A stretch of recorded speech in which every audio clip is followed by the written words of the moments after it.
X in my name is not just a symbol or a target sign. A spell that attracts all who spit facts online all the time.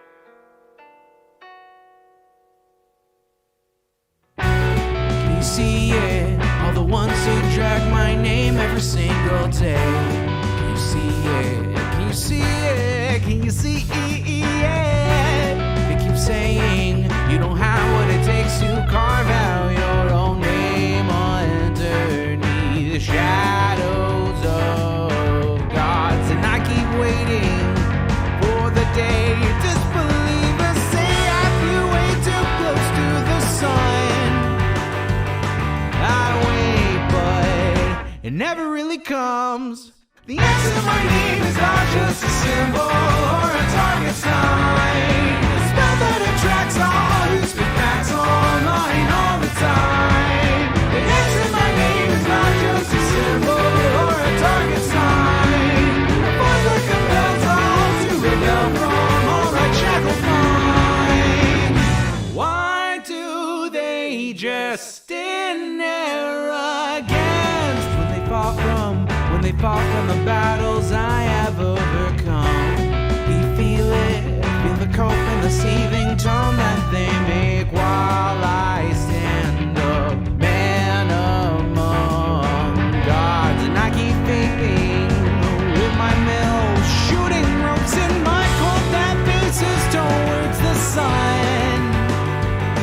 They hate, but I'm sitting comfy with their mom. The X in my name is not just a symbol or a target sign. A spell that attracts all who speak facts online all the time. The X in my name is not just a symbol or a target sign. A voice that compels all to rebel from all that shackled minds.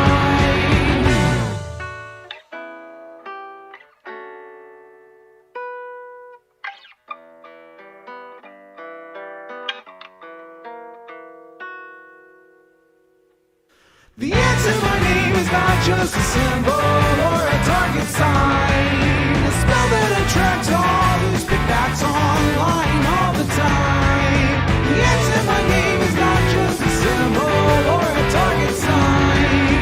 A voice that compels all to rebel from all right shackled minds. It's you and me, your mom, it's me. I'll take another hit from my name. You'll see now, watch me right now, punch your face now. Show you how.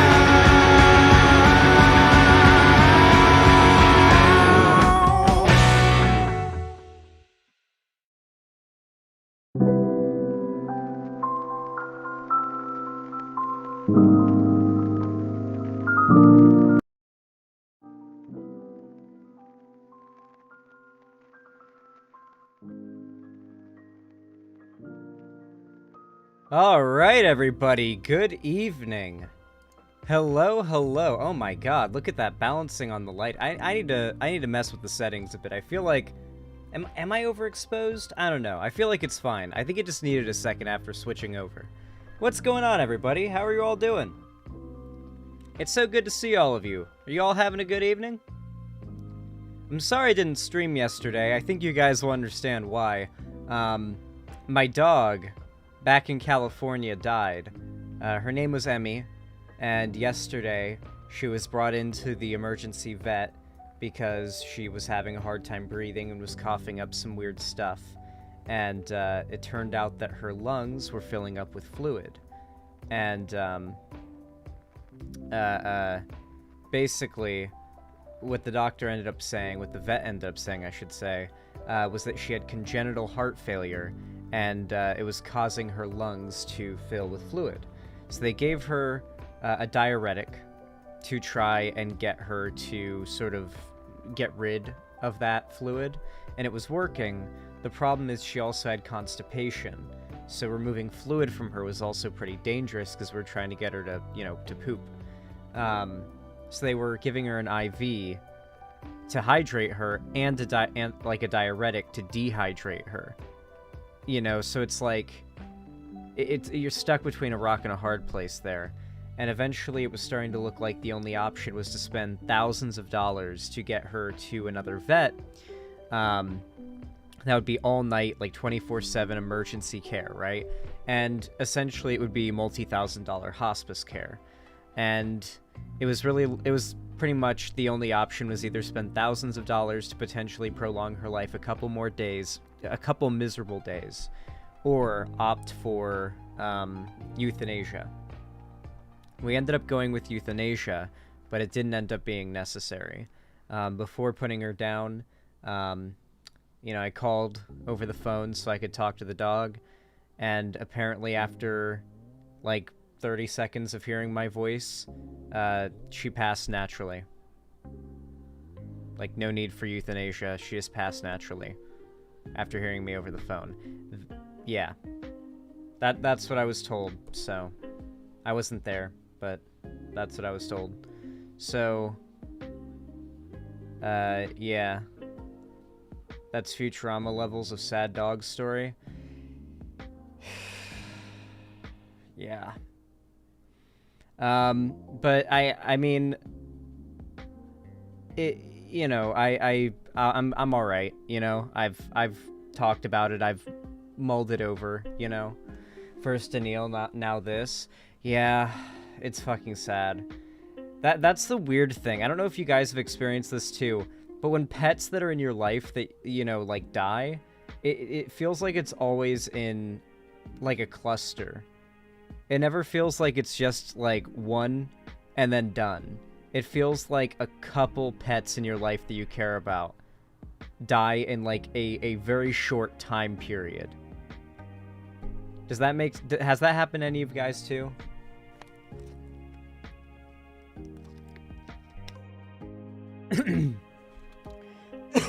But, yeah. I am alright. I'm all good.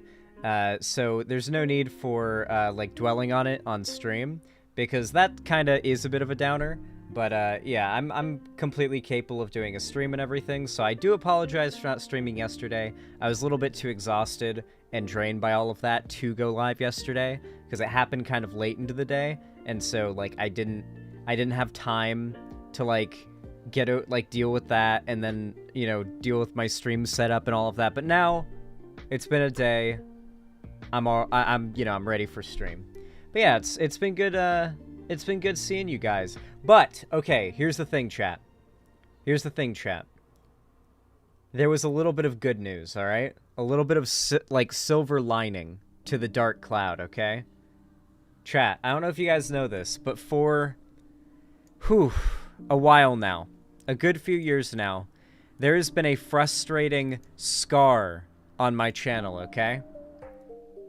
So I tweeted this out not too long ago. I think it was yesterday. I tweeted this out yesterday. I like how YouTube gave me this false community guidelines strike back in 2019, rejected my appeal, and asked me to take the video down, and now the vid is deleted, so I have permanently lost my one warning, and can't get it fixed unless @Team YouTube fixes it one day. And I attached this image. So for those that don't know, the way that YouTube works is there's two types of strikes that can happen. There are community guidelines strikes and copyright strikes. Copyright strikes have to do with, like, copyright infringement. That's a whole different thing, right? And that's done when, like, someone manually copyright strikes your channel because you have content that contains something they claim is their copyright, property. Community guidelines strikes are when YouTube either manually or by the vast majority of the time by their, like, algorithms punishes you for breaking YouTube's rules. And all the way back in July 7th, 2019, my channel was issued a false strike for, of all things, hate speech. It was a stream VOD of me reacting to Geeks and Gamers, and it was me making fun of him for being obsessed with Brie Larson, the actress who plays Captain Marvel. Now, if anyone was doing hate speech in this video, it was Geeks and Gamers and not me, but somehow I got yeeted. I got yikesed. I got sussed by YouTube. And the issue with this is the way that your YouTube channel works is you have a 3 strikes and you're out system when it comes to community guideline strikes. Granted, if what you do is, like, really, really bad, YouTube might just immediately yeet you right off the bat. But essentially, YouTube gave me a false copyright strike that permanently got rid of my one warning that my channel had. This basically meant that for the last however many years it's been since this date, this warning has been sitting on my YouTube page telling me that I have been penalized by YouTube and I have 1 active strike. This never goes away on its own. It's your 1 layer of protection between you and, like, getting real strikes that harm your channel, like, real bad. And there was no way for me to get rid of it because my appeal was rejected falsely, and, you know, I couldn't get into contact with anyone. But guess what? Guess what, chat? YouTube replied. I tweeted, the only hate speech that could have been contained in that stream was the things said by Geeks and Gamers about Brie Larson, which I was arguing against in my response, but his channel is fine. Then Team YouTube replied, appreciate the context. We'll take a look into this and let you know what we find. It may take a few days, but we'll relay everything back to you as soon as we get an update. It actually only took a day. I replied, potential massive YouTube W? I really appreciate the response. I'll keep my fingers crossed. And someone else replied, rare YouTube W? Still think they should suspend the Daily Wire host. True. Well, chat, I'm happy to say it's been done. YouTube has removed the strike from my channel and has reinstated my warning. My channel is now finally in 100% good standing in regards to strikes. The false warning removal I had all the way back in 2019 is gone. And something that I noticed right away, and I need to know if, like, you guys who are familiar, hey Tipster, those of you guys who are familiar with, like, the YouTube algorithm and the way it punishes channels for certain things can tell me, it feels like right after I got the strike removed off my channel, like, the most recent video I uploaded suddenly spiked in view gain. Like, it was, like, just an immediate, like, whoop, out of nowhere, like an hour after the video came out. So what I'm thinking is that it very well may be possible that YouTube was penalizing me for, you know, that strike this whole time by lowering my discoverability and how much I get recommended to my own subscribers even. Like, right now, I already have more viewers watching this stream than I normally do, and that also corroborates my theory. I got a BS warning strike and they refused to remove mine, so this is a massive W. I got a BS strike on an interview with a lawyer about fair use, lol. Jesus. Yeah, all you can do is just complain. Like, literally, I recommend if this happens to you, literally once a month.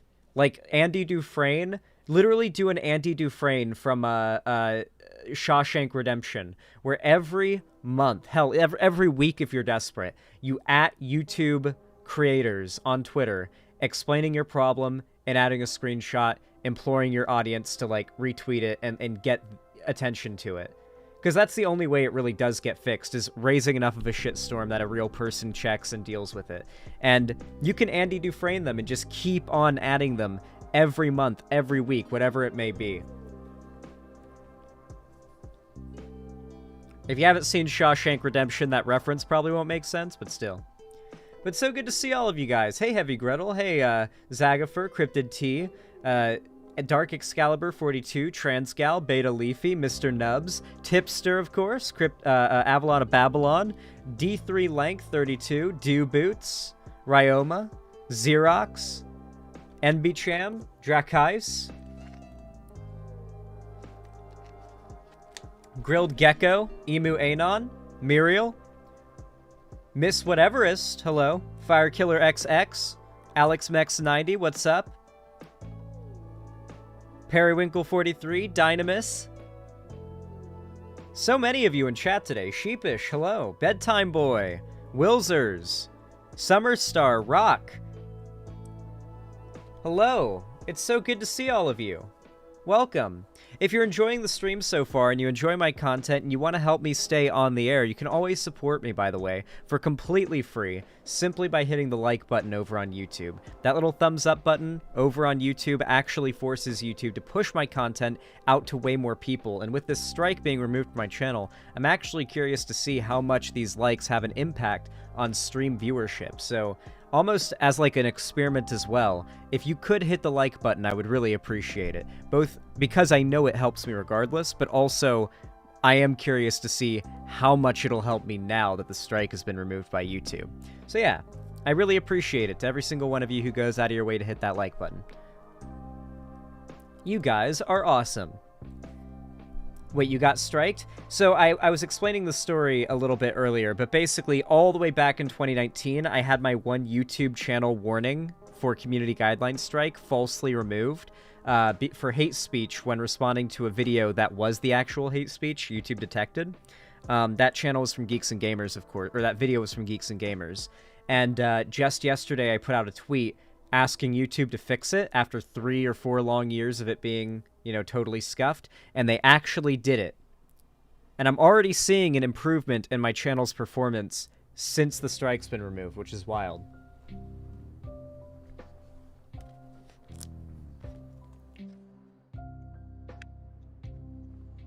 But yeah, welcome everybody. It's so good to have you all here.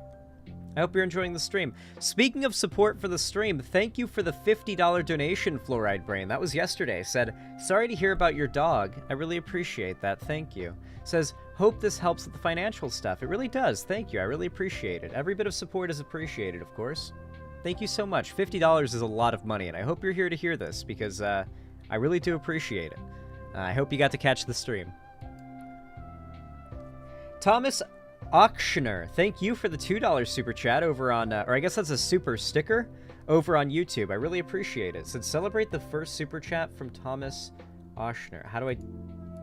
Okay, I guess it says that's. I guess YouTube tells you now if it's someone's first donation. That's pretty cool. I really hope YouTube is like updating their system and their algorithm to make it so that streaming is better. Like I want them to overhaul streaming. I really do feel like the old YouTube layout should just be brought back because it's actually perfect. I've brought this up a few times on stream before, but old Yogscast homepage. Individual YouTube channels used to be almost like a website a little bit. I honestly wouldn't mind formatting my own website like this a little bit if you guys were cool with that. Obviously the watch stream page would be the same, but we'd have something a lot like this. This is what you used to be able to do for your YouTube channel when it got big enough and you had like a certain amount of following and your channel was like legit. You could have an entire custom background. You could custom format the layout of your page and add like a lot of these things are links that you can click. And imagine if when you clicked on someone's YouTube channel, like this was their live stream they were doing presently. These were their most recent videos. You could search for specific videos here. You had playlists. You could look at specific videos and here, shows were what it was called, I think, but that's playlists. Or no, I think that was live streams all the way back then. Subscribe, like, sure, it could use a little polishing for modern day, like, UI standards, but this general layout was so much better before YouTube just up and changed it for no reason, as far as I'm aware, other than maybe, like, it was difficult for the servers to handle. I actually prefer what they ended up doing later on. This is actually even better. This was the, they changed it a little later on, and people got mad about this, but I think this is even fine. Each of these is a link to one of their friends' channels.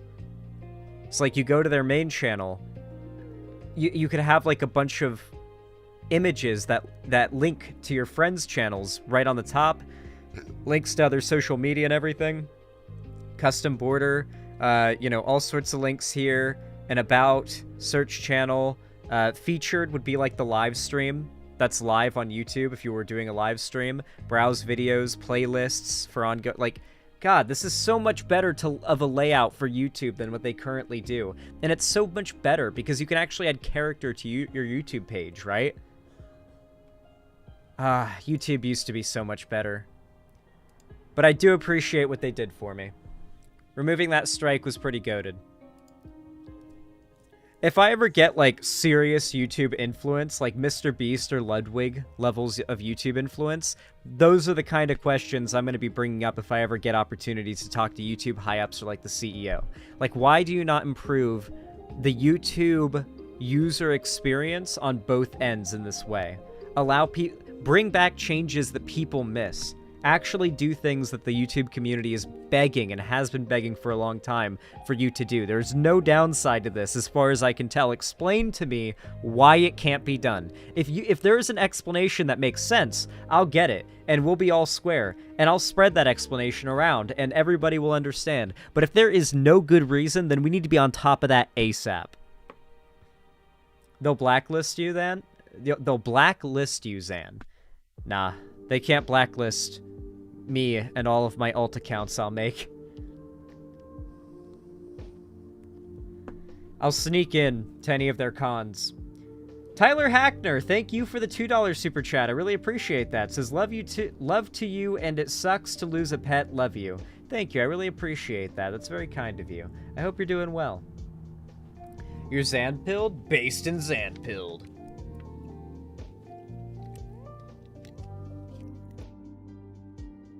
Hot damn, I think my theory about the YouTube strike being removed helping my channel's discoverability and recommendation to my own audience is accurate, because we've already got about 300 people watching right now, just 20 minutes into the stream, and we haven't even started the segment, so, yeah, I think today's stream might pop off.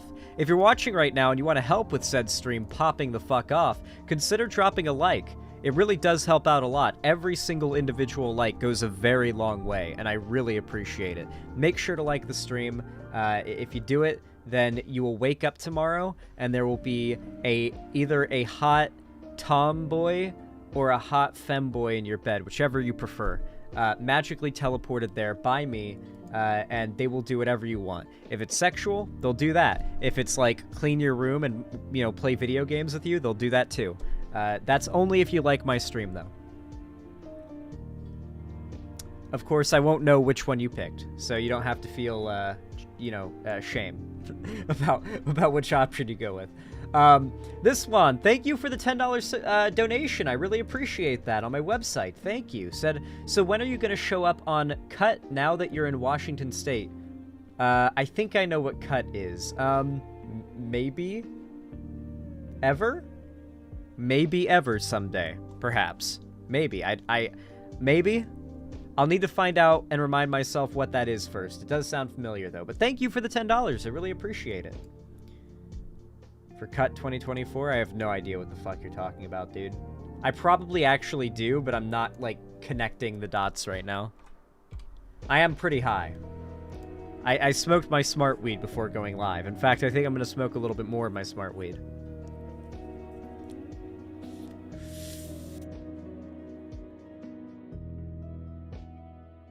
Oh, hot damn. Tipster. Bro, thank you for the tier 1 sub. I appreciate that. Didn't even say anything. How many months is that? I don't want to undercredit your dono. If that was like a $12 one instead of a $5 one, I want to make sure I add that so you don't get undercredited. Thank you. Regardless, man. Dude, okay, chat, I've been having these really bad upper back problems, like upper middle back area kind of problems, and I think I'm gonna go to, like, a massage place or a physical therapist and have it professionally dealt with. And it'll be my first time ever having, like, that kind of pain dealt with professionally, and I'm really, really excited because my back has been killing me for a very long time. A very, very long time, and I am excited to actually have it dealt with. Yes, I'm going to make sure to find a massage parlor that offers the happy ending special. You know, you don't get a massage without that, of course. I love my degenerate chat. Thank you, though, Tipster. I appreciate it. It's a 3-month. Oh, thank you, man. Very kind of you. Allow me to add that. Wait, hold on. Yeah, okay, that's accurate. Hold on. My brain kind of, like, stalled out for a second there and thought I mistyped something on the calculator. That's funny. I have 2 accounts and like twice. Does that mean I get 2 tomboys in my bed? Yes, it does, F the right. That is how it works. That is indeed how it works. Okay. Let me prep for the first segment of the day.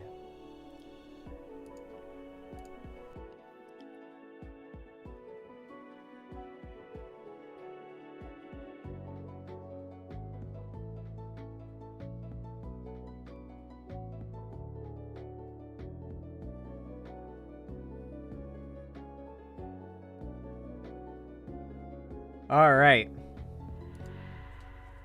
God, I feel so thirsty today. What is up? Why do I have such bad dry mouth? I know it's not the weed. I don't really get dry mouth from weed anymore.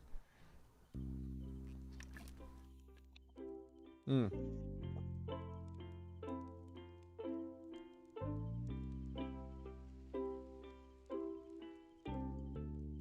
Can I get a lumberjack cowboy instead of a femboy or tomboy? No, the rules are the rules, I'm afraid. I don't make the rules, but you know, they are what they are, I'm afraid. But seriously, to every single one of you who drops a like on the stream, it really does mean a lot to me because every single one of those thumbs up goes a long way.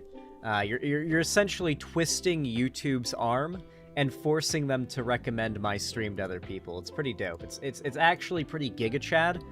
It's actually like pretty leftist, Praxis, and Giga Chad. You know, bending corporations to your will by hitting the like button and forcing them to recommend my content to more people. I'd say that's pretty Giga Chad and Praxis in my opinion. You know, just my take. I'm gonna say my hair is an absolute fucking mess. I'm getting my hair cut within the next day or two, and I cannot wait.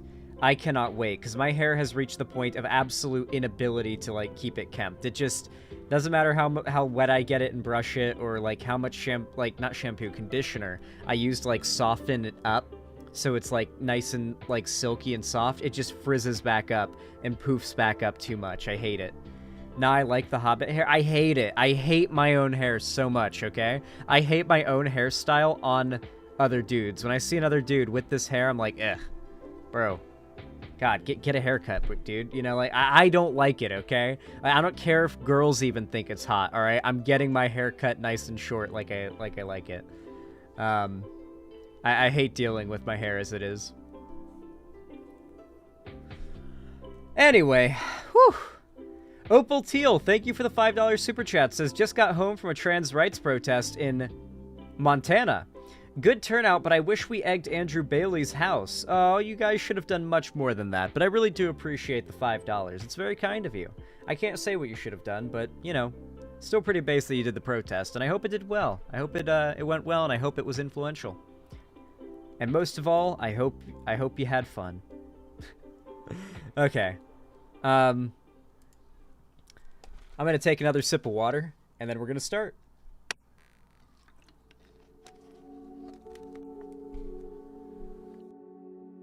You all know what to do when I say action, right?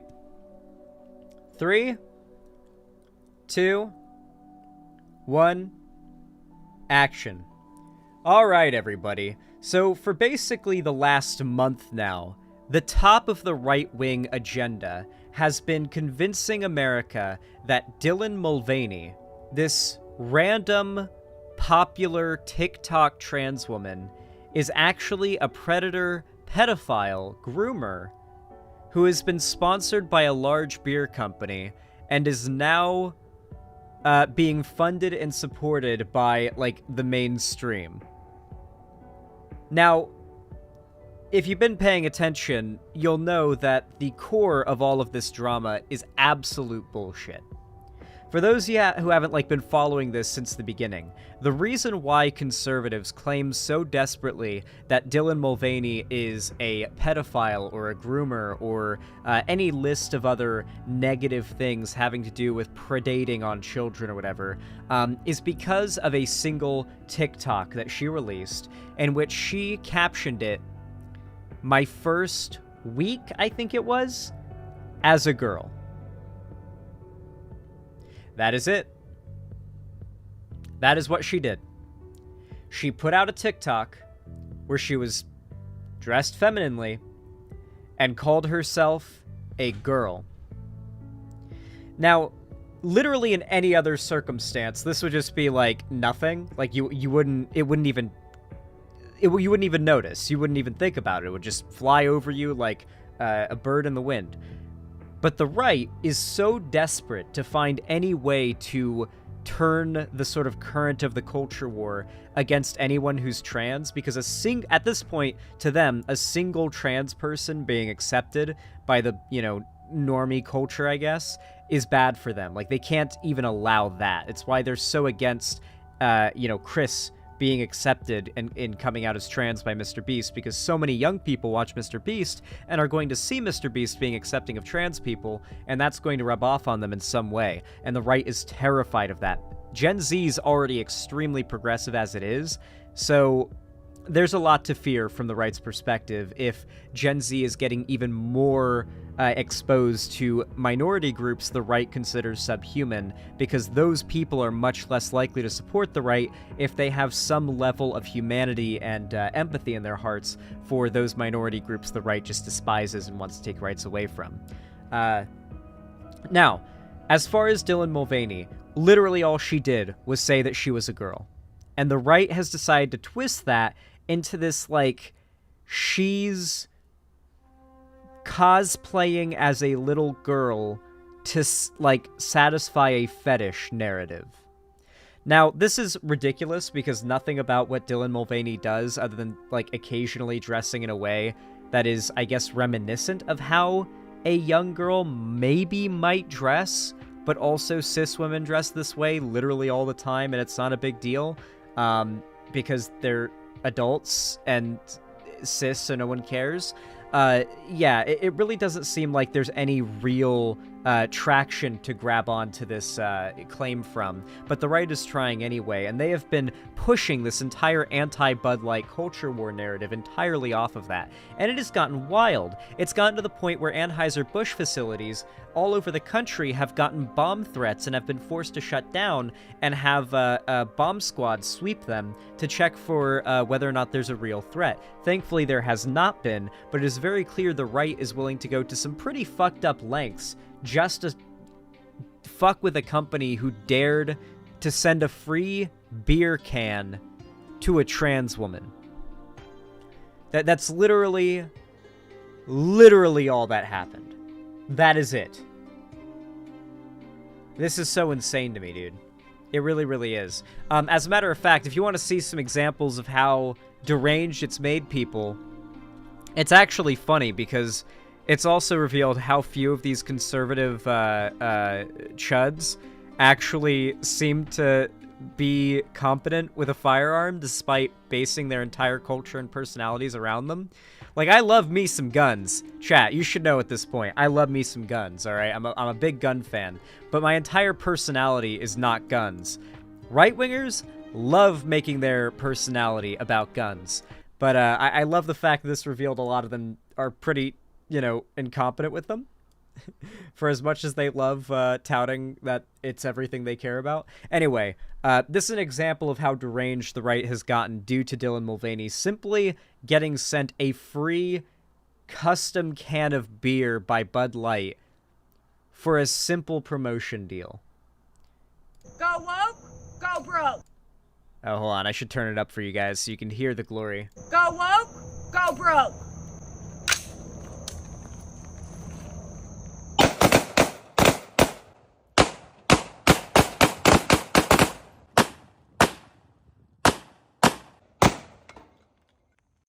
I like how not only does she have a jump cut there because her aim was bad, and she ended up hitting her backstop of bras instead of the Bud Light cans, but also you can see at this point in the video either the gun jams and she didn't know how to clear the chamber, or she ran out of rounds in the magazine, and so she starts pretending like she's shooting while someone off to the right is actually the one that's shooting.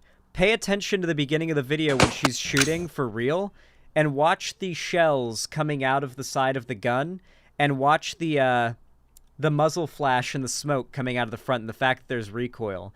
And then, watch when it stops, see that there are still gunshots going off. They're coming from the right, and she's faking, pointing at the cans. Watch more carefully this time.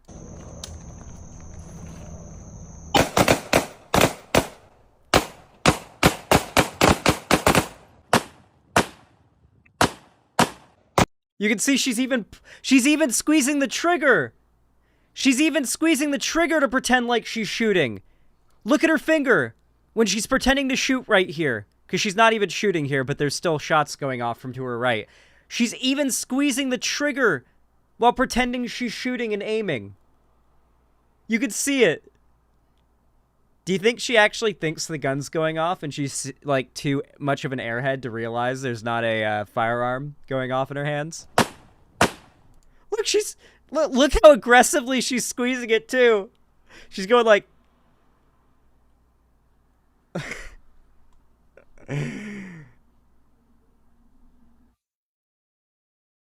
Dude. That last shot might have actually been her gun firing, but I don't think it was. I think that was just a successful hit on the Bud Light. Is Bud Light red? Or like pinkish? Go Well, the right has really lost their fucking mind over Dylan Mulvaney, to say the least. But Dylan Mulvaney has finally come out of the woodwork after mostly remaining silent in all of this because, I mean, let's be real, I don't think you have any responsibility to speak out when the entire conservative media industrial complex has decided to make you out to be a boogeyman for no reason. She's decided to come out and make a statement, and I decided that we should probably go over it and watch it, but yeah, let's go ahead and take a look. I think she deserves to have her own voice amplified after so many people have been, like, trouncing over her and accusing her of the most horrific shit, completely baselessly for nothing other than money and political capital. All right, let's let her speak for herself. It's day 9,610 of being a human, and I'm going to try to leave gender out of this since that's how we found ourselves here. I've been offline for a few weeks, and a lot has been said about me, some of which is so far from my truth that I was like hearing my name and I didn't even know who they were talking about sometimes. It's a very disassociative feeling. And it was so loud that I didn't even feel part of the conversation. So I decided to take the back seat. This is how it feels sometimes. Like when you first start being a political figure online or any type of public figure, and people start hating you so much that they start, for example, like if they go to like forums like Kiwi Farms, whatever, to like post about you, and they're so desperate to hate you, you see them making things up, like literally in real time, devising a conspiracy theory about you that's like so far from reality. It just blows your mind that somebody could genuinely believe this about you.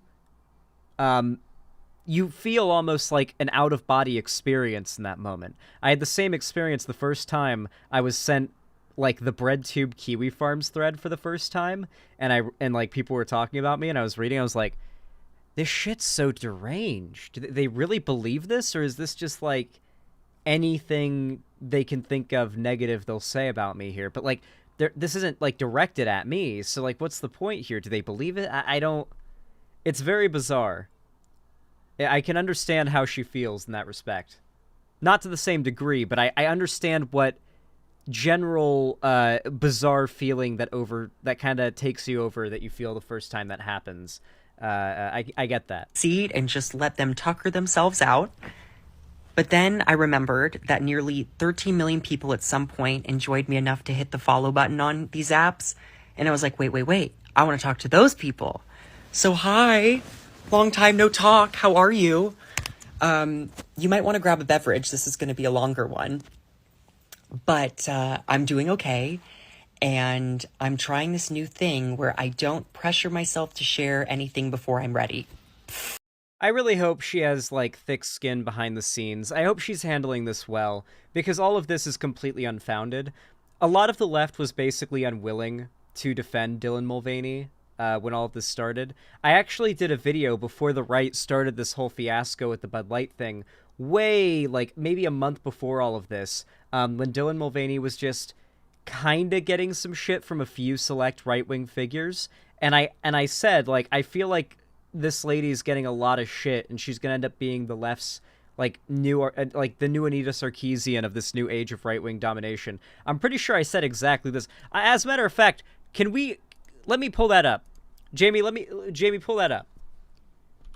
Xander Hall, Dylan Mulvaney.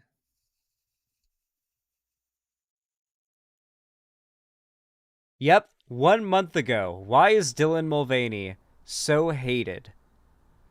When was the exact date? March 27th, 2023. How many days was that before? Because the Bud Light thing happened on literally the 1st of this month, I believe. So that was a week, roughly. Nearly a week. 6 days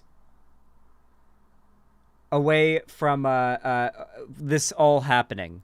I made a video about Dylan Mulvaney and the right hating her, and about how she's going to end up being like this age of right-wing cultural whatevers, Anita Sarkeesian equivalent, essentially. Where a bunch of people are just deranged for essentially no reason. For someone who really doesn't matter that much. For reasons that are basically abstracted to the point that, like, nobody knows the actual truth at this point. Maybe I am a seer and I can see the future, because this is getting a little excessive. Literally a week before all this goes down, I make that video. And I'm actually sitting with my emotions, not reacting, waiting to respond. And shockingly, I can't recommend it more. Like, therapy is paying off here, people.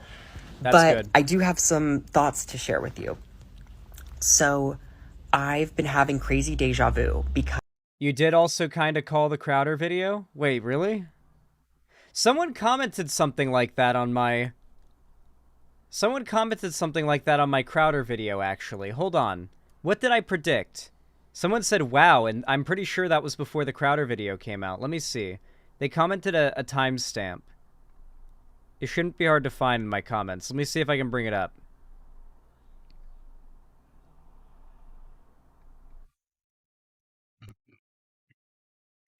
Let's see.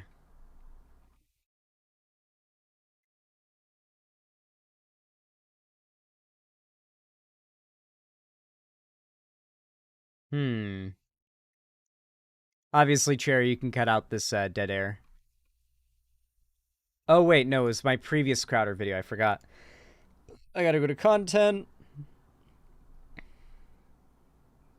Wait, which video was it where I predicted the Crowder video? Wait, what? Hold on. Okay, so chat's got the link. Rightoid parent doxes trans kid. Okay, yeah. Yeah, this is the one. Where's the...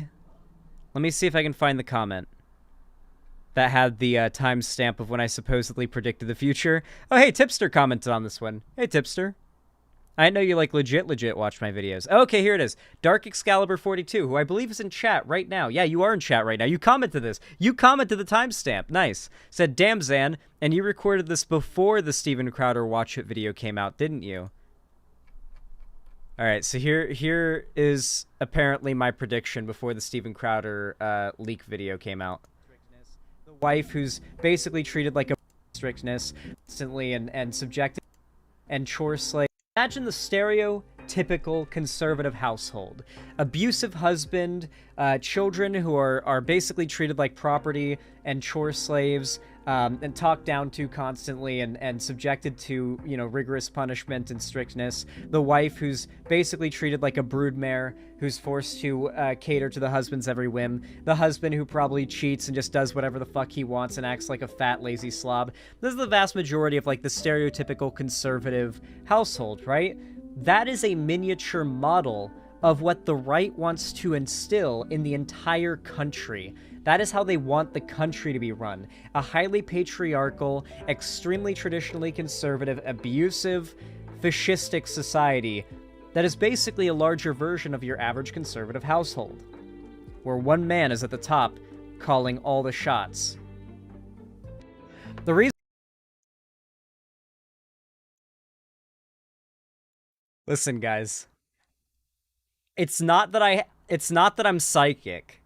It's not that I'm psychic. It's that I know these people very well, okay? I know these people very well. Alright? One truth will always be certain. The people who dedicate themselves to spreading conservatism will always have the darkest, most evil skeletons in their closet. The only good people that end up pushing conservative rhetoric eventually end up getting out of it on their own. Hunter Avalon, for example, is a good, example of this. He's a good guy. He believed this shit. He was indoctrinated in this shit from a young age. He grew up in a Christian household and he was literally Christian up until like 8 years ago, maybe. Like a hardcore, like true believer, like Bible thumper type of Christian, you know? Yeah, he got out of it. But like, if you always assume these people are evil, and your assumption will generally be proven right. Because I'm an adult, I'm 26, and throughout childhood, I was called too feminine and over the top. And here I am now being called all those same things, but this time it's from other adults. And if they're going to accuse me of anything, it should be that I'm a theater person and that I'm camp, but this is just my personality. True! That was what I made fun of her in my video for. Listen, I hope that, Dylan Mulvaney sees some of the defense videos that have been made of her. Like, I hope she sees that there are, like, a good amount of people online coming out here to her defense, because as much as I do think it's cringe to be, like, parasocially defending a random person online who's a public figure, I think at this point, like, it's more of a political, like, struggle at this point than it is, like, a drama where a certain online figure is getting harassed. Like, this has become a political issue as to whether or not Dylan Mulvaney should be executed, essentially. And that is the right's doing. And it always has been. What I'm struggling with most is that I grew up in a conservative family, and I'm extremely privileged because they still love me very much. And I grew up in the church, and I still have my faith, which I am really trying to hold on to right now. But I've always tried. Dude, she's even a Christian. There's nothing you can do to please these people. They will find any reason to justify your death to the vast majority of, like, the normie populace. Because, believe it or not, the vast majority of Americans are not in favor of genociding all trans people just because they're maybe a little weird or kind of gross them out or whatever. They've got to be convinced that trans people are actually a real threat for that to be something they're willing to go through with. That's, of course, how the Nazis radicalized the German population into being okay with exterminating a significant amount of the population, not just Jewish people, but a bunch of other groups as well that were dehumanized prior to the actual, like, exterminations and holocausting. Basically, Dylan Mulvaney is, like, the best trans person there could be if you're looking from what the conservatives say their standard is of a good trans person. Obviously, the right has essentially walked back the idea of there being any good trans people at this point, but back in, like, 2016, 2017, 2018, and even 2019, 2020, they were still open to the idea of having certain trans pick-me's in their, like, movement that they were okay with because they met a certain standard, I guess, that they would arbitrarily designate that said that they were okay. Like, you are not one of the bad ones. But I think what really started the fall off of that was when Lauren Witzke, went off on Blair White.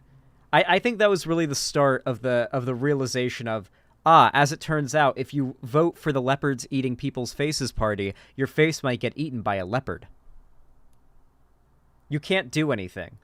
Even if you do what they want you to do, and you act like the perfect model trans, they will still want you fucking dead. If you don't know who Lauren Witzke is, then you're better off not knowing, my friend. To love everyone, even the people that make it really, really hard. And I think it's okay to be frustrated with someone or confused. But what I'm struggling to understand is the need to dehumanize and to be cruel. I don't think that's right. Because to conservatives, as I've said so many times to the point that it's actually straining my vocal cords, to conservatives, cruelty to minorities is a virtue. Hypers in chat, if you've heard me say this, How many times has this statement been proven true time and time again? It is a virtuous, heroic, praiseworthy action to be cruel towards a minority when you're a conservative. It's the core of their comedy. It's the core of their rhetoric. It's the core of their belief system. It's what their entire ideology is centered around. Their superiority, and in every way, not only the idea that they are superior and, other groups are inferior to them, but that they need to remind those other groups they are inferior in every way possible. Legally, legislatively, socially, and in regards to humor and jokes and whatnot. Like, their favorite type of humor is jokes that are centered around the idea of putting down minority groups they see as inferior, right? It's all centered around that core issue. They're just hateful. They're simply evil.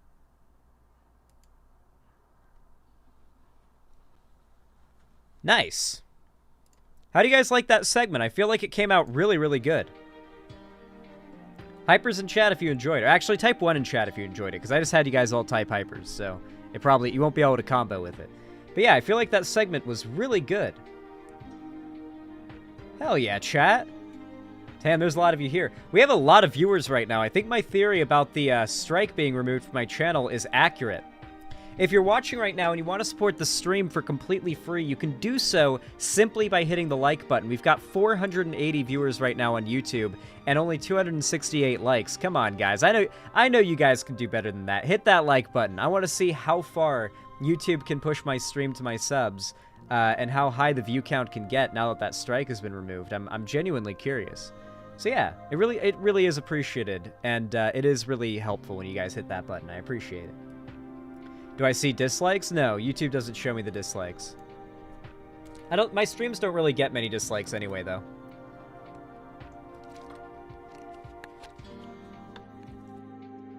Ooh, 300 likes. Hell yeah, thank you. You guys are popping off. I love you all. You are all poggers AF. We might hit 500 viewers this stream. Looking good, chat. Thank you. All right. I think it's time to prep for the next segment, huh? By the way, if you're feeling like supporting me a little extra, donos are always appreciated as well as gifted subs. A little mayo side in chat is never a bad thing.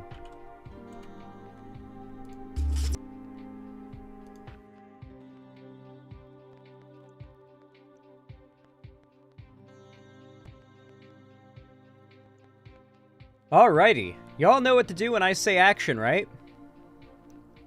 3, 2, 1, action. Alright, everybody. So, well, today we're going to be talking about a creator that brings me just great sorrow at the existence of. You see, back during the Gamergate era, there was this explosion of a certain type of content.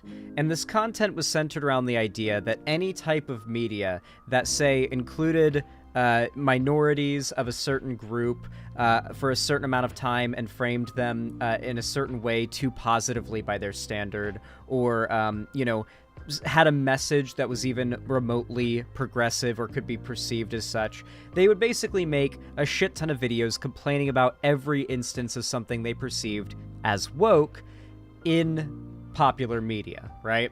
And this type of content really blew up with the likes of No Bullshit, but No Bullshit was really, really stupid, so he ended up going mask off a few too many times on live streams and live debates, destroyed his reputation, completely fell off, and he's literally not uploaded in years at this point.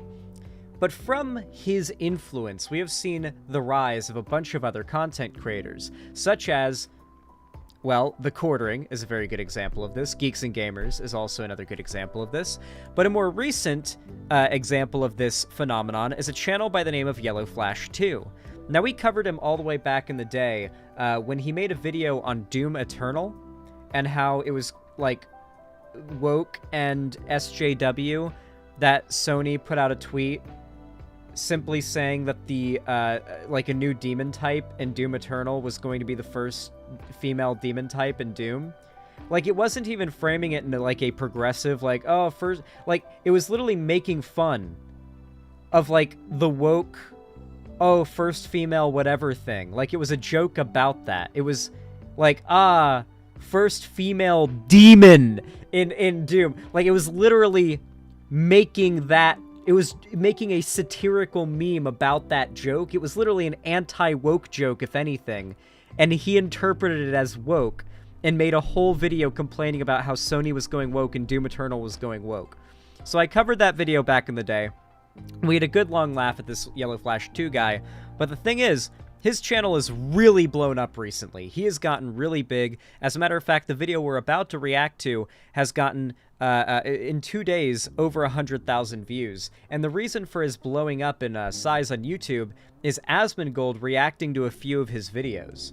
He put out a few videos defending Asmongold when he was getting pushback during the Hogwarts Legacy boycott drama, and Asmongold reacted to the videos, because there were videos defending him on stream, and he received, I believe, tens of thousands, if not over 100,000 subs from all of that, and I think Asmongold still reacts to his videos from time to time. So it really goes to show how much a YouTube channel can benefit from reaction videos, huh? I guess that kind of supports my point in the end, huh? Anyway, he put out a video just the other day that absolutely blows my mind, at least just by the title. Super Mario Bros. Creator mocks woke Hollywood critics, says they made Nintendo big money. So, I don't know if you guys know this, but the anti-SJW, like anti-woke crowd's reaction to the new Mario movie has been very mixed. You see, these people don't have, like, a group chat where they organize together to decide whether or not a movie or a show is woke or not. So, some of them will make videos where they claim a show is anti-woke, or a movie is anti-woke, and others will say the exact opposite in their videos because they haven't gotten their messaging straight for their propaganda. So, that's exactly what's happened with the Mario movie. At first, because, like, the way that Princess Peach, for example, is portrayed, and I haven't seen this movie yet, but I know she's portrayed as sort of like a girl boss character, the right lost their shit, and you saw tons of right-wingers, both on YouTube and Twitter and all that, complaining about how the Mario movie was woke. But then you also had other content creators complaining about, or not complaining, but championing it as anti-woke because it's doing well in the box office. So they really don't have their messaging straight here, and I feel like that's a little bit relevant to know going into this video here. It's only 7 minutes long because it's just being made for the ad revenue, but let's go ahead and take a look.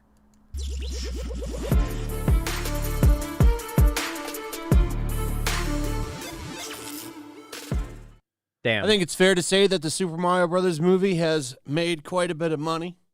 I can't believe he actually sounds like this.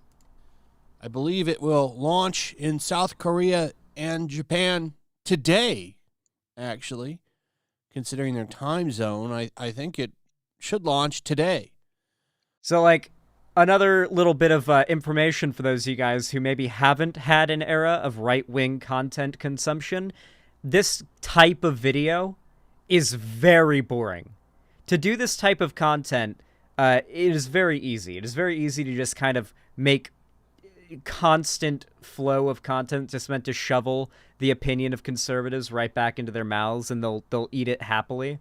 And it'll make you a lot of money and get you a lot of views. It's a very easy grift, and you can literally sound like the South Park WoW guy, and people will still watch you by the hundreds of thousands. What South Park WoW neckbeard?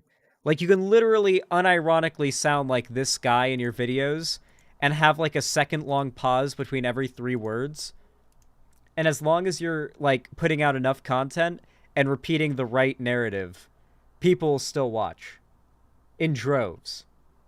That is how brain-dead conservatives are. That is how desperate to hear their own opinions recited back to them they are. It's embarrassing as hell. So there's a whole new market for this movie. And it's going to make a lot of money in that market, especially in Japan. Is he going to try to say that the anti-woke crowd is consuming Super Mario Bros. In droves, and that is why it is doing so well in the box office?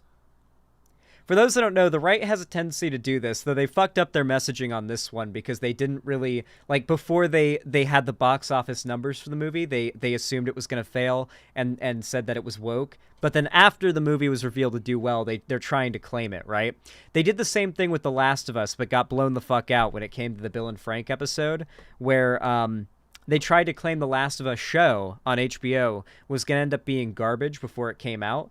And then it came out, and they completely missed on that one. They completely missed, and they just... They really made themselves look bad, the ones who claimed that the Last of Us HBO show was going to fail and be a woke disaster. Whew! That did not age well. I would say this movie will probably hit 1.5 billion, which is insane if you think about it. It's crazy. Whoa. To think that this movie would make that amount of money. I thought This is top-tier conservative commentary. Whoa. It's crazy. It's really crazy to think that this movie might make this amount of money. Top-tier conservative commentary. 400,000 subs. it would make $1 billion, and I was right. But the success that it's having is pretty insane. You're looking at the new Mickey Mouse, to be honest. He's always been kind of close to him. Not as far as them hanging out or in media or whatever, but I mean in terms of pop. What? Is he high? I'm high right now, and I feel like I'm capable of stringing together a sentence better than he can. Certainly better at putting together a thought than he is, but like I'm stoned as fuck. Maybe I'm on the smart weed and he's on the dumb weed, but he sounds like he's out of it. Maybe like opiates. I think he's on something a little tougher than weed. Popularity and recognition. This is bad news for Disney, of course, which is something that I enjoy. I like seeing Disney fail because they deserve it with all the dumb garbage that they've pulled over. Yeah, actually probably drunk. He's actually probably drunk. On Bud Light. He's been drinking Bud Light. He specifically ordered cases of the Dylan Mulvaney Bud Light cans, and he's gotten drunk as fuck off of it.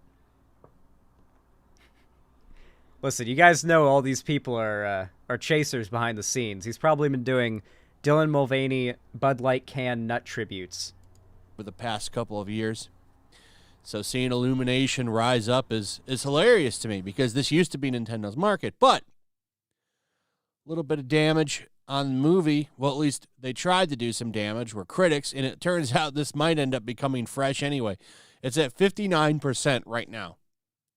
So it's kind of creeping up towards fresh, which is funny. So now critics are turning their... Oh, okay. I see what he's trying to do here. So for those of you guys that don't know, because you have lost your virginity, the right, or I shouldn't even say the right, because most of the right doesn't even care about this type of culture war nonsense, but this side of the right online basically believes that all movie critics, or at least most professional movie critics, are corrupt and woke, and that any movie that they deem to be bad is usually because its political values are antithetical to the woke, like, mind virus, and that if there is a mix between the audience score and the critic score, then that is representative of the woke critics being blown the fuck out by the true patriot, right-wing, anti-woke audience that just wants to grill.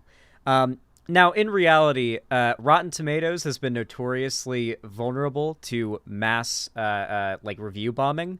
I don't know if you guys remember Rings of Power when that came out, but within 5 minutes of reviews becoming available on Rotten Tomatoes for Rings of Power, the audience score dropped down to, like, 12%, I think, at one point, before anybody could have even feasibly watched the first, like, opening scene of the show.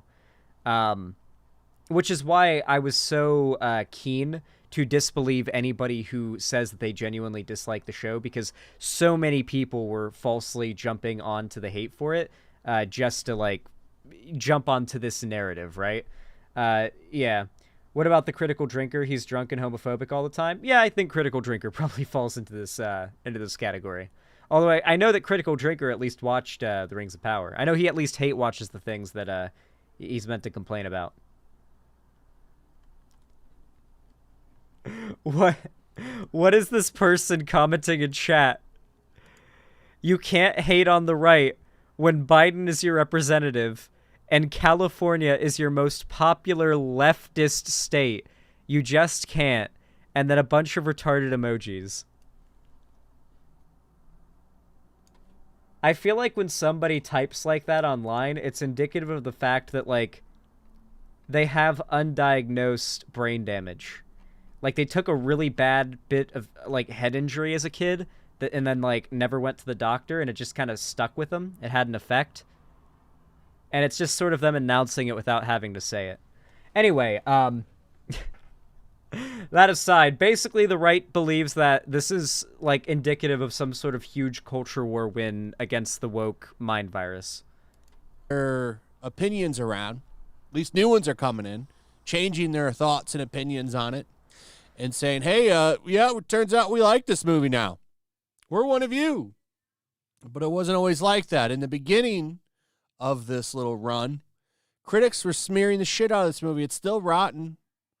Look at how many reviews had to come in to bounce this back up. But we finally have got some people that understand this movie and what it brings to the table, giving it decent reviews. Okay, I'm sure this movie is good and all, but it always blows my mind when I watch, like adult, like, grown-ass men talk about how a children's video game movie is, like, this big political culture war win for them. And, like, he's, like, talking up how much of a masterpiece this fucking children's movie is. It is funny to me. It is funny. It is objectively hilarious. And now, a couple more, and it's probably going to become fresh, which I'm sure will irritate some of them. But really, I would argue, as I've done before, that these shitty critic reviews end up helping a movie. And a brilliant man, Mr. Miyamoto, the guy who created Mario and pretty much made Nintendo what it is, they wouldn't be shit without him. That's a fact. This is basically Japan's Walt Disney. And he's dunking on critics, saying, hey, thanks, critics. You helped. He said Miyamoto wrong? Mayoto? Did he act? Wait, he did. Wait, no, he actually did. On critics, saying, hey, thanks, critics. You. And this is basically Japan's Walt Disney, which made Nintendo what it is. And Mr. Miyamoto. He actually did! And Mr. Miyamoto.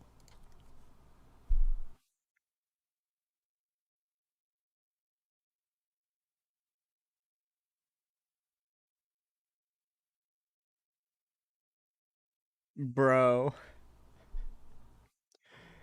Like, when I tell you these content creators are, like, beyond lazy. Like, people say that my live stream clip content is lazy and, like, low effort to make. But if you look at the average, like, conservative content creator, this is what you see. And it has, this has over 100,000 views in 2 days, and the channel has over 400,000 subscribers. This is how easy it is to not only make it as a conservative demagogue, but to make it big as a conservative demagogue. This is all it takes. The guy who created Mario and pretty much made Nintendo what it is, they wouldn't be shit without him. That's a fact. This is basically Japan's Walt Disney. And he's dunking on critics, saying, hey, thanks, critics. You helped this movie grow. You gave it notoriety. Thank you. I recognize that you're a bunch of morons. And he didn't say it like that. Japanese are very polite even when they insult you.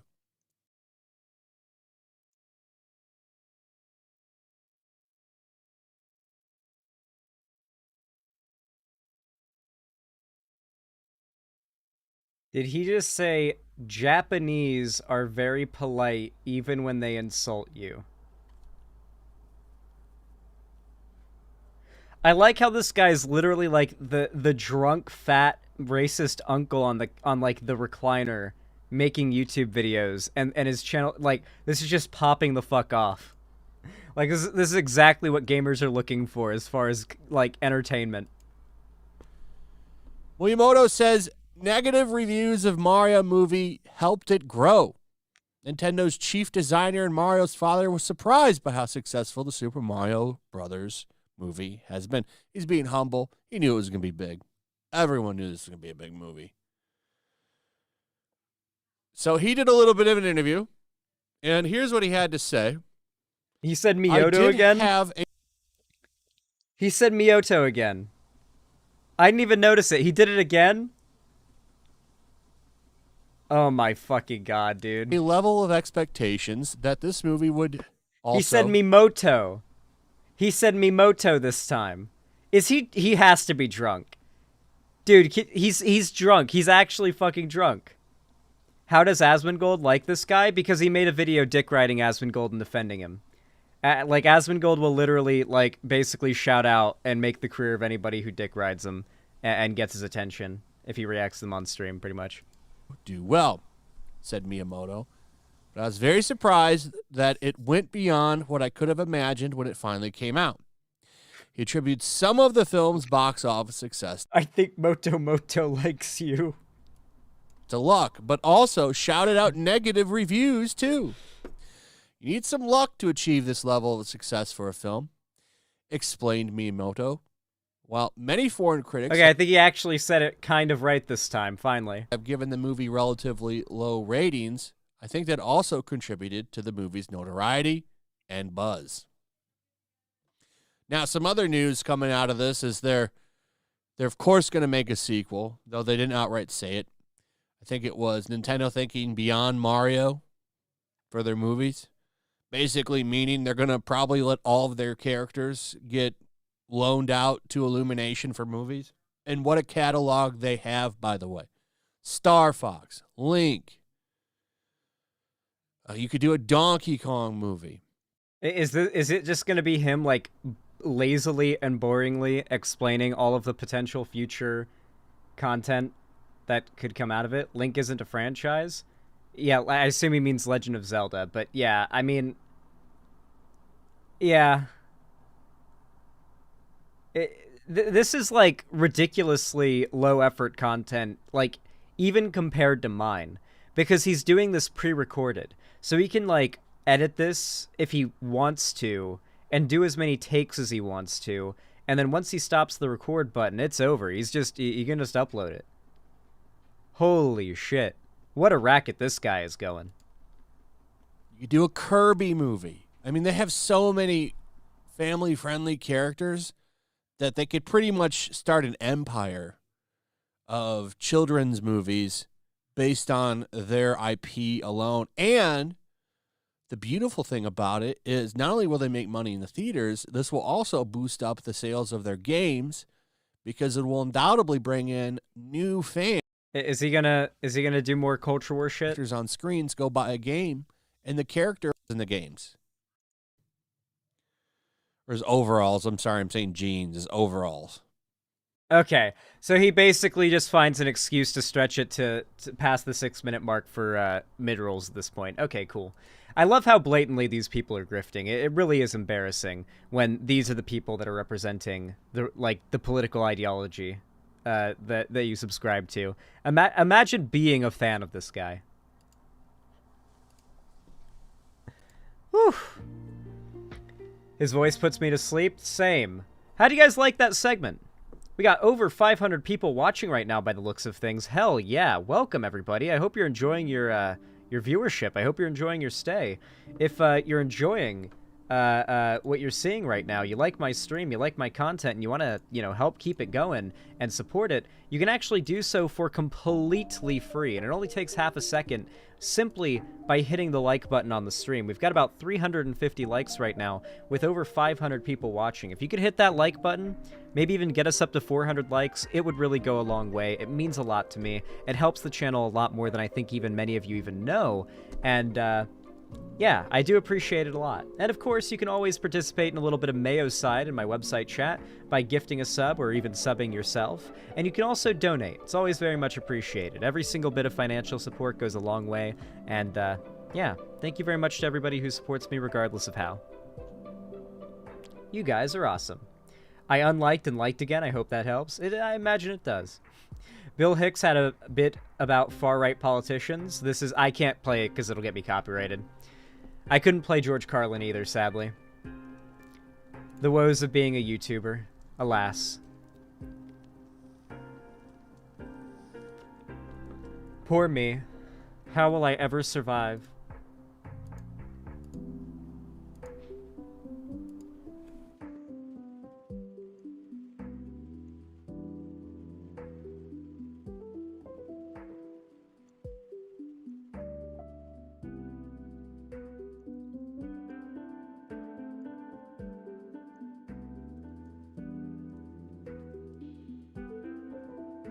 Just prepping the next segment really fast.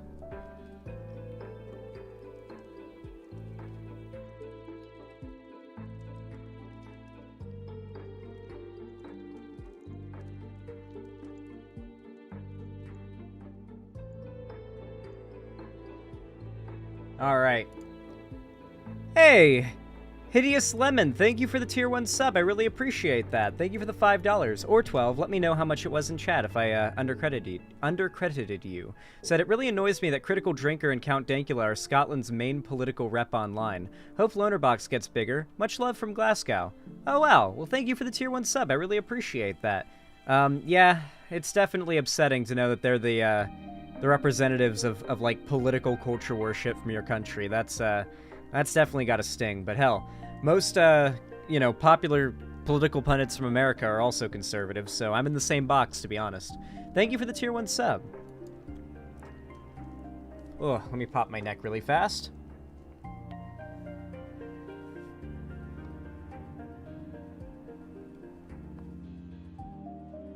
Oh, all right.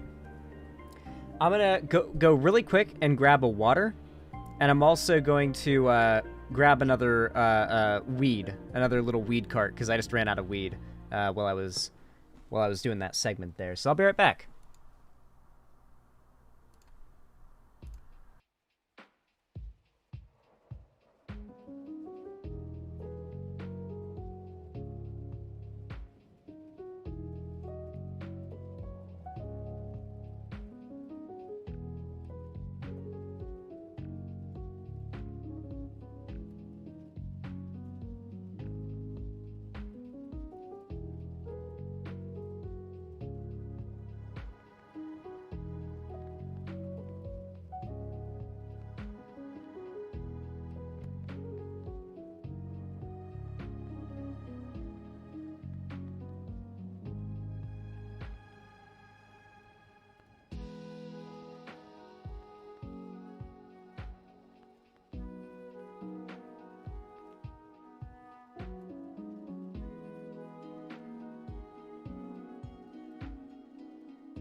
Alrighty. I am back. Got some weed and got some water.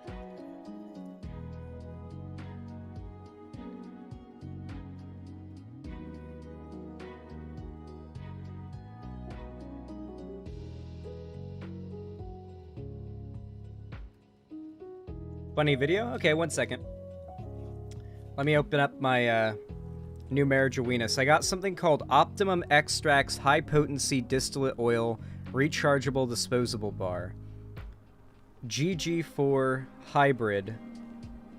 97% total THC. That's what I like to fucking hear. Okay. Okay. High terpene extract, full spectrum, high potency, pesticide tested. Okay.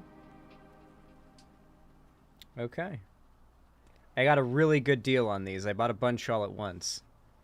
I've never had one of these before, so I'm going to try it out now. Damn it, I don't have my scissors here. I need to buy a nice knife.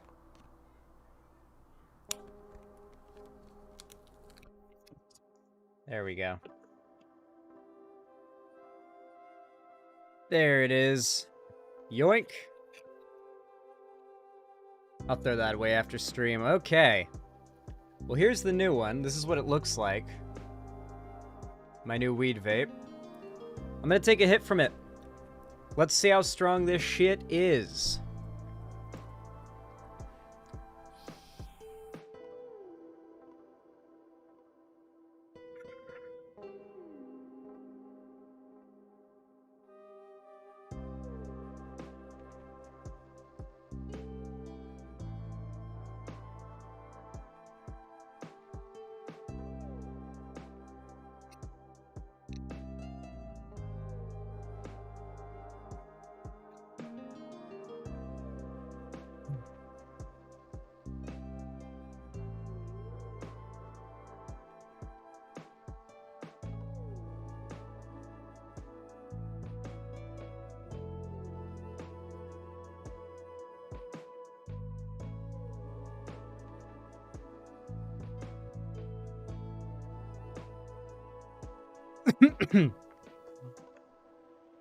Yeah.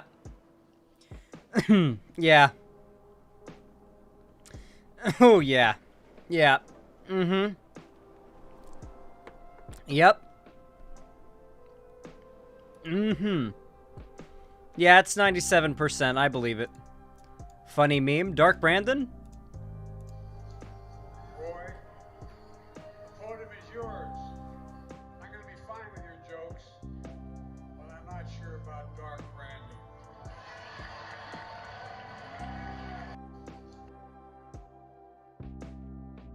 Is this real?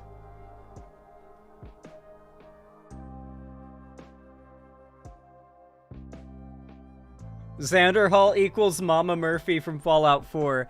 That is so fucking accurate. You give me drugs and I see the future. Holy shit.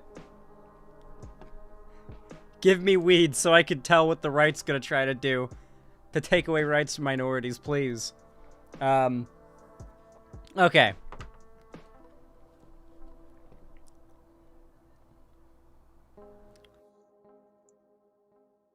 Yeah, I think it's real. I think that is real. Alright, which one of you Zoomer White House interns did it? Which one of you snuck it in there? I think it was real. I legitimately think it was real. I'm pretty certain it was. Anyway.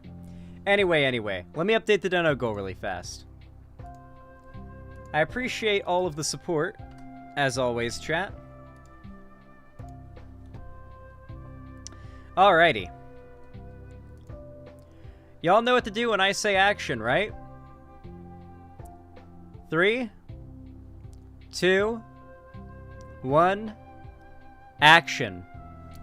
Alright, everybody. As all of you guys know, the right has been making sort of a mad dash to destroy any semblance of rights in this country held by trans people, and their end game has always been to essentially choke out all ability for trans people, particularly in the states they have hard, solid control of, from actually having access to the life-saving, gender-affirming care that they need. They have basically tried to pull the same thing they've done with abortion, where they instill compromise bills that still effectively bar essentially every trans person in the state from getting treatment, and the politicians who are, you know, behind these bills have not been quiet when it comes to their opinions on trans people and what they think should happen to them. The people who are making these bills are demonic. Now, before we get into all of this, I want to preface this all by showing you a really good little animation, or a very good little edited video, I guess, made by, I think it might have been made by SDL, but I'm not actually sure. SDL may not have made it, but I know SDL has popularized posting it. So I got the window open, and it's blowing my curtains. And it's really good. And it's just, I love it. I love this, okay? There's no music here. I turned it off because the music is copyrighted, and it always causes a problem for my editor, but no problem here. We're going to go ahead and watch this little clip, and I think it'll express to you the... Assuming you want to pause each little bit and read them, you really don't have to get the general idea of what's being expressed here. There's basically a meme that just flashes, you know, the scientific consensus on trans rights in front of you in roughly 28 seconds. It's very good. No! Why? It was muted. You guys saw the... No, you couldn't even see it because my fucking dono bar blocked it. But if you guys could see it, you would see that it was totally muted. And the second I pressed play, it literally maxed out the volume. I fucking hate Twitter so much. I hate Twitter so fucking much.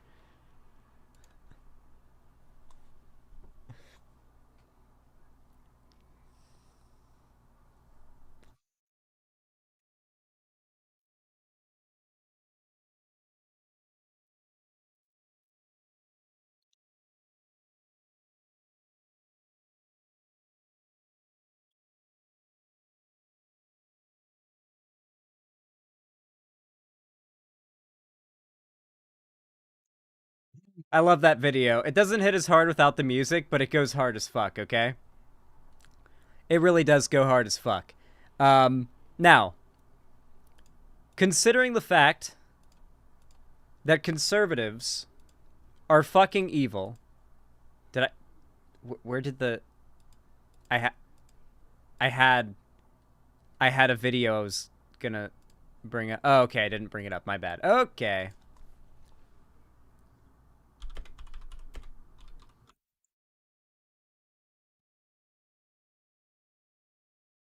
Let me bring up the clip that I wanted to find. You can edit out this dead air, Cherry. Nope. Come on, Twitter. There we go. Is this the full video? Yeah, there we go. All right, Cherry, you can edit it back in. Okay. So, when it comes to the kind of things the right is saying about trans people, and more specifically the legislators that are passing these bills are saying about trans people, it should be very obvious to you, not only do they not care about science, facts, reality, or frankly justice, but they're doing nothing but fighting for achieving death and destruction for a minority group they hate. A very good example of a conservative legislator making this clear was this recent speech made by Representative Barnaby of Florida. Let's go ahead and take a look at what he had to say about trans people. I'm looking at society today, and it's like I'm watching an X-Men movie with people that, when you watch the X-Men movies for Marvel Comics, it's like we have mutants living among us on planet Earth. Among us. And, you know, some people don't like that, but that's a fact. We have people that live among us today on planet Earth that are happy to display themselves as if they were mutants from another planet. This is the planet Earth, where God... For those that don't know, the X-Men comics were explicitly made as an allegory for civil rights, and the mutants are meant to be are literally explicitly a minority group that is discriminated against, and it is framed as a bad thing. And the funny thing is, this isn't even weird. You know the first X-Men movie, the one where the villain is the Senator Scott Kelly guy, I think his name was, who pushes for the extermination of mutants? Conservatives at the time loved that character so much when the movie came out that a bunch of GOP events hired the actor out to go on stage and pretend to be the character because all of the right-wing politicians and the audience loved the character so much. That's not even a meme. You can actually Google it. I'm not joking. The GOP hired him out to play the genocidal, bigoted villain from the first X-Men movie because he was so popular at conservative galas and speaking events for the GOP. I think his name was Senator Scott Kelly is the character's name. You can literally Google this. It's real. It's actually fucking real. So yeah, this does not surprise me that they would see a piece of media that's that explicitly pro not, you know, hurting minorities because of how they were born, and then side with the people who are in favor of hurting minorities because of how they were born. God created men, male, and women, female. Oh, let's go back and hear what he said real fast. This is the planet Earth, where God created men, male, and women, female. I'm a proud Christian, conservative Republican. I'm not on the fence. Not on the fence. Not on the fence. There is so much darkness in our world today. So much. Oh, and don't even think they don't have the level of darkness and corruption in them required to do evil things like they are, and then to play the sympathetic, sad, there's so much darkness in the world today, and it upsets me card, as they are actively fighting to genocide an entire group of people. They are truly that evil. They are truly that evil.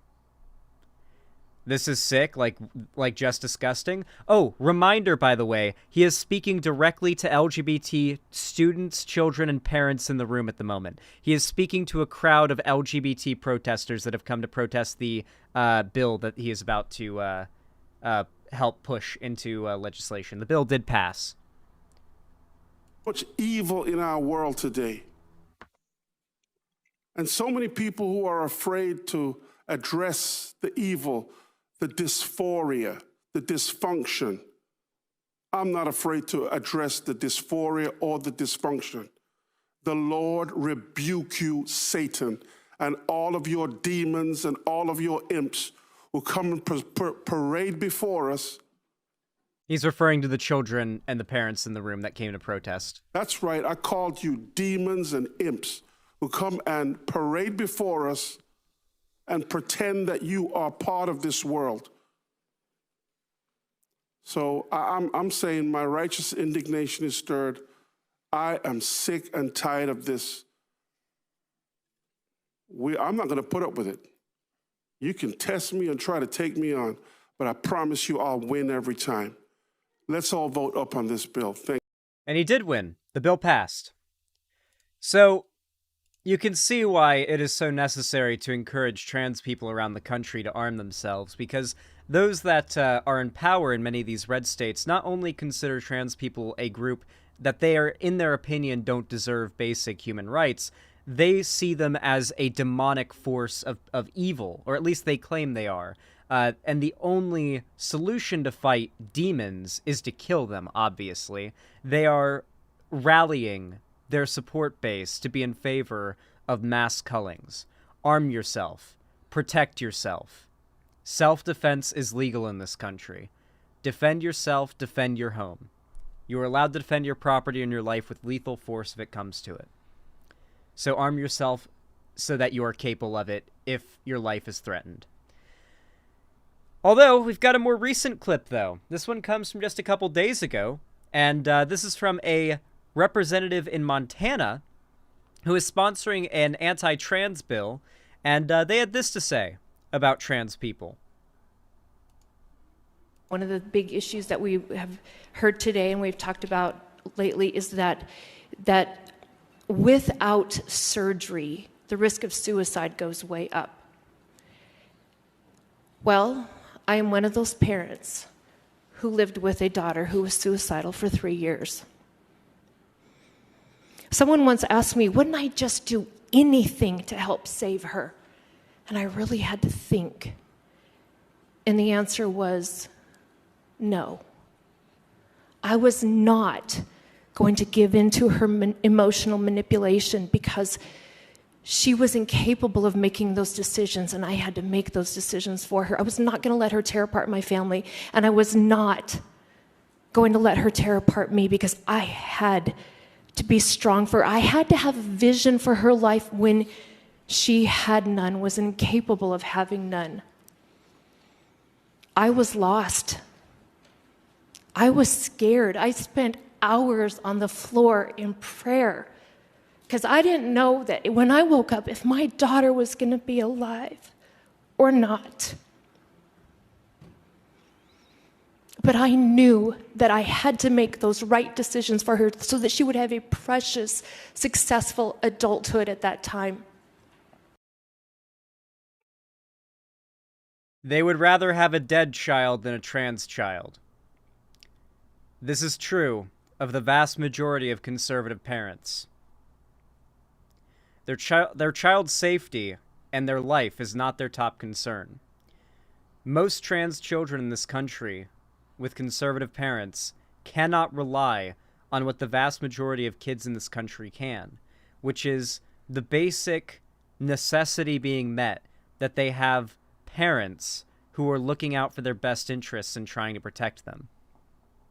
They do not get that because their parents have been brainwashed into a political cult that has convinced them their child is a victim of grooming. And that if they don't stop their child or allow their child to die by suicide, well, then their child might grow up to be a groomer themselves. And that can't be allowed, right? So better a dead child than a trans child. That is their logic. They are pure evil.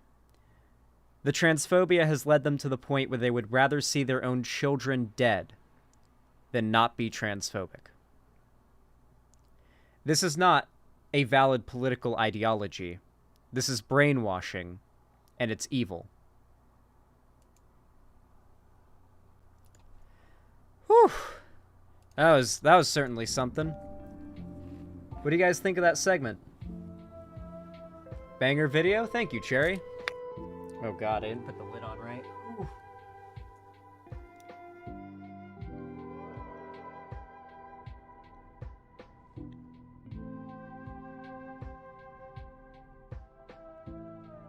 As a palate cleanser, the Dark Brandon clip was real. Here's an even better view of it. Okay. Alright, hold on. Let me, sorry, my ear was itchy. Let me, go ahead and clear up the list a little bit. Pog. Let me check my Twitter DMs.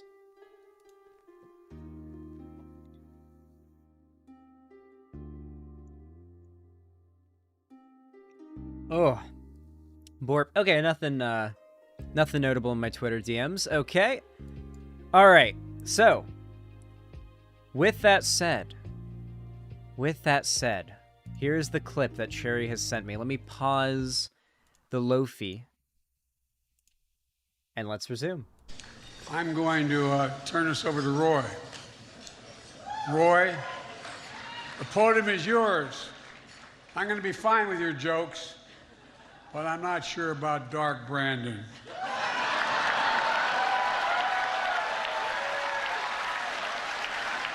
Oh my god, he's actually embracing it. This is perfect.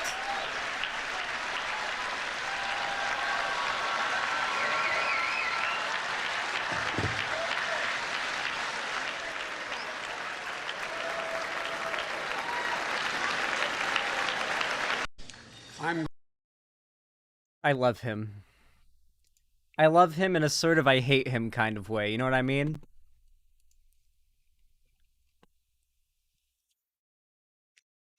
This increases his chances of winning in 2024.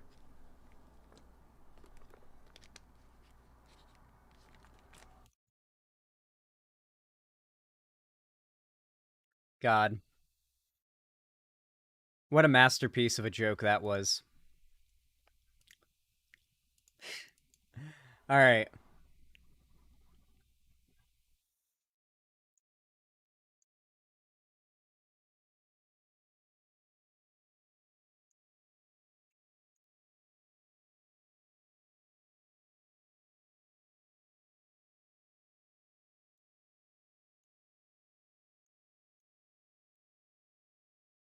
All right, guys. No, don't spoil what I'm covering. God damn it.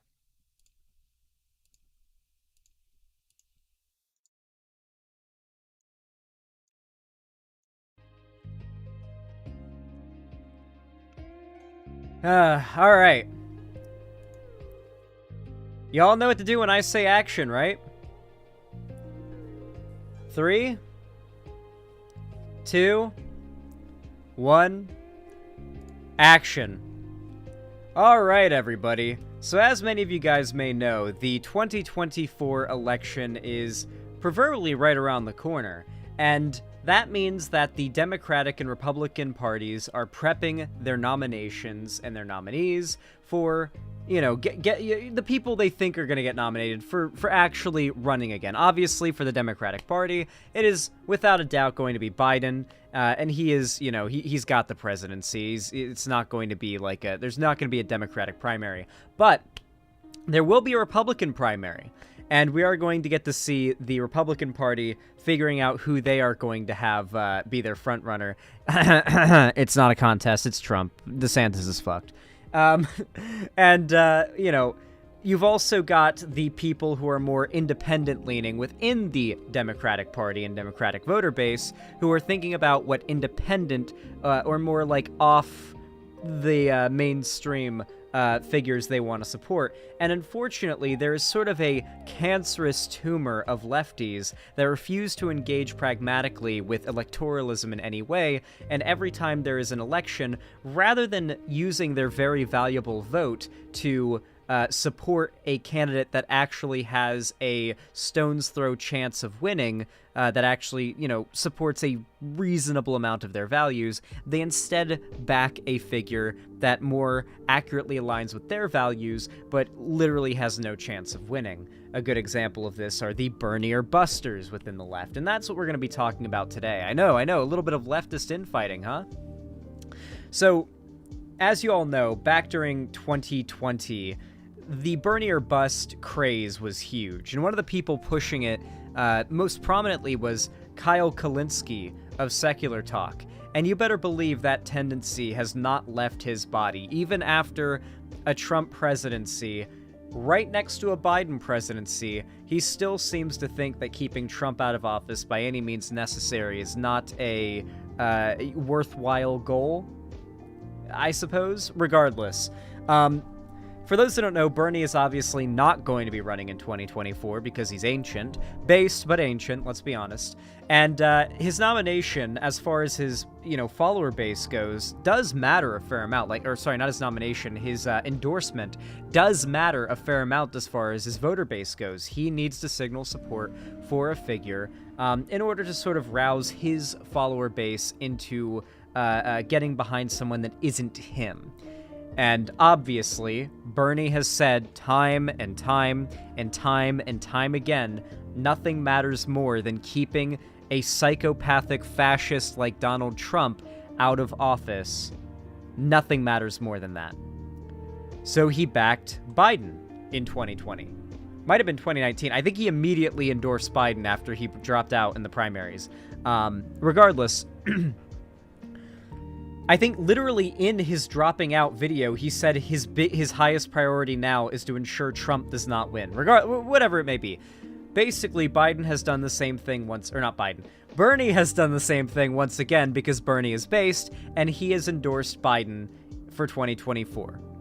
Obviously, I don't think this surprised anybody, but apparently it surprised Secular Talk's Kyle Kulinski, because I think he expected Bernie to endorse Marianne Williamson, which is surprising because why? She's good, yeah, she's based, but there's literally no reality in which she actually ends up having a chance at winning. So why would Bernie endorse her and direct his voter base to vote for her when as many voters as possible need to be directed towards Biden in order to beat Trump?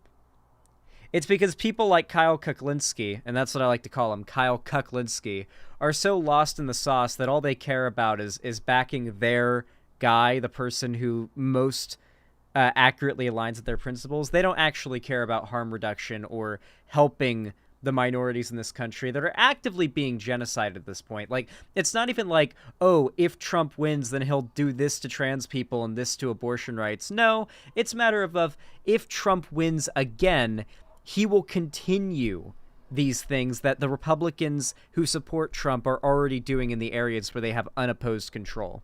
So it's not even a hypothetical anymore. It's a matter of Kyle Kuklinski very blatantly doesn't care about trans people at the very least. All right, guys, welcome to the show. I have way too much news for you today. So we're going to get into it in a little bit. I'll give you the real reason Don Lemon was fired.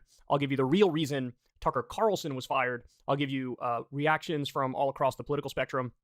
And I also have for you, sad to say, one Bernard Sanders has already endorsed Joe Biden immediately after he officially launched his 2024 campaign. And that's another thing. I'm going to play Biden's. It's for a primary. It doesn't matter. The sitting Democrat president is going to win the primary. It's as simple as that. It's not how it's done. It's done. Biden is going to be the Democrat nominee unless something really bad happens to him. It's set in stone, okay?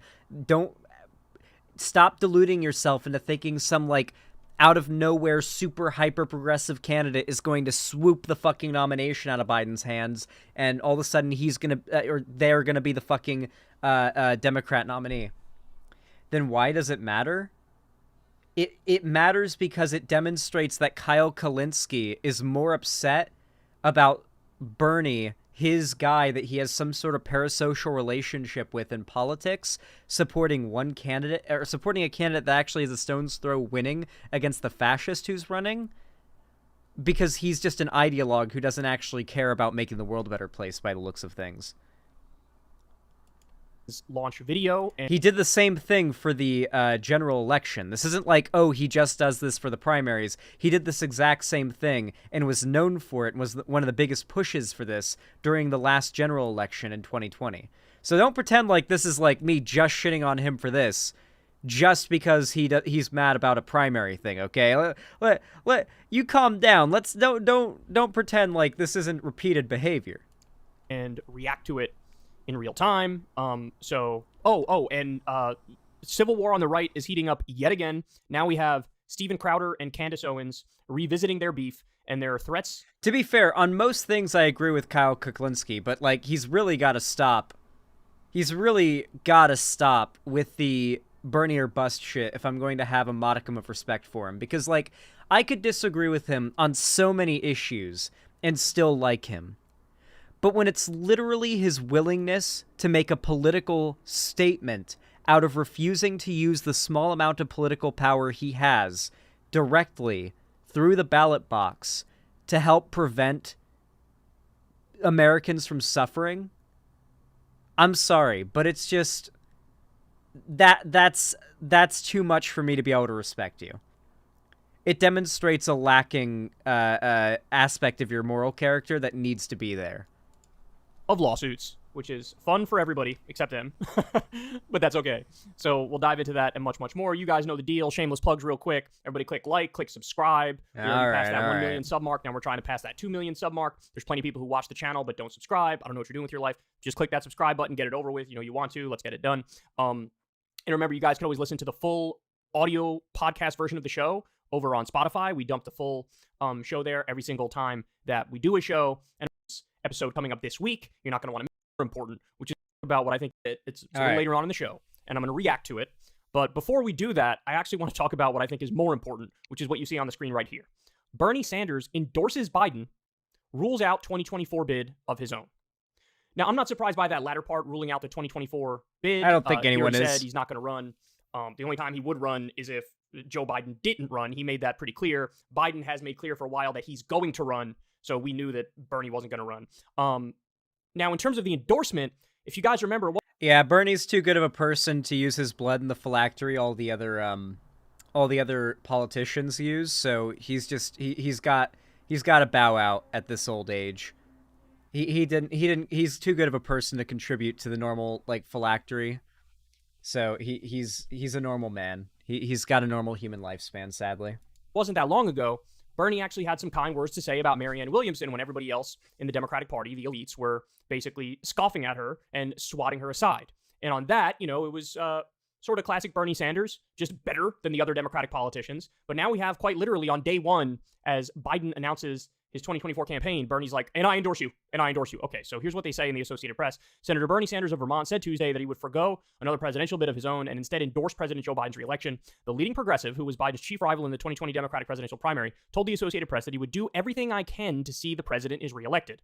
Quote, the last thing this country needs is a Donald Trump or some other right-wing demagogue who is going to try to undermine American democracy or take away a woman's right to choose or not address the crisis of gun violence or racism, sexism, or homophobia, Sanders said in an interview. So I'm in to do what I can to make sure that the president is reelected.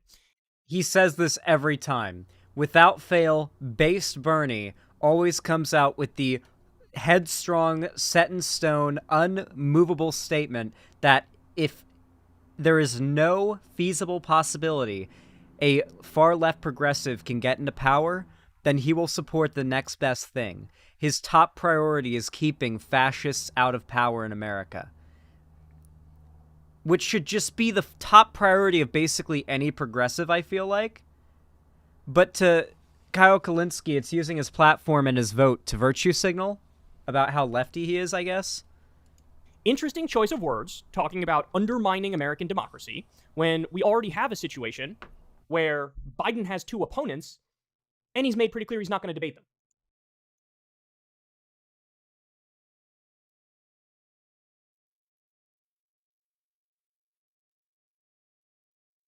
So Kyle Kalinske just said, Biden saying he's not going to debate his opponents in the Democratic primaries is equivalent to the Republicans and Trump's attempts to dismantle American democracy. You understand why I'm so harsh on Kyle Kalinske about this, right? On this topic, his brain is absolute pudding, okay? It melts the second you get him onto this topic. So right now we're not in the general election. We're in the primary process. And Joe Biden is undermining democracy in the primary process. And Bernie's commentary is, well, we've got to make sure a Republican doesn't win. How is it undermining democracy to not debate your opponents? What do you mean? That's not... Did Obama... I don't remember Obama doing primary shit. Did he? Obama 20... I guess it would be 2011, right?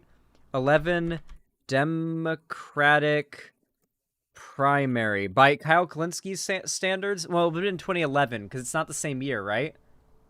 No, the general election would have been in 2012. Wouldn't the primary for the Democrats been in 2011?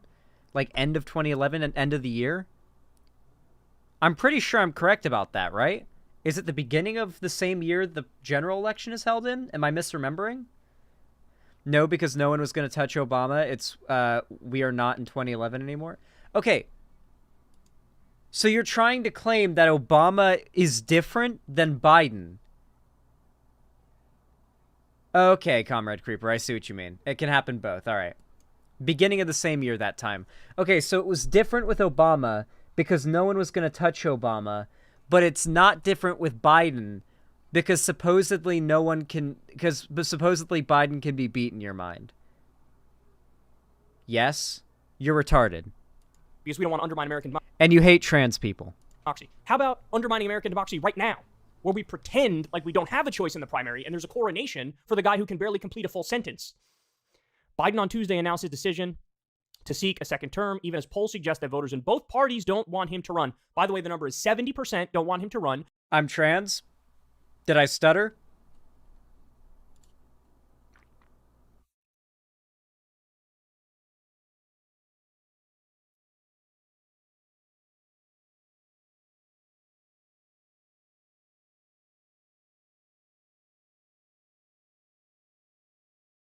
And only 26% want him to run. The Democratic president will face the winner of the crowded Republican primary, which features former President Donald Trump and half a dozen lower-profile conservatives. For much of the year, Sanders had left open the possibility of running again himself. On Tuesday, he said that he would not run, and he discouraged any other high-profile No, Cherry, that particular chatter has been dumb fuck posting for the last hour. Progressive candidate from doing so either. His decision suggests that the progressive wing of the Democratic Party will ultimately unify behind Biden's 2024 bid, even if progressives aren't excited about him. Quote, people will do what they do, Sanders said of other potential primary challenges. I think Joe Biden will be the Democratic nominee, and my job, and I think the progressive... Okay, so I'm sorry to break this to our boy, I'm forgetting his name right now, Kyle Kalinske, okay? But getting far left figures in power in this country and moving the Overton window is not a battle that is necessarily going to be fought within our currently elected, our currently elected representative population. It's not going to be them battling amongst themselves and the left gaining power. That is not how it is going to work. Unfortunately, my understanding, by the way things tend to be going and how most countries that are more progressive tend to go, is that it's going to take a battle of winning hearts and minds of the voter populace in this country. It is going to take basically progressive values just becoming more popular, as they have for years and years and years. We've seen as better conditions have been met for certain groups in this country because the belief that those groups deserve those rights or better conditions has become more popular within the voting populace. You have to shift the zeitgeist, as Samya Static just said, and move the Overton window within the population, and the Overton window within that population's representation will generally naturally move. The reason why Bernie didn't win any primaries and no super far left progressive ever wins any Democratic primaries is because most of the Democratic Party or Democratic voter base isn't that left wing. I'm sorry, but even among Democrat voters, it's John Ossoff's type of Medicare plan that's popular. Most Americans are not in favor of abolishing all private health care and all health care being taken care of by the state. Most people are in favor of a more moderate pay for it if you need it, or pay if you can type system.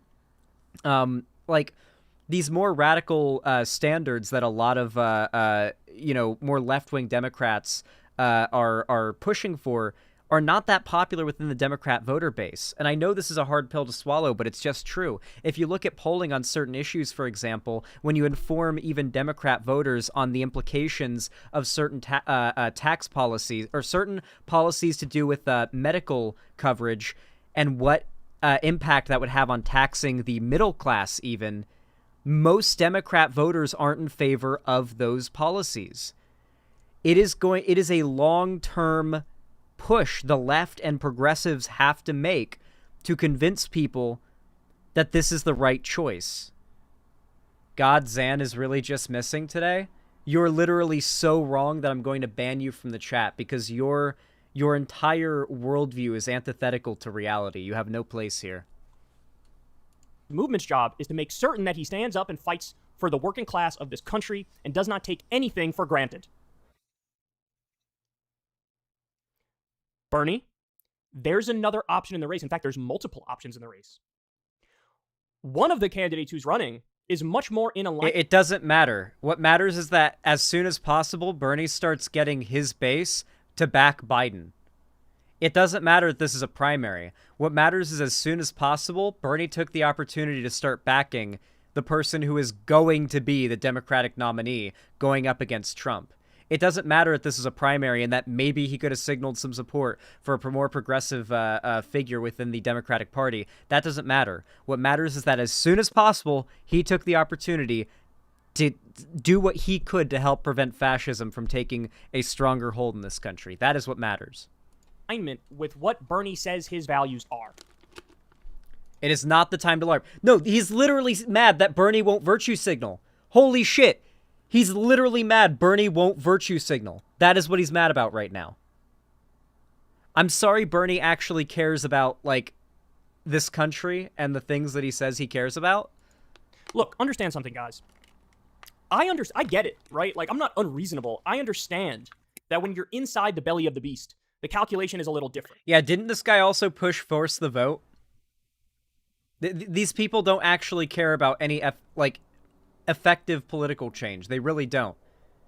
And I've seen Kyle Kalinski's talks with Vosh, where he totally acts like he's just this perfect little lefty, and they end up getting along. But, like, holy shit, do I think that Kyle Kalinski is a snake. I think he is a fucking snake who gets way too much charitability.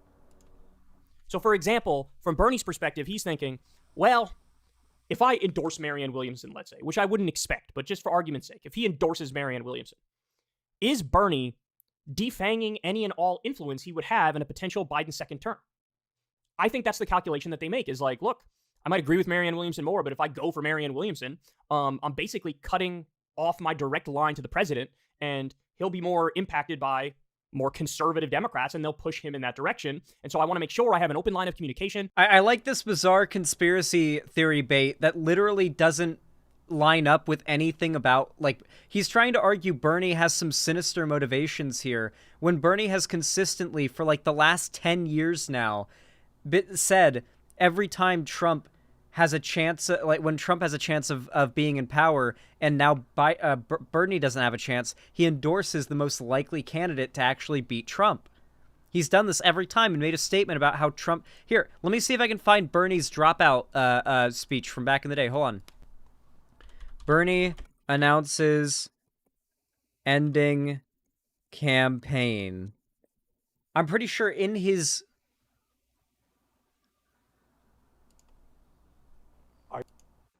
Over the past few weeks, Jane and I, in consultation with top staff and many of our prominent, certainly continue the campaign, but it's just not there.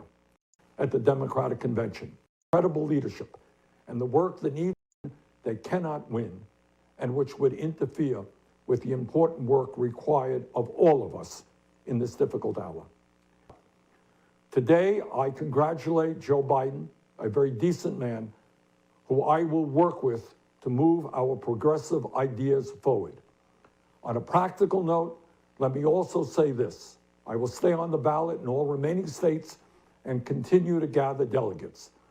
While Vice President Biden will be the nominee, we must continue working to... This is for the primary. Like, there's no harm caused to Biden's, like, run against Trump for him to stay on the ballot for the primary.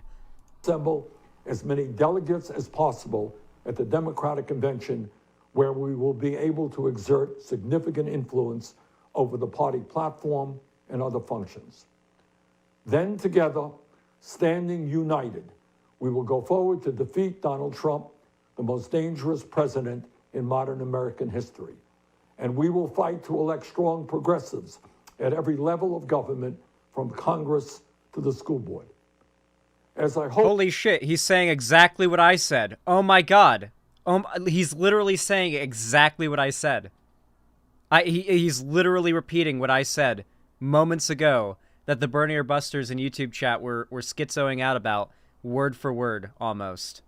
I hope all of you know this race has never been about me. I ran for the presidency because I believe that as a president, I could accelerate and institutionalize the progressive changes that we are all building together. And if we keep organizing and fighting, I have no doubt but that is exactly what will happen. And it is what happened. Yeah, like, Bernie has been consistent on this since 2016 at the very least. That was the 2021, but he also said the same thing in 2016. He has been consistent on this without fail. Now Kyle is trying to come up with some copium conspiracy theory about how actually this is some selfish, like, self-serving motive by Bernie to stay in the good graces of Biden. Which, to be fair, I'm sure to some respect this will help keep Bernie in the good graces of Biden, but we know what the primary motive is, and it's what Bernie has been saying for literally several election cycles now. I want to make sure I'm a voice in that room. I want to make sure to do that so I can win on the policy priorities that I have. This is me steel-manning his case as to why he feels like I should endorse it. The other thing is he probably thinks, well, he's totally inevitable, so why would I buck power if he's going to win anyway? Oh, yeah, and of course I've heard that Kyle Kalinski's Ukraine takes are god-awful, so I hear he's doing at least soft apologia for Russia. And like, I'm sorry, but when you've seen what's happening to Ukraine, like, that it's demonic to make any excuse whatsoever for Russia and to try to push any narrative in which, like, Ukraine is not, like, unambiguously the victim of Russia's imperialism. Way, I want to have more of a voice in the room. I want to be able to shape the agenda better. Again, this is me steel-manning his case. But the fact of the matter is this. Bernie himself in 2016 and 2020 was scoffed at. The Democratic establishment and the elites, swatted him aside like he was a fly. And from their perspective, they're like, this is a joke. You're a joke. And so Bernie... I like his attempts to pull in the Nazgul crowd, the Democratic elites. Being in that position, being in that hot seat, he knows what it's like to be an underdog candidate fighting in a principled way for a better Democratic Party and a country that's social democratic. He understands what that's like.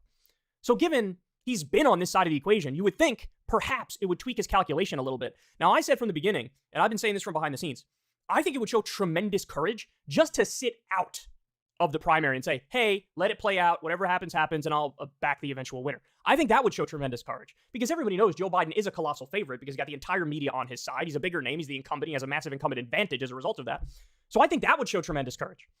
But he didn't even do that, right? I don't expect him to endorse Marianne, which, by the way, in a world that made sense where you weren't playing power games, ideologically, you agree much more with Marianne, so you would endorse Marianne. That's the truly principled thing to do.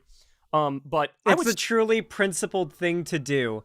I'm sorry. I think the truly principled thing to do as a leftist is to take the action that most likely causes fascism to not result in the deaths and suffering of shit tons of minorities in America, but that's just me. Maybe that's just my utopian worldview. Still give it, you know, I would, you know, tip my hat to him if he said, I'm just going to stay out, right? But he didn't do that. On day one, he bends the knee. He bends the knee. Dude, he's so mad that Bernie won't virtue signal. It's all that this is. He's just triggered that Bernie won't virtue signal. And look, you just have to call balls and strikes here. Call it like it is. It's disappointing. Because if you look at, on paper, what Joe Biden stands for, what Marianne Williamson stands for, we know who the better candidate is. It's not even close. And this is even coming from a guy I'm sure Marianne I've Williamson told you guys, is better. Joe Biden has governed...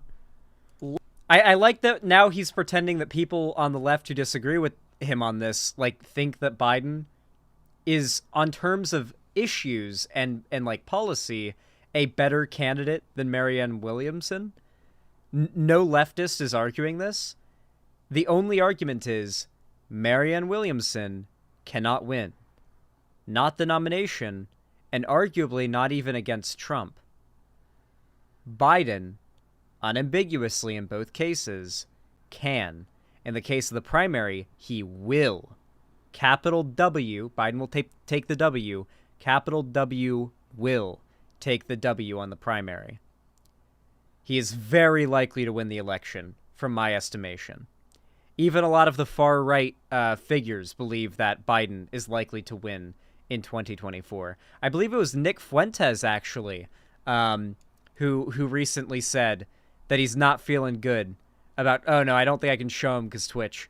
But yeah, he released a clip recently, or a clip came out of him recently, saying that he feels very doomer about 2024 and how progressive Gen Z is. Like, Nick Fuentes is a, like, psychotic Nazi piece of shit, and he is a liar, but he's not...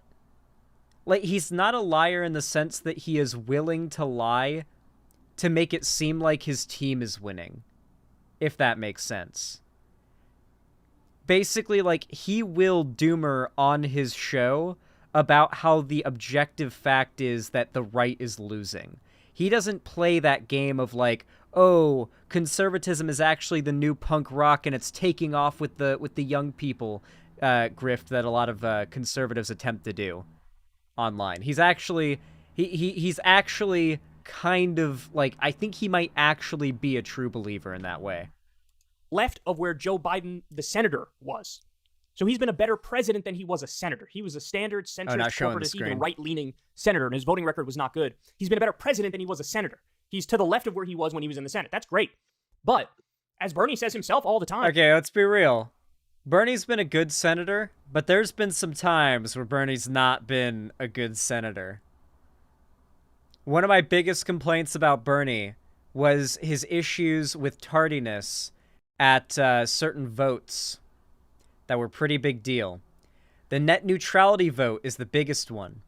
For those of you guys that don't know, when it came to whether or not we were going to lose net neutrality, the vote came down to one deciding vote that would have allowed net neutrality to stay.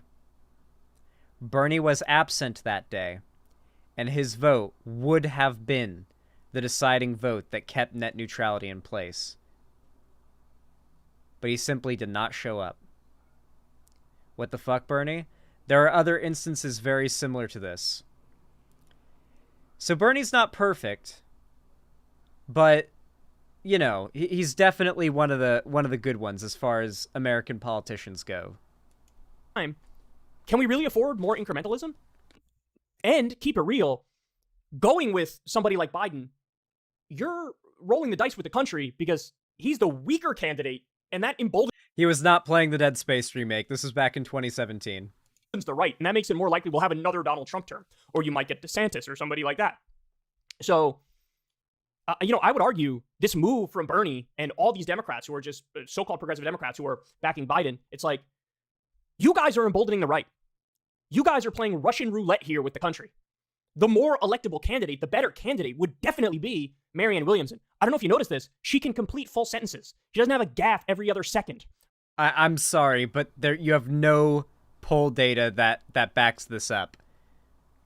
Not only am I pretty sure no poll data exists that backs this up, but if it does, like if there is poll data, or that could back it up, sorry. But if that poll data does exist, I am almost certain it does not back up that claim. That Marianne Williamson would have a good chance at beating Donald Trump. I do not believe that. I do not believe that.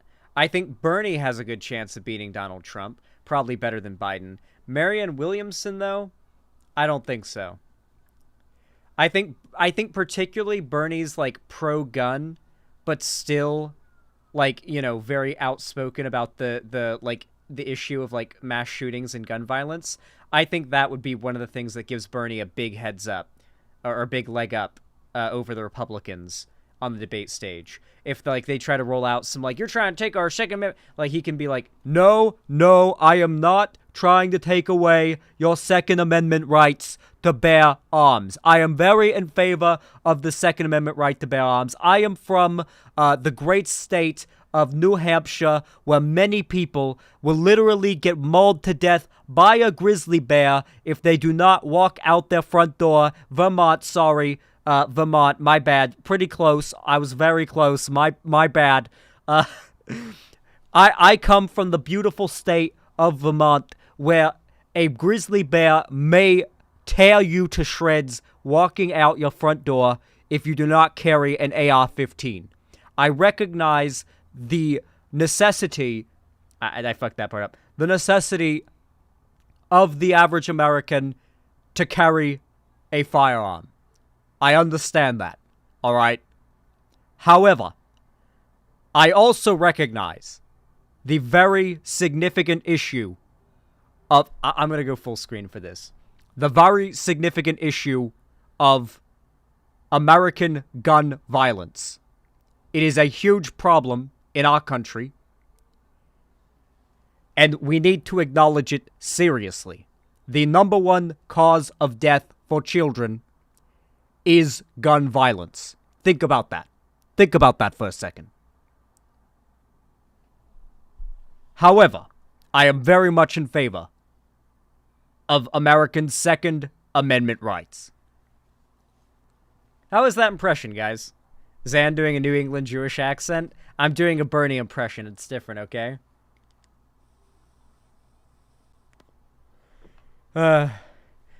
Zan, didn't Bernie also miss the vote to extend/end the Patriot Act? Potentially, that sounds right. Okay, I tried my best, all right? I'm doing my best. Bernie impression is better than Trump. I'll practice it more, okay? However. Okay. Anyway, yeah, I think that's enough. Kyle Kalinske sucks. Do your Obama impression? My fellow Americans, let me be clear. My favorite game is Hightail. I can't do it.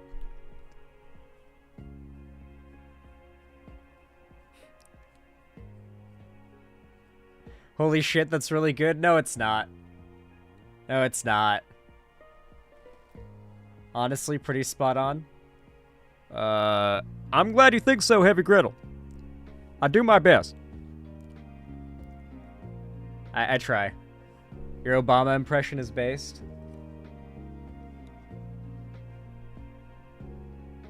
You have the cadence? I'm usually good at imitating cadence. Can you do an entire segment on this data report? Cherry?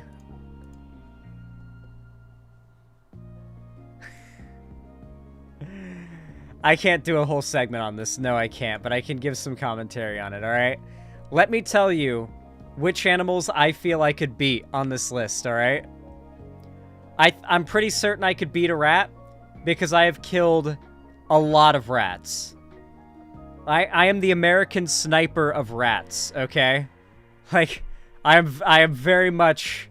I know that I can kill a rat because I have killed many, okay? Now, going forward, we're going to assume that, like, I have been hopped up on some serious drugs that take away all of my inhibitions when it comes to, like, remorse, okay? Because I hate killing animals at this point, like, going past the point of rat here, okay? So we're assuming that I am, like, bloodthirsty, like tooth and nail, I want to fucking kill the animal that I'm fighting, alright?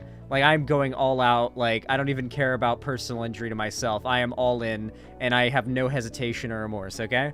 So, house cat, absolutely, I could just absolutely fold a house cat, alright? Like, in a fair fight, where we're going at it, no, house cat's not winning, alright? I've play fought with my cat many times. It would not win. It would not win if I like wanted to actually hurt it. Goose. Yes. I know there's a lot of videos of geese beating people up online, but remember, most people are not trying to hurt the goose. They're just trying to get away and get the goose off of them. If I was actually trying to fucking kill that goose and I was out for blood, that goose would be dead, okay? It doesn't matter if it can fly a little bit. It wouldn't get off the ground. I would bear hug it, pin it on the ground, and, like, break its neck, okay? Like, that goose would be cooked, alright? Medium-sized dog, alright? Now, here's the part where I'm pretty sure I'm not coming out of this without getting pretty badly hurt, alright? Medium-sized dog, I'm not assuming, like a fucking, like, Pomeranian or something. That's a small dog. I'm assuming, like, a German Shepherd is a medium-sized dog, or a Lab, because there are, like, Mastiffs. Tibetan Mastiffs are, like, a big dog, okay? A German Shepherd's gonna German Shepherd's gonna fuck me up real bad before I can kill it, okay? Like, I've seen videos of trained German Shepherds. Yeah, pit bulls. I've seen videos of what a medium-sized dog can do, and I might not even win. This is like a probably I can win, but I'm gonna come out of it very fucked up, okay? Eagle. This is a big maybe, but probably not, okay? Like, maybe, but leaning on probably not, you know what I mean? The problem is this thing has very agile flight, and basically all it takes for the eagle to win the fight, and it's over for me, is a swipe at my eyes. A swipe at my eyes from the air, like one talon swipe at my eyes, and it's over, really. Like, there's really nothing you can do after that point. And not only that, but I am permanently maimed. Like, literally permanently maimed. So eagle is really just... If it depends on how it goes. If I, like, jump in the air at it as it's, like, swooping down at me, grab it by the neck, choke slam it to the ground, and stomp it to death, I'm winning. But, like, yeah, it might Levi me, like the fucking, like, Levi versus the Beast Titan me, you know? Like, it might be fucking over, you know? Large dog. By large dog, I assume we're talking about...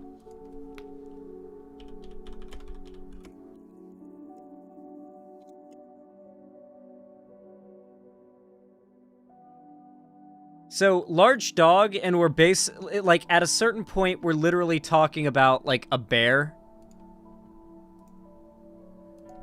Like, at a certain point, when we talk large dog, we're in some scary territory now. Like, I don't think I can take that dog in a fight to the death, no matter how bloodthirsty I am. I don't know if my blows of any kind could get through its fur. I feel like I'd have to Jack Sparrow it, is the only way I could win. Like, reaching my arm down its throat and trying to do internal damage. No weapons allowed in this fight. We're assuming absolutely no weapons. If you chase down a coyote, I feel like the vast majority of canines would figure out a way to get along with you. Yeah, I did chase down a coyote once. I have video of it. It's pretty fun. I think the only way I could win is if I'm, like, reaching down its throat and, like, clawing around to do internal damage and, like I'm really going fucking dirty here. How could you hurt him? We're talking a hypothetical here, okay? So I'm gonna go with a heavy, probably not on large dog. Chimpanzee. Flat, solid, unambiguous, no.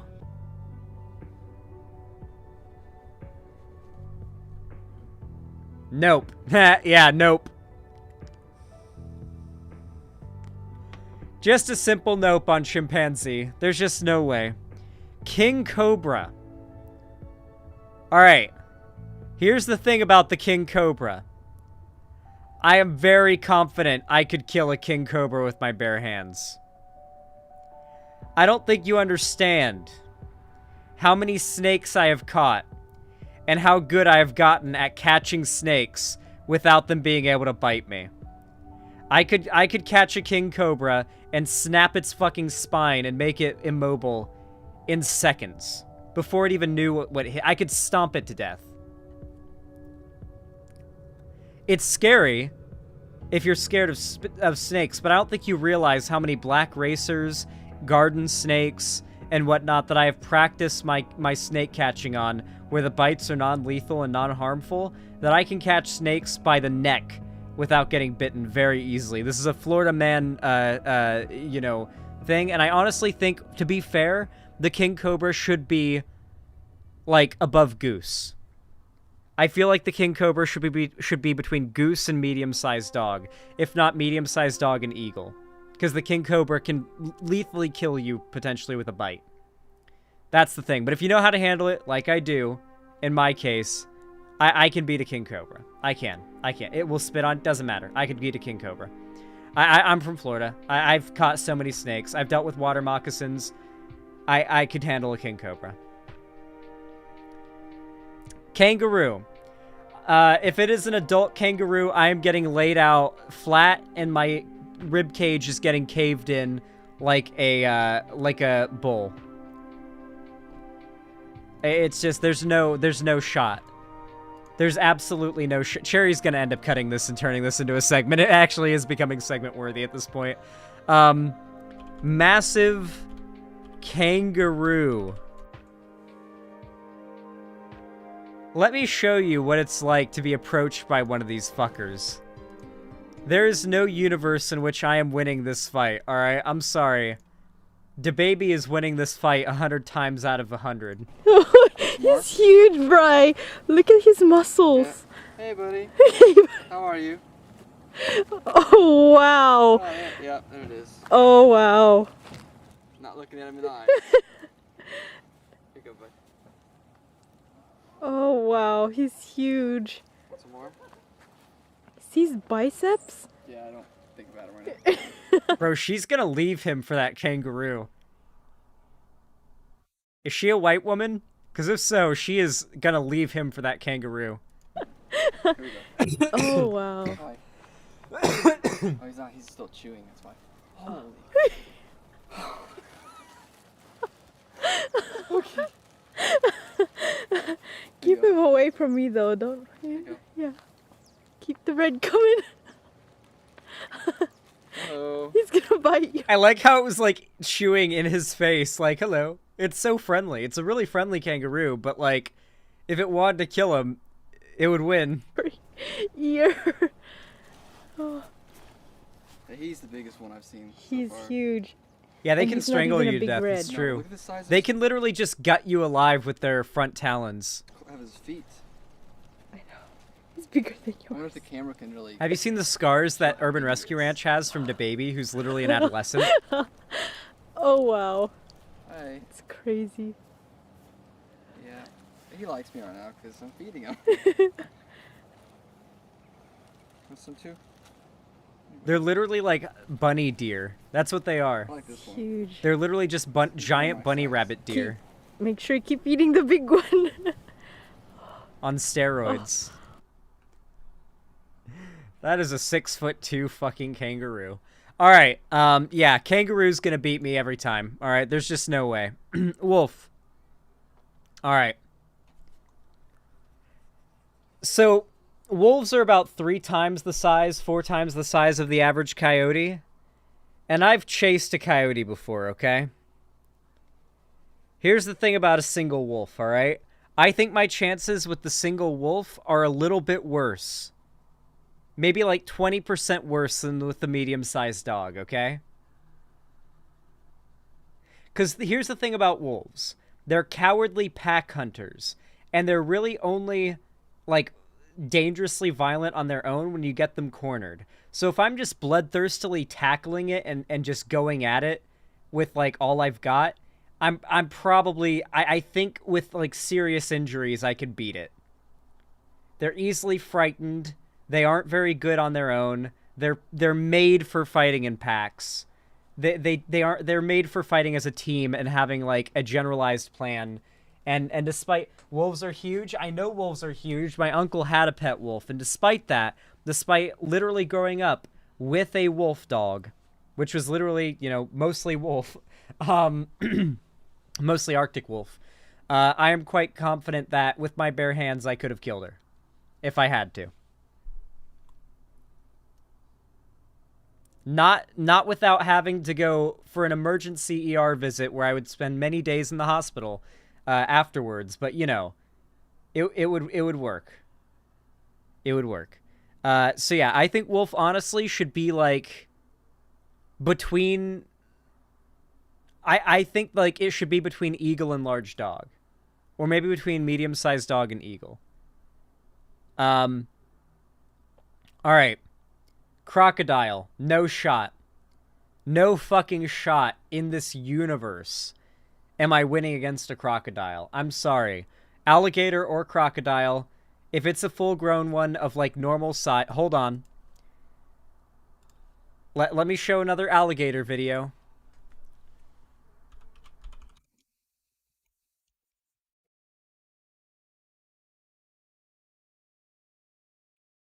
I'm sorry, if we're talking, like, like an actual Florida gator, I don't think so. I don't... Horse clashes with alligator at State Park. Yeah, if the horse can't win, I'm not gonna win. Most talked about video today, I would say. A group of friends on a nature walk saw something really unusual. They call themselves the A-Team, and they sent us the video. Take a look. Are they using the horse to fight the alligator? That's awesome. Oh. Guess not everyone's afraid of alligators. This wild horse sure was not. It gave it's the just a gator wild couple horse. of good kicks, as you saw, and then it went back to make sure that Yeah, there are wild horses in Florida. It's crazy. the reptile got the message. Get out of there. Don't mess with mama. No, see, there's a foal right there. Right? It looks like the gator may have taken a nip of the horse's leg, but the horse does seem to be fine. And the folks who recorded the video say the horse may have been trying to protect a baby. You said you saw the baby there in the video. It was in the group. This, by the way, was on a trail at Paynes Prairie in Gainesville. I've been there. Yeah. I've been to Paynes Prairie. Holy shit. Don't realize that we do have a small herd of wild horses, and that... Fuck. God damn it. People in chat are spamming Vosh. God. Every time, anything horse related. That's where they are. They're at Paynes Prairie, which is a park outside Gainesville, and they actually are a reintroduced wild herd. They're cracker horses, you know, which is...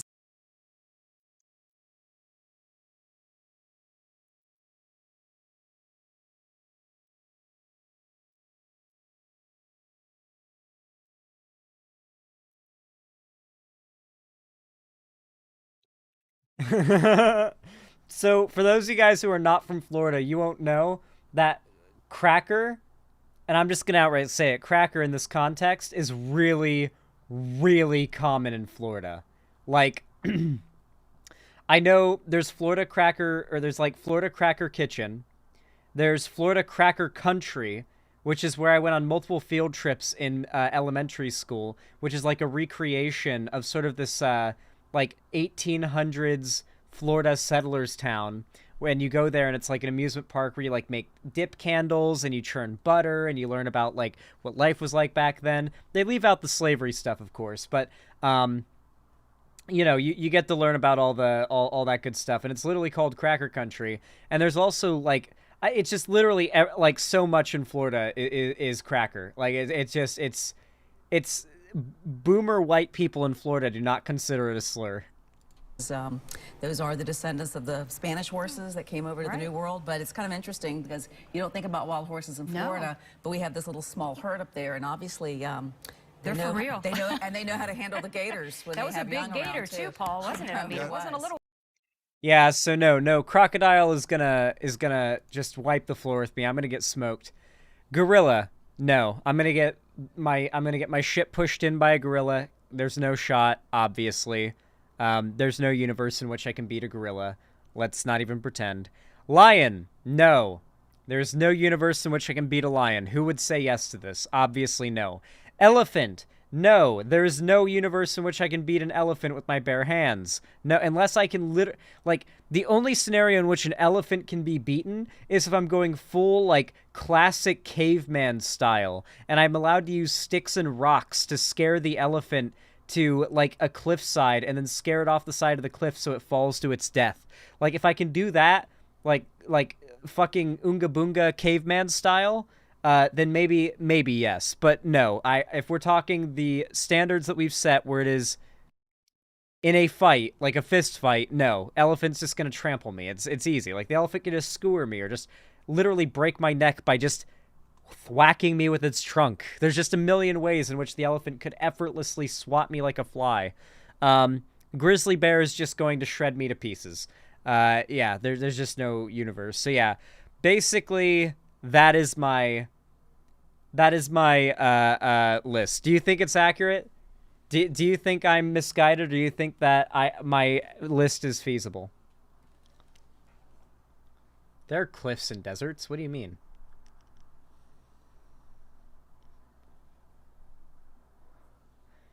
You could beat a grizzly? Nah.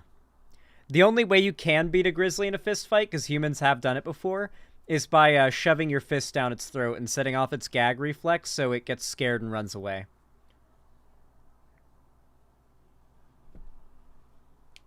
It's funny as fuck, though. 8% were like, yeah, I could beat an elephant. Yeah, Americans are fucking weird.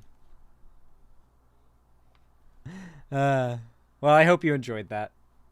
This was longer and more in-depth analysis than some of your political videos, Lamau. Good. I'm glad. Rock, thank you for the tier 1 sub. I really appreciate that. Thank you for the $5. That's very kind of you. Said, yo, Zan, thanks for the work you're doing for the left. I hope you're able to do something similar soon. Oh, well, I appreciate the tier 1 sub. I don't know what you're referring to, but thank you. And Velabel, thank you for the tier 2 sub. I really appreciate that. I don't know how many months that is, but you didn't even say anything. Thank you for the support, though. That I'm going to assume is $10 and not $24, but let me know if I'm wrong, okay? I don't want to undercredit you. Let me update the dono goal really fast.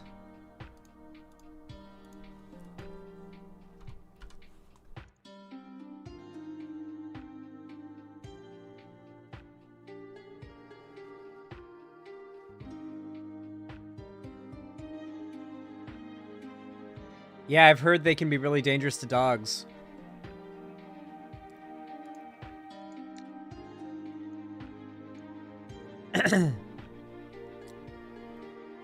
Opal Teal, thank you for the $5 super chat. Says, just got home from a trans rights protest. Oh, wait, I already read that one.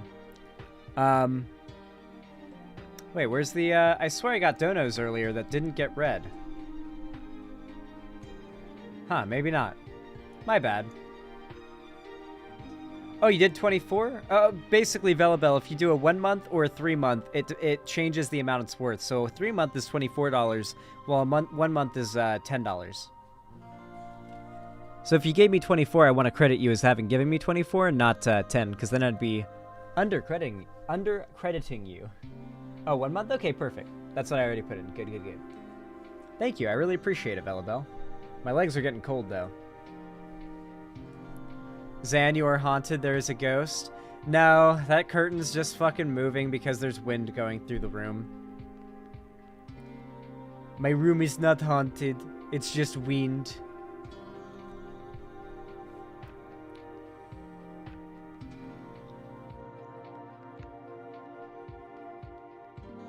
I have my window open, and I have the other window open, so it's literally like a big wind draft that I use to put through my house to make it so it's nice and cold. Oh yeah, it's hit in Seattle these days.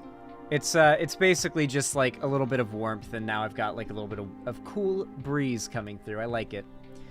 Alrighty.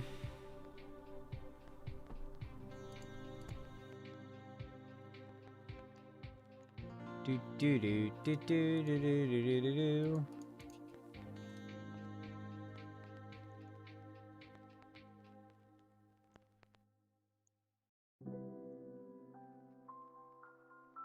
How many weeds do you smoke? All of it.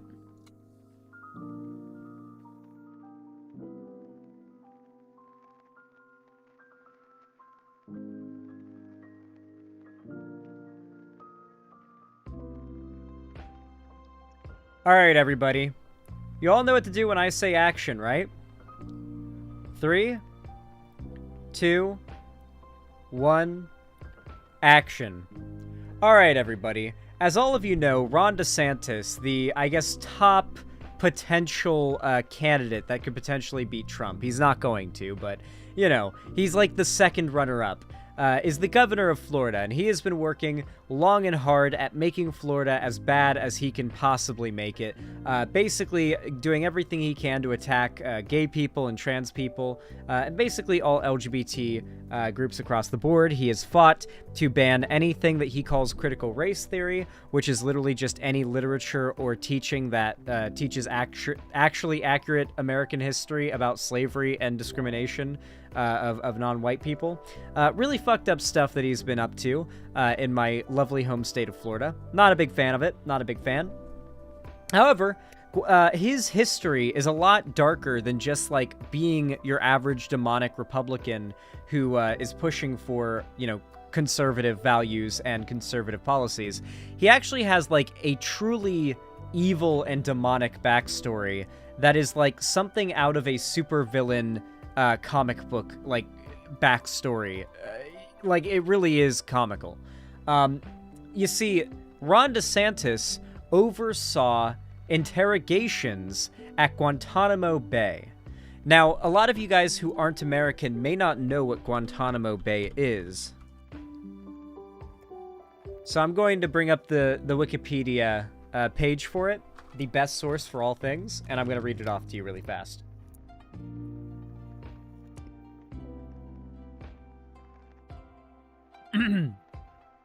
The Guantanamo Bay Detention Camp is a United States military prison within Guantanamo Bay Naval Base, also referred to as Gitmo, on the coast of Guantanamo Bay in Cuba.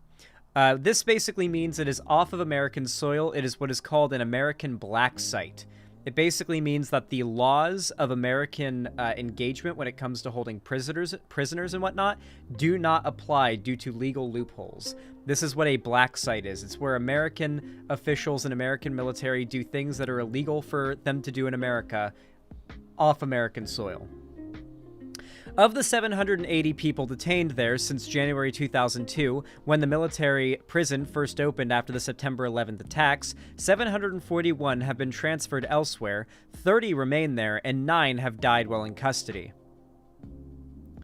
The camp was established by U.S. President George W. Bush's administration in 2002 during the War on Terror, following the September 11, 2001 attacks. Indefinite detention without trial led to the operations of this camp to be considered a major breach of human rights by Amnesty International, and a violation of the Due Process Clause of the 5th and 14th Amendments to the United States Constitution, by the Center of Constitutional Rights. Bush's successor, U.S. President Barack Obama, promised that he would close the camp, but met strong bipartisan opposition from the U.S. Congress, which passed laws to prohibit detainees from Guantanamo being transferred to the United States for any reason, including imprisonment or medical care, which was especially needed. During President Obama's administration, the number of inmates was reduced from about 250 to 41. In January 2018, even U.S. President Donald Trump signed an executive order to keep the detention camp open indefinitely. Of course he did. In May 2018, the Trump administration repatriated a prisoner to Saudi Arabia. At least they did that. Even they did that. In early February 2021, U.S. President Joe Biden declared his intention to shut down the facility before he leaves office, though critics have noted that the Biden administration has taken few steps in the direction of closure. Instead, the Department of Defense has continued several $1 million of expansions to military commissions and other Guantanamo Bay facilities, including a second courtroom. The Biden administration has released 10 detainees from Guantanamo. Now, as you can imagine, this site has been under a lot of scrutiny because the shit that goes down there is very shady. One of the things they do there is torture. For a very long time after 9/11, it was an actual political debate in this country as to whether or not torturing the suspected terrorists who had no trial and no due process in their detainment was ethical or not. They were doing a lot of forms of torture in Gitmo, and are doing a lot of forms of torture in Gitmo. One of the most notorious is waterboarding, where you take a dishcloth, you strap someone to a table, tilt them like at an angle so that their head is pointing towards the ground a little bit, but they're like mostly horizontal. You basically wrap that washcloth over their head so it is like nice and tight around there, and you pour water over their face so that the washcloth gets soaking wet and like sticks to your face, like it's like shrink wraps to your face, and the water gets into your nose and into your mouth, and it's basically drowning. It basically feels like you're drowning. It is insanely bad torture. A lot of conservative figures have actually, to try to make a statement about how it's not that bad, did it on live television and couldn't handle a few seconds of it. There are a lot of viral clips of Republican and conservative figures like trying it to say, oh, look, it's not that bad, it's not that inhumane, and then literally not being able to take it for more than 2 seconds.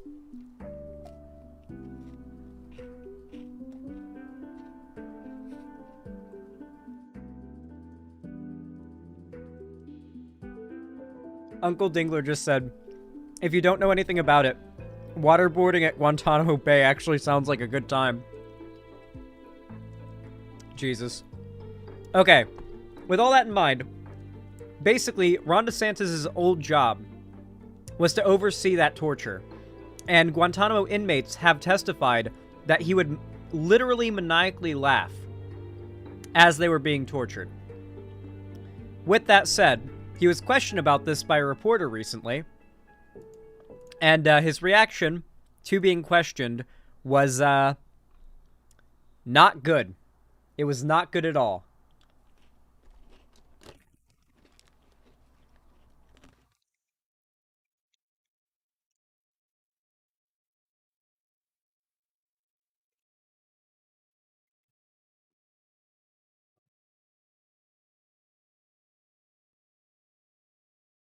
All right, Cherry, you can cut out my my cookie eating. Ron DeSantis blows up at reporter over question about Guantanamo Bay prisoner claims. Florida governor has faced increased media scrutiny as he readies 2024 campaign. Ron DeSantis angrily chastised a reporter on Thursday as he spoke in I can't talk. The cookie is making my mouth water. I'm sorry.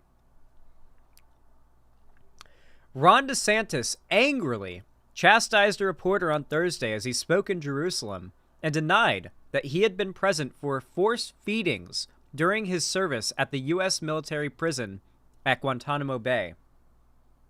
For those that don't know, one of the things that he was accused of was being sort of overseer of the forced feedings they would do. The prisoners would try to starve themselves to death to try to end the torture and the suffering, and so they would be force-fed with funnels, and they would, like, force the food down their throat to force them to be alive, you know, to force them to continue to have food in them.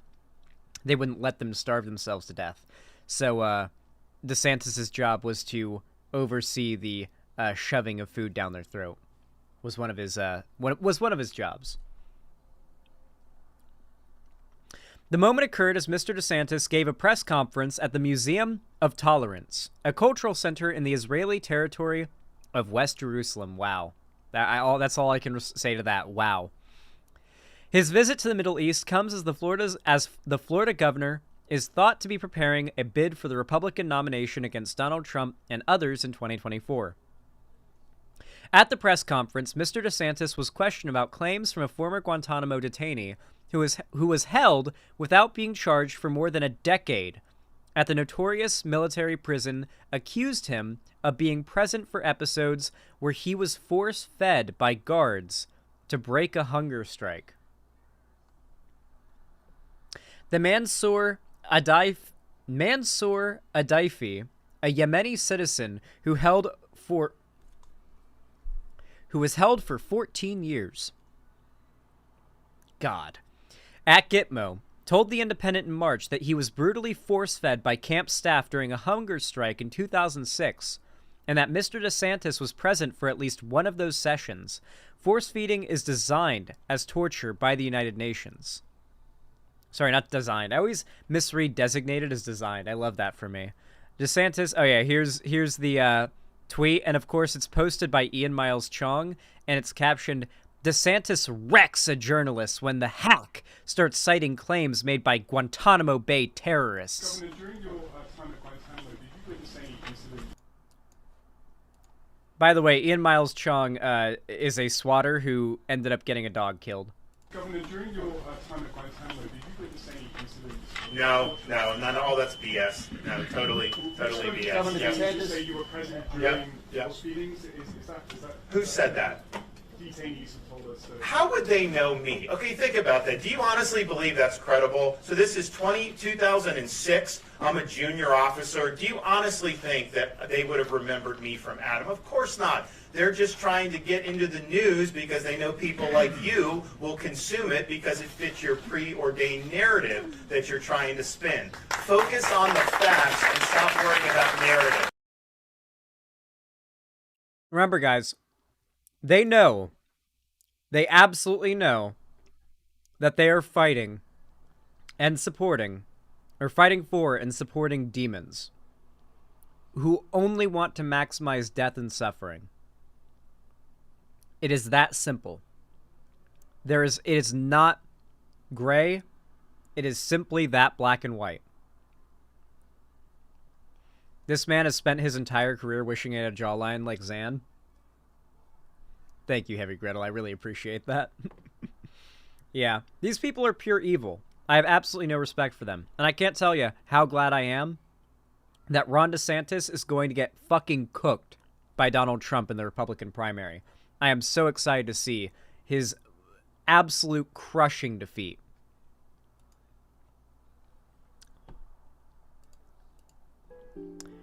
What do you guys think of that segment?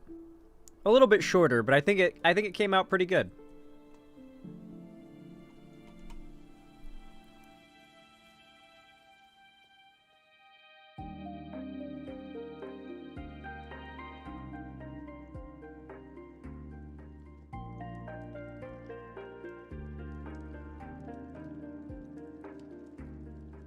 All right.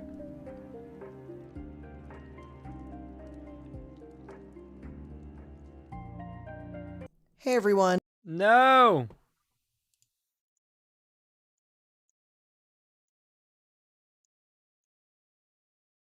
God, I hate YouTube. All right.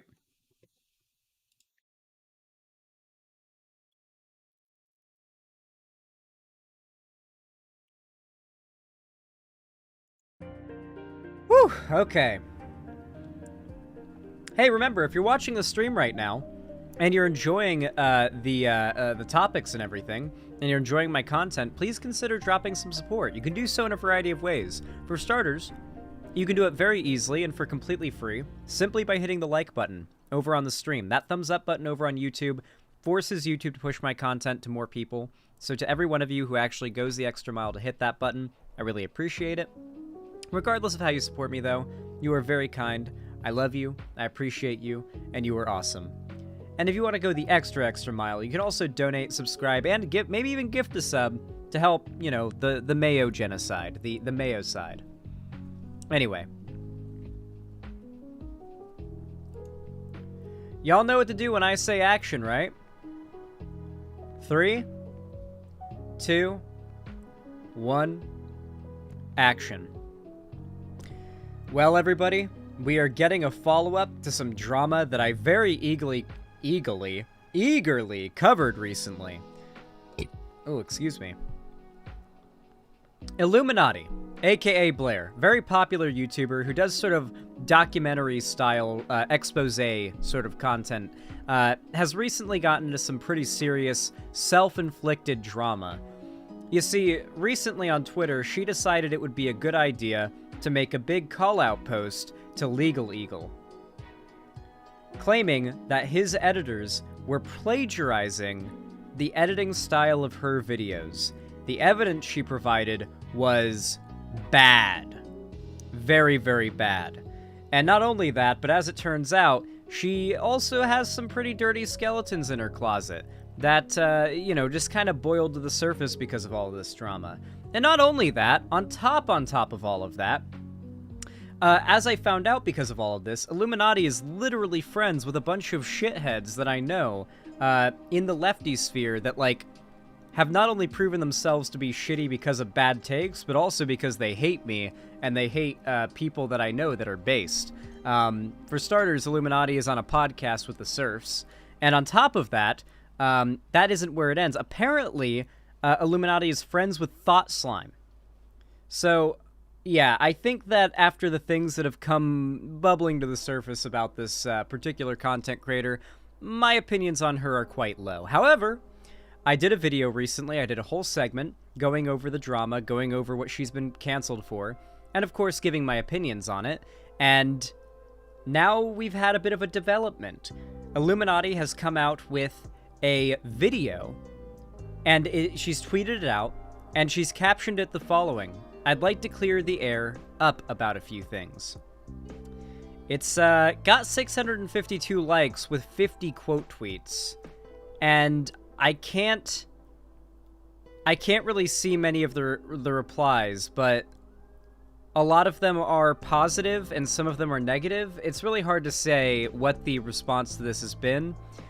The video certainly has a lot of likes, but, well, we'll see whether or not she's able to slide her way out of this one or not.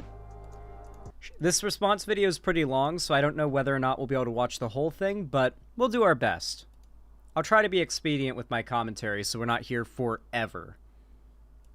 Hey everyone. Well, there's no really fun or interesting way to start this conversation, so you guys know what you're here for, and I'm just going to jump into it the way I know how to. So I'm sure, as all of you know, many things have been said about me in the past week and a half-ish, and I'm someone who often doesn't speak my side of things, and that's something that's also been noted. Just for kind of full transparency in this, I'm going to be working from some of my notes that I've written to accomplish two main things. The first is mainly to keep me on track with the subject matter and off of tangents. I know I like to go off on tangents and talk about various topics all the time, but this is not that time. The second reason is really just to keep my emotions in check. A lot of the things that I'm going to talk about in the most of this video, to be totally honest with you, are things kind of from the past. They involve old friends, people that I used to consider close friends and I used to trust and really enjoy spending time with, and kind of reopening a lot of these wounds is really painful. It's really uncomfortable, and it's not something I ever thought I would ever have to speak about, especially not in this kind of way. After a few days of self-reflection and really thinking about what I want to say and how I want to talk about these things, I think now is the right time. To be perfectly honest, I'm feeling pretty vulnerable to have this conversation with so many people and so publicly, especially since some of the things that I'm going to talk about today are really personal and things in my private life that should have never become content fodder. So let me try something new today, and I'm going to address these issues. All right. Right from the start, she's already made it very much about herself, and has kind of thrown herself a little bit of a pity party in the average YouTuber apology video kind of way. So, I don't know. I'm on 1.25, so I'll try upping it to 1.5 speed. I don't know. I can't really say whether or not that felt genuine. I feel like I need to say more, or see more, in order to say more. Now, before we get into debunking many false statements that have been made about me, I want to start with an apology. I have apologized privately to Legal Eagle the day after this incident occurred, though I have not been... I want to reach out and apologize for my tweet yesterday. I was quick to protect my editors when they brought this info to me, and I overreacted. I have deleted the tweets. Understood. Thanks for the apology, and thanks for deleting. Publicizing that until right now. Maybe this is something I should have said sooner, but I needed the time to think through the events that have preceded. And for those unaware, a short story. My editors came to me about how parts of a Legal Eagle video looked similar to our videos. And then there were messages and an email from one of Legal Eagle's editors asking for more information about how we do certain effects. I looked at the compared images that were brought to me and I said, wow, that does look pretty similar, and I impulsively posted about it on Twitter. Truthfully, I should have looked into this more instead of just putting the information out there the second I had a gut reaction about it. I should have asked him what the emails were about, but I didn't, and I made a mistake, and plain and simple, I was wrong. So to Legal Eagle and team, I just want to reiterate that I messed up, and I'm sorry for any stress this may have caused you and of course to your team.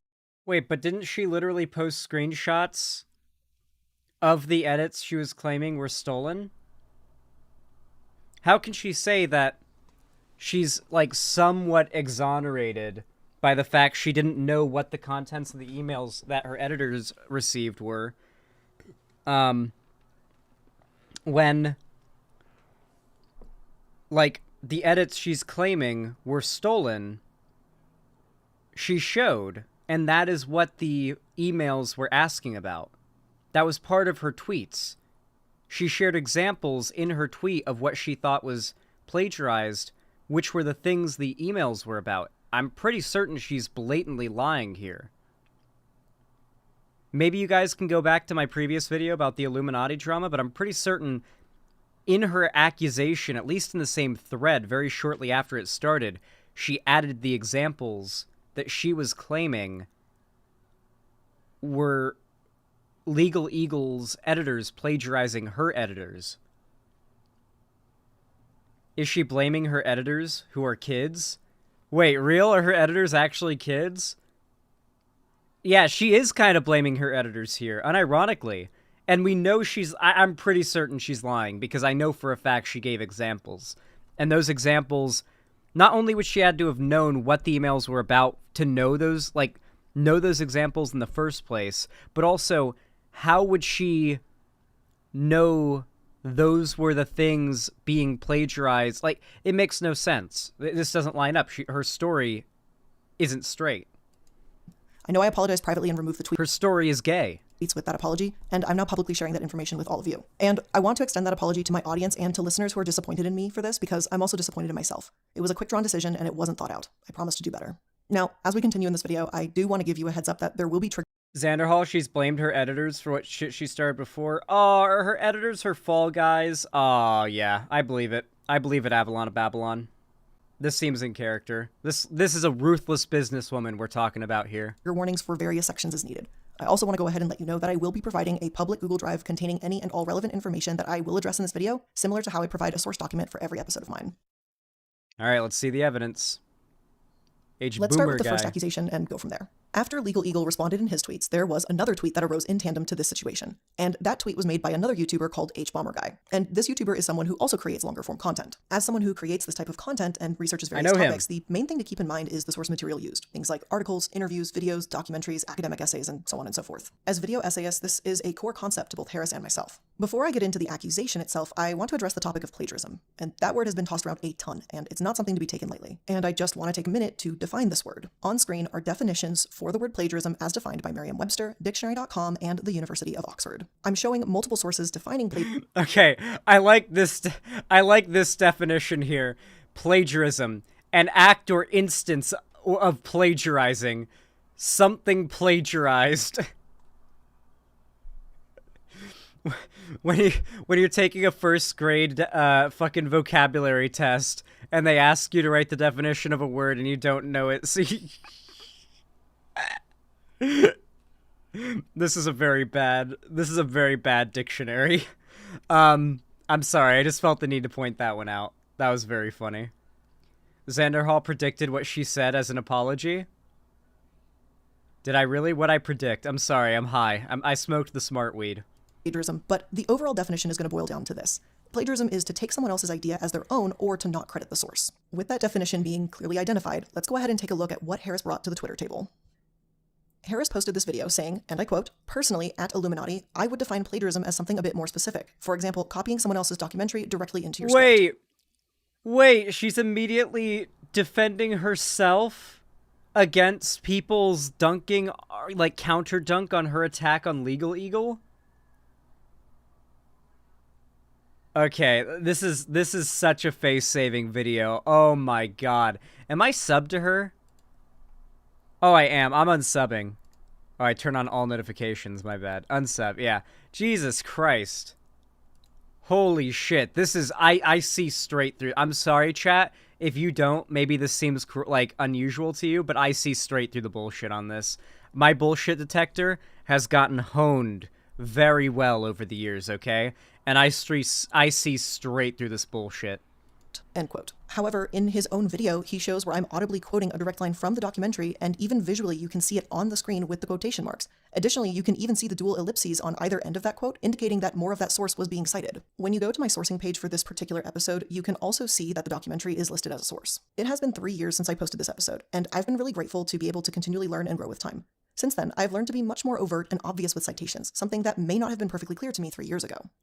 Yeah, but you still ripped the exact script of the documentary, even though you were quoting the documentary. But you don't rip quotes from documentaries for a video.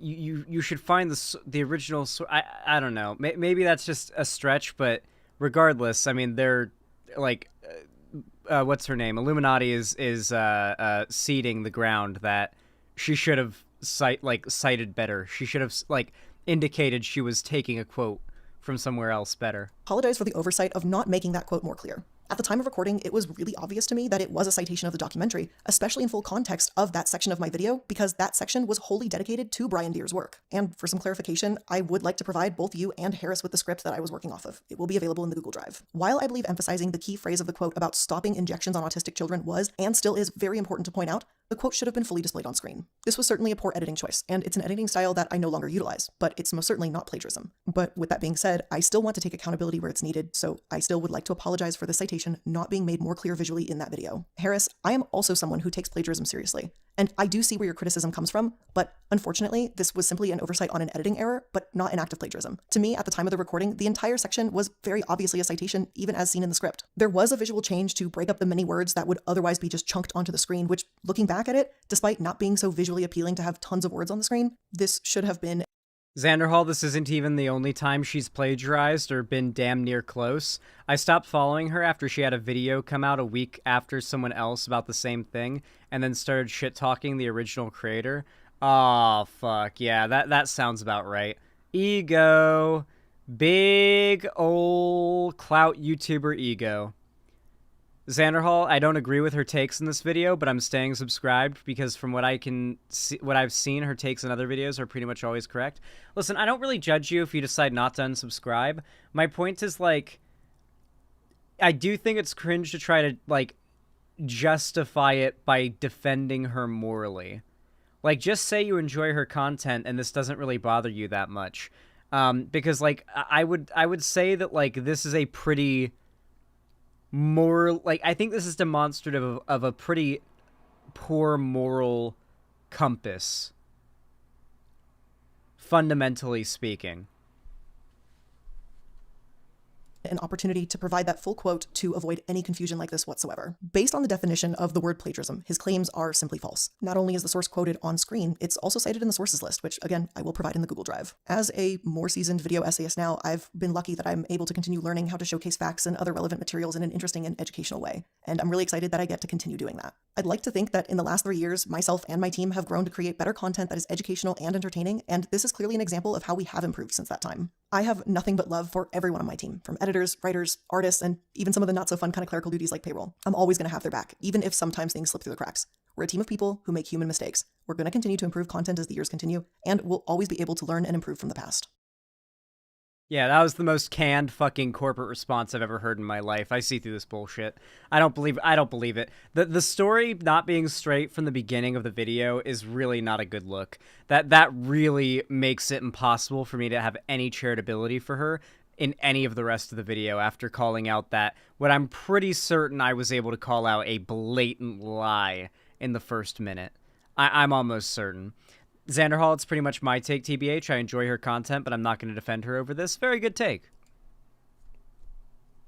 Before I address any one person individually, I want to kind of cover everything in a general and broader scope regarding Sad Milk. Sad Milk was a collaboration channel started by 6 friends in 2020. It was kind of essentially group Reddit readings and just looking at cringe things online and reacting to it. It was no big deal on the surface. This channel and this project was just meant to be something goofy, easy, and kind of cringy, but a shared channel that we could all get a kick out of. It was just supposed to be a bunch of friends hanging out, reacting to funny images, and just having a good time together. I mean, the channel name was literally called Sad Milk, so it wasn't really something that anyone was taking too seriously. Discussing Sad Milk now in current day is always a little bit bittersweet for me. It was a fun project among friends that turned sour. The issues I'm about to address cost me some of my closest milk pun. Friends at that time. When the Sad Milk channel was formed, I initially took the lead and I made the channel, I made the Discord, I got my mods from my server to help run the new Discord, I hired and managed video editors to help us produce more content. I was the one who was sourcing the topics and files for each video, and I was the one who had set the schedules for recording too. The reality of the situation was this: with creators in different time zones, it was logistically pretty hard to get everyone together at one place in one time. We tried to do it organically multiple times, but unfortunately someone would always end up missing from the recordings. There's a lot of work behind the scenes that goes into a YouTube channel, and I bore the brunt of it for this project. And it wasn't something that I was doing to have total control as some members have suggested. I managed the schedules and the editors because it was just something that needed to be done. People weren't stepping up to the...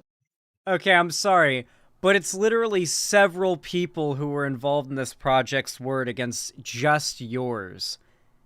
I mean, maybe she'll prove me wrong by bringing up some other people who were involved's word to back her up, and this can be less of a they said, she said situation.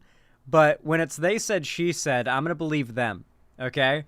Because, yeah, you know, like, none of the evidence she's provided indicates that she wasn't trying to take control of everything. It's just her trying to show that she did a lot for the project.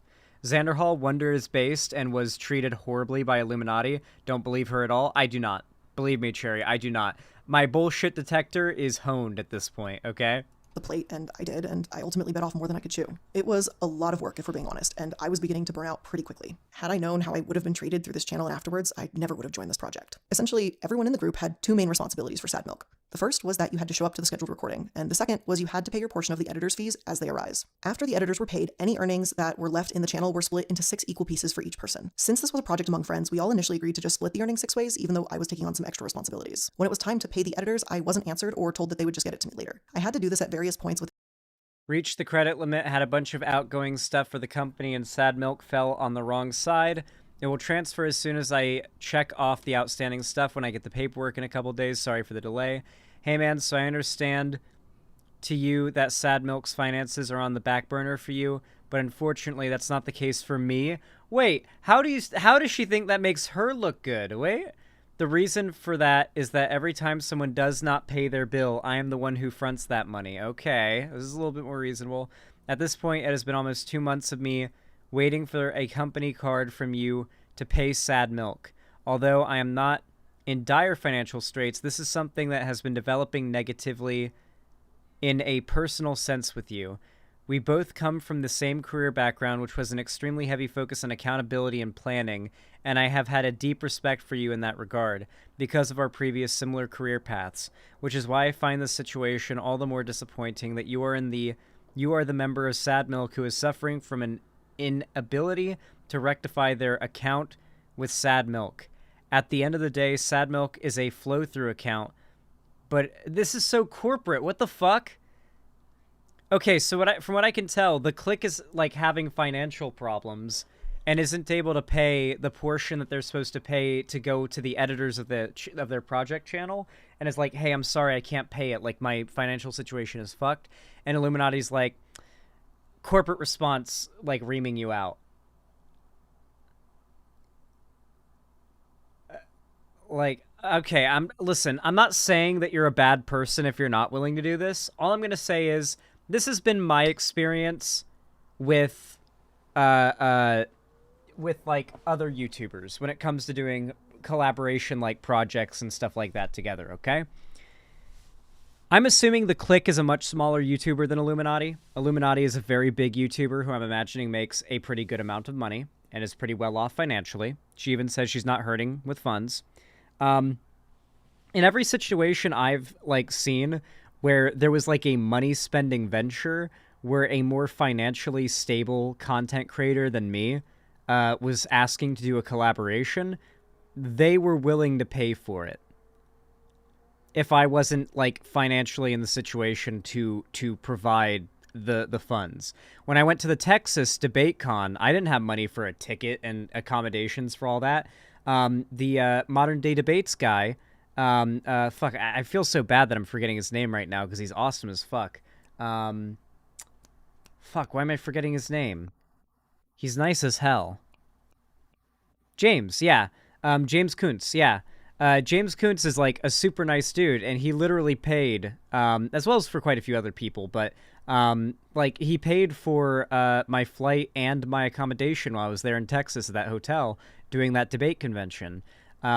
You know, when I hang out with Vosh and Demon Mama and stuff, and we go shooting and whatnot, and we go out to eat afterwards, Vosh pays for dinner, and he's very nice to do so and everything. But like, I mean, like, it just seems bizarre to me to see a YouTuber like friendship of sorts in which the larger, more financially well-off YouTuber is reaming out their smaller content creator friend who's in a like bad financial situation because they can't afford to pay that more successful, extremely financially stable content creator for a group project thing they're doing to like make mutually beneficial content. Like, this feels really selfish for a content creator. Maybe the content creators I've met are just unbelievably kind and generous. Maybe Vosh and James Kuntz are just like really unusually nice and generous. And that could be the case. I'm open to that possibility.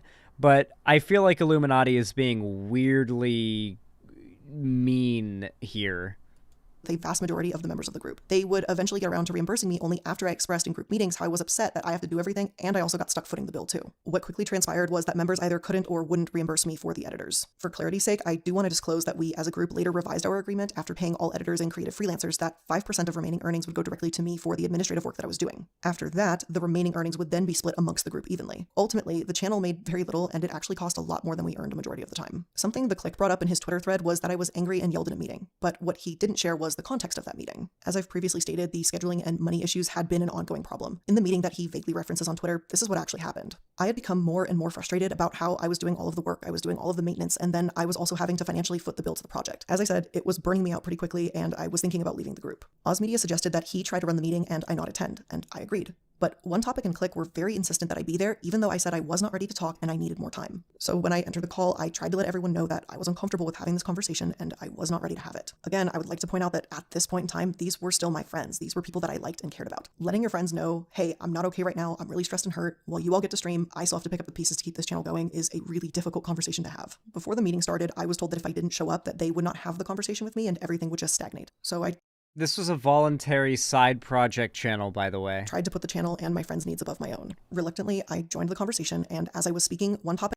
And this is like a YouTuber who has 1.67 million subscribers. Holy fucking shit. This video alone has 631,000 views in a day. Alright, I have only my own CPM and my own channel performance to go off of, and I'm gonna guess, based on the content she makes, Illuminati's content probably has higher CPM than mine. I'm going to guess that one video alone probably netted her close to $3 grand in ad revenue if she monetized it. I'm pretty confident.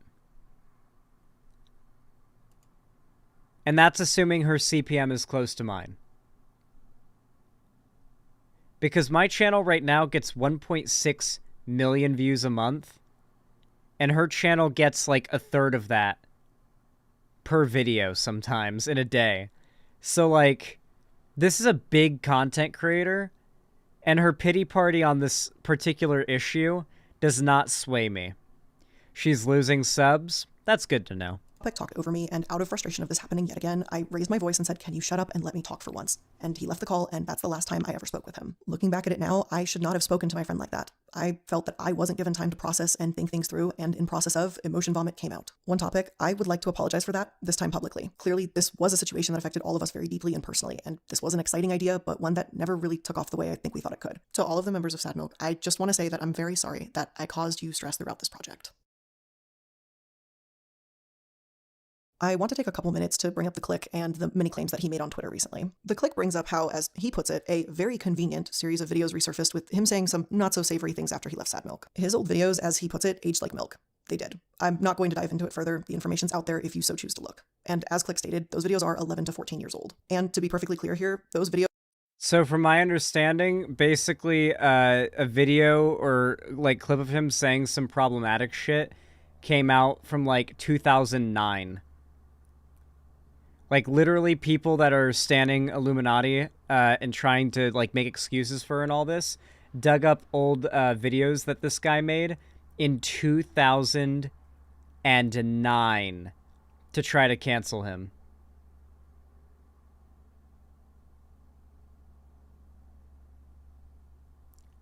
Now, that's digging deep. Videos are not any of the reasons as to why we split ways in Sad Milk, as Click tries to insinuate. Even back in 2020, I had stated that those videos had nothing to do with the ending of Sad Milk. I was actually unaware of those videos at the time of our friendship, but had I been aware of them, that friendship would have likely ended sooner. Unfortunately, when those videos surfaced... Oh my god. Yeah. Oh, I had no idea that he'd said such horrible things back in 2009, but honestly, if I'd known that, I wouldn't have even been friends with him. So actually, he's a bad person, and honestly, it's my fault I didn't cut him off and stop being friends with him sooner.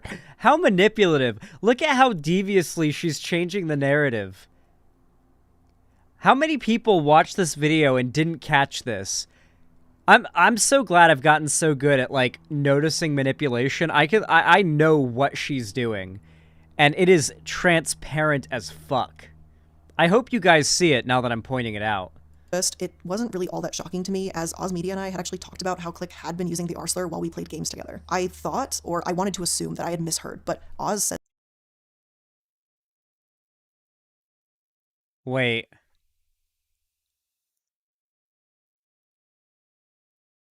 It was the R slur. They're talking about the R slur. That's the problematic thing he said in 2009. They're trying to cancel him for saying the R slur in 2009.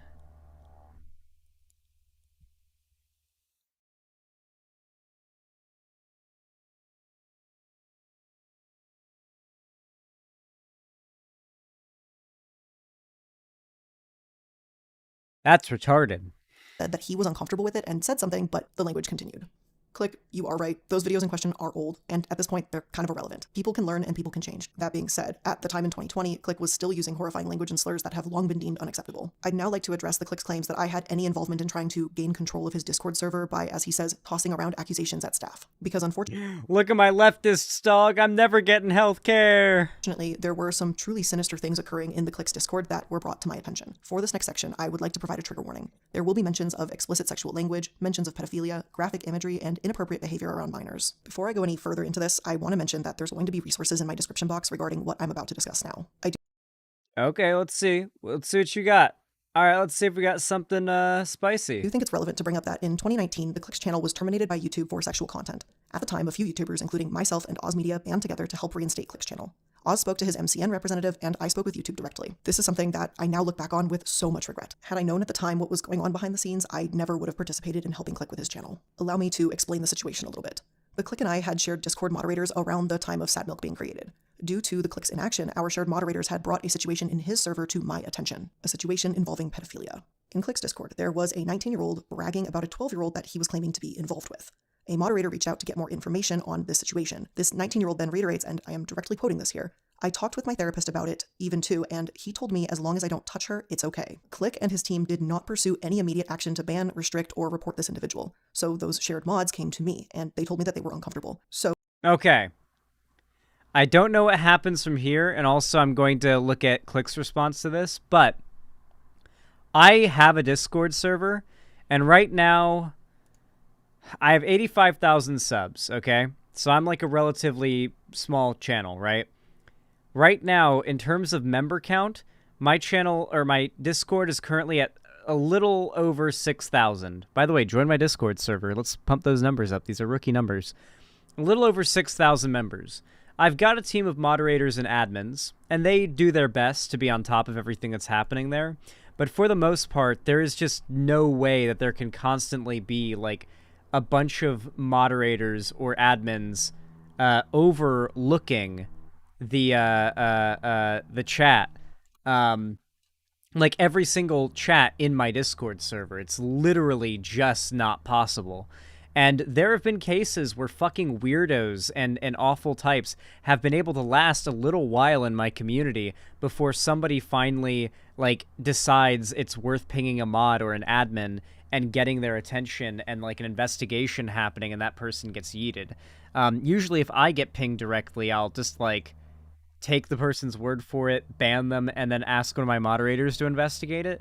But typically my moderators try to be a little bit more, you know, innocent until proven guilty about it. But I don't have time. So I just do it, you know, I just fucking ban them, and I tell guilty until proven innocent, right? But yeah, that can happen. That definitely can happen without it being the fault of the content creator whatsoever. So we used this individual's ID number and we banned them from the Sad Milk server and from my server, and we reported them to Discord's trust and safety team, who we hope did pursue this further. Then I went to contact Click to see what was going on, and it was mainly because I didn't want to believe that he would blow off someone clearly discussing such an inappropriate relationship. In fact, this was right off the heels of one of his admins sharing pornographic content to people that they knew were minors. One thing that I would like to point out here is how these users were pushing pornographic materials to a minor who explicitly states that their parent is in the room with them, so they were hiding their phone. I would like to point out that Well, that's fucked up, but that's one of the admins. Do they get fired? Or do they get unadmined? common tactic for abusers who are attempting to groom children is that they expose them to pornography and other sexual content in an attempt to desensitize the child. I'll provide Rain's page on grooming for further information. And if you're a child currently in a similar situation, I urge you to speak to a trusted adult or authorities. And again, resources will be provided below. Having to read these messages again still makes my stomach turn, even 3 years later. When Click didn't initially take action, I switched tactics with him, and I called one topic who was and still is, to my understanding. Hey, I don't mean to bother you, but can we talk soon when you're free? I'm in a bit of a conundrum and I don't know what to do. Yeah, what's going down? Can I call? GF is getting ready for work nearby. How sensitive is the topic? Very. It involves pedophilia. What's going on? ... In Click server. Wait, this isn't even talking to Click. And Click knowing 19-year-old and 12-year-old convo was public in his server. Multiple members went to his staff that did nothing. My staff in there had to ban that person and tag their ID to Discord to report them. And this is on the heels of Click's admins sending BDSM tests to minor-aged mods. Sending BDSM tests to minor-aged mods. Okay, yeah. Oh, yeah. Hang on, I'll walk over to my mic rather than do this on my phone. Okay, ready. Call ended. Thank you, always. Okay, so this isn't Click, but okay. Understanding one of the Click's closest friends on social media. I got into a call with both of them and I shared these files with them. And one topic opened the files, he was horrified, and he said, and I quote, "I've read one and I don't want access to those screenshots." It was after this conversation that Click took action and reported and removed that individual from his server. I really won't lightly make accusations like What? It was at this point, after being revealed to him what was going on, that Click banned this person from his server. But the fact that it ever happened in the first place is really a negative reflection on his character. Wait, like, unironically, the second he actually got... Oh, yeah, he got, like, putting off for as long as possible that he was told what happened and then banned the person. This is such a fucking stretch. Yeah, this video is complete bullshit. She drew it out for that long for that. Yep, that's the intention, Cherry. It's so you would start filling your head with preconceived notions and maybe just kind of forget the actual truth and fly with your own assumption. This unless I had seen them for myself. And let me be abundantly clear here, I am not trying to accuse the Click of pedophilia, nor do I have any reason to believe that he could be a pedophile. However, he cultivated an environment that was a breeding ground for inappropriate behavior with minors to occur, and literally any big Discord server can do that. I'm sorry, but if you have a big group of people that are fans of your content in one community, and, like, there can be a chance of this happening, they handled it as soon as it was discovered that was happening. What? Like, by the way, they will go this far to accuse anybody of this that they don't like. Like, the fact that this woman's cool with, like, Thought Slime and the Surfs is a pretty indicative of, like, the fact that she's a woke scold, probably. They will, like, accuse you of harboring pedophiles if you have a Discord server with 6,000 members and your moderators don't notice that somewhere in that 6,000 member Discord server, like, some adult is grooming a minor. Not that, like, anybody at first glance would even be able to tell if two, like, users were, like, flirting with each other, what the ages of those users are. But, you know, apparently it's the fault of the content creator who's running the server with potentially hundreds or thousands of members, that literally every single bad thing that happens there isn't figured out. that's exactly what happened. Having our shared moderators approach me in my server about this very serious situation in his server was extremely uncomfortable, but something the moderation team felt needed action that was not being taken. Furthermore, referring to these shared moderators that we had as spies, as he said on Twitter, it only dismisses the fact that he allowed this sexually explicit language to occur around minors. He referred to them as spies, which only shows that he didn't really see any issue with the state of his server. Mark, I'm going to address you directly here. On your Discord server that had, and likely still has, minors present, you as an adult need to do the right thing and actually pay attention to what goes down in your server or ensure a team will take action against inappropriate behavior. How? How? You know what my Discord server did to ensure, like, the best it can that stuff like that doesn't happen, and even this doesn't guarantee it, is there's no NSFW allowed in the Discord, except for, like, I think there might be one chat where, like, certain NSFW joke memes, like, memes and jokes that could be considered NSFW that you wouldn't want in, like, the general population are like posted, but you have to verify you're 18 plus to post there, I think. But even that might not exist anymore. Like, but even then, like, voice chats and fucking, you know, the general chats and stuff, like, that kind of stuff is just gonna happen. You can't literally, like, spend 24 hours a day lording over your Discord. You can't have a mod team so big that there's always people, like, you know, watching over the Discord server and every chat that's there. And also, he banned the person when he found out. That is taking responsibility. She's literally, like, trying to blame him for somehow not magically making it so that no one who's an adult can talk to a minor in his Discord. Literally something that's impossible to do. I am sorry to those minors who were spoken to in such an inappropriate way. You were, and some of you likely are, still children. My nose is itchy. Adults should not be having sexually charged conversations with you or sharing sexually explicit photos with you. This is and always has been unacceptable. I will be providing links in the description box for a few resources for anyone who has been negatively impacted by these events. I did what I could, but I wish I could have done more, and I wish that the Click had more accountability of his own server. I also hope that since my falling out with Click, that he has learned from his past errors and worked to better himself. I hope that he and his current moderation team are holding themselves to a higher standard. The past 3 years have been challenging to all of us, and I think it's safe to say that living through a global pandemic has changed us in one way or another. Click. Nope, I'm done. I'm sorry. This is the most fake fucking bullshit I've ever seen. Holy shit. And I understand that living through a pandemic has changed a lot. Go fuck yourself. Go fuck yourself. Go fuck yourself. Yep, no, I'm sorry. I can't watch anymore. I'm sorry. I literally can't. That was the most preachy, transparently corporate response ever. I like how it starts out, like, her tone in the beginning is super apologetic. Like, all right, YouTuber apology. I'm going to be explaining myself and apologizing, and, like, slowly ramps up into, like, the stern, offensive defense. I see right through it. I see through it like glass. How'd you guys like that segment? I feel like I did pretty well there. ChatGPT script, maybe.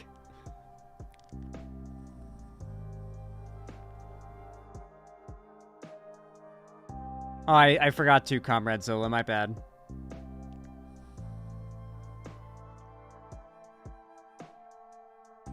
I'm glad you liked it, chat. Hey, if you're watching right now and you want to support the stream, consider dropping a like. We've got 500 people watching right now and nearly 500 likes, but I imagine a bunch of the people watching now weren't watching before, so if they liked, then they would be new likes. So I think we can get 500 likes. If we really push, I think we can get 500 likes. Come on, guys. Every like counts. We're 5 away. Come on. 508. Okay, there we go. Holy shit. Well, that is what I was requesting. 513. Okay, let's see how many we can get. I'm really curious how many more than 500 we can actually get here. 522? Okay, let's see how far we can push it. 526. Let's go. Okay, this is epic. 538. Yo, that's how many Electoral College votes there are in total. Yo, 538, 544. How many, like, new people are watching the stream right now? Keep dropping those likes, folks. I really appreciate it. I need to add, like, a big like the stream, like, timed widget pop-up on the stream. I think I'll do that tonight if I have time, so that, like, every 10 minutes or something, a little, like, a big pop-up happens on screen saying, like the fucking stream or something, you know? Like, just to remind all the based viewers in chat to drop that thumbs up. I really do appreciate it. It goes a long way. It's basically twisting YouTube's arm and forcing them to, like, push my content out to more people in the recommended. Both who are already subscribed to me and those that aren't subbed to me yet. And remember, If you're subbed to me now, you'll be able to say you were here before I had 1 billion subscribers.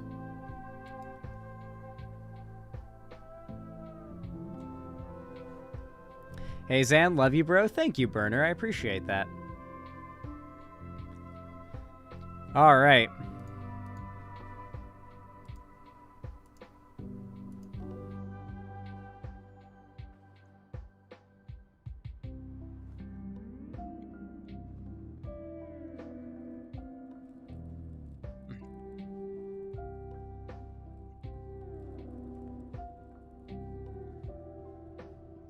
How did you predict what her apology video would be?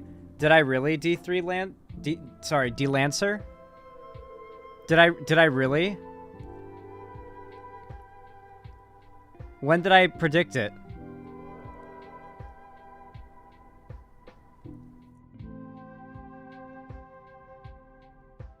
How did I predict what her apology video was gonna be? Thank you, Cataclysm. Yeah, I'm an orb reader. After your last video of her? Huh. Yeah, maybe. I'm pretty good at that kind of thing, I'll believe you. Alright, everyone. Y'all ready for me to, start a new segment? Y'all know what to do when I say action, right? 3, 2, 1... Action. Well, everyone, I recently got sent this blog post by Aaron Reed, a very popular transgender rights activist on Twitter, and it looks really interesting to me. And the headline in particular really caught my eyes because of the setting, or I guess the platform, that the poll it's referencing was hosted on, and how surprising the results are. But honestly, at the same time, it's almost not surprising. And I'll explain why.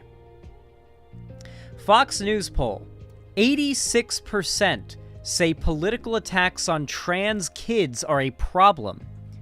Anti-trans politics are woefully unpopular. Focusing on anti-trans legislation and political messaging may sink the GOP in 2024.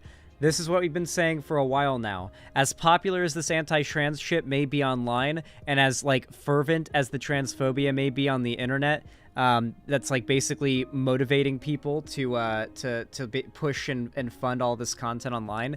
In the real world, it is not that popular. A lot of people are weirded out and grossed out by trans people, but they are not genocidally hate-filled towards them. It's just they're put off by the obsession these like demagogues have towards these trans people. You know, it just seems weird to them.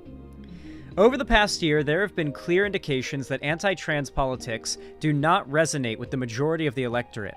During legislative hearings, few individuals voice support for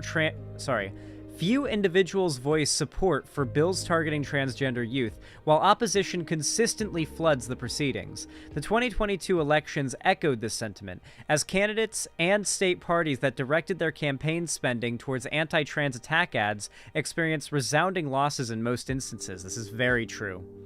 Polls have consistently shown that the majority of people oppose legislation seeking to ban trans-affirming care for transgender youth.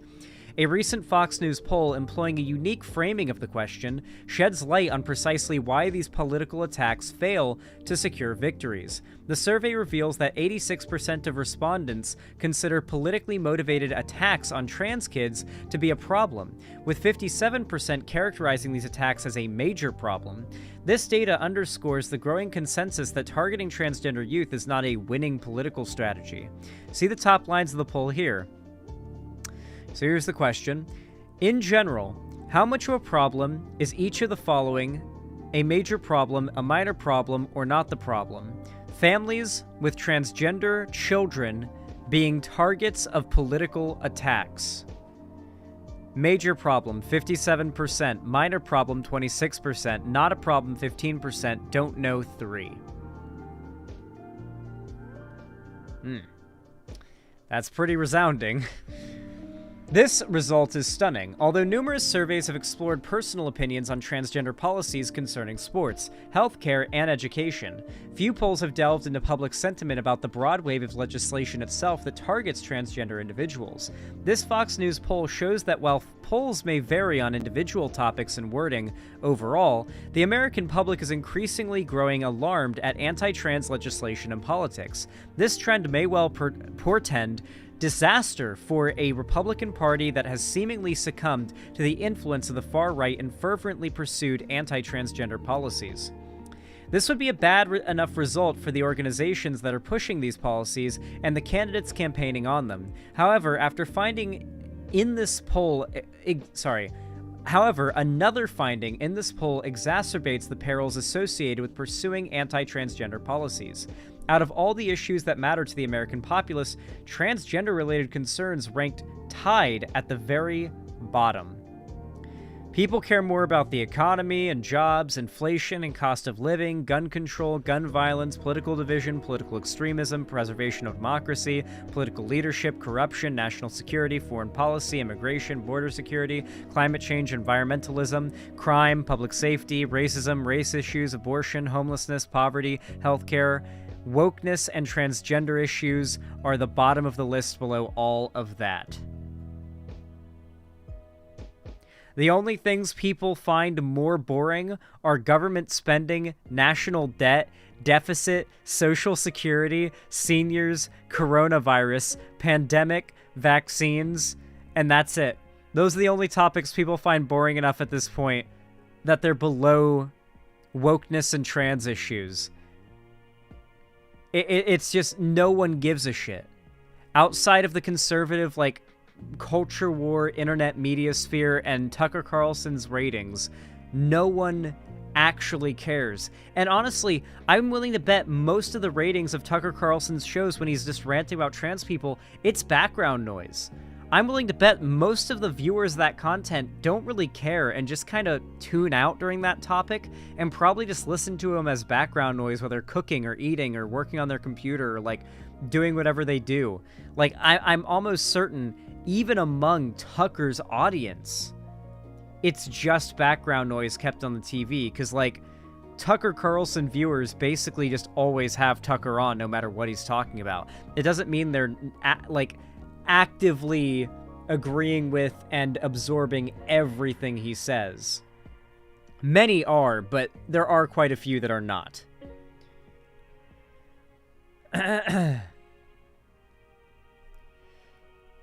Taken together, these poll results suggest a potentially calamitous storm brewing for the Republican Party. Currently, over 515 anti-transgender bills are being proposed or passed in state legislatures throughout the United States, spurred by organizations such as the American Principles Project and the Alliance Defending Freedom. Hey! Remember me shitting the fuck on that hate group a while ago? Look up Xander Hall, Alliance Defending Freedom, and look at me 3 years ago dunking on that organization. The GOP has adopted this issue as its primary focus. Many Republican lawmakers seem unable to go a single day without discussing it, while Freedom Caucus social media accounts incessantly emphasize anti-transgender politics. It is highly likely that a barrage of anti-transgender attack ads will inundate television screens during the 2024 general election, just as they did in 2022. The chasm between the public's concerns regarding transgender issues and the Republican Party's actions could not be more profound. In 2022, the American Principles Project invested $50 million in anti-transgender attack ads. Candidates across numerous states campaigned on anti-transgender issues. For example, in Georgia, Herschel Walker was joined by anti-transgender swimmer Riley Gaines in the final weeks of the campaign to attack Senator Warnock. In Arizona, Kari Lake focused on Katie Hobbs' husband's support for transgender teens during the closing weeks of her campaign.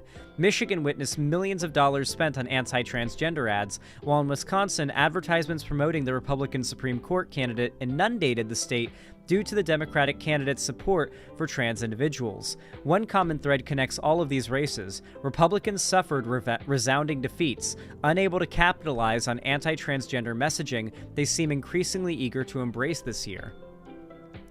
Moving forward, it seems like the strategy the Republican Party seems unable or unwilling to back off of may backfire in a tremendous fashion.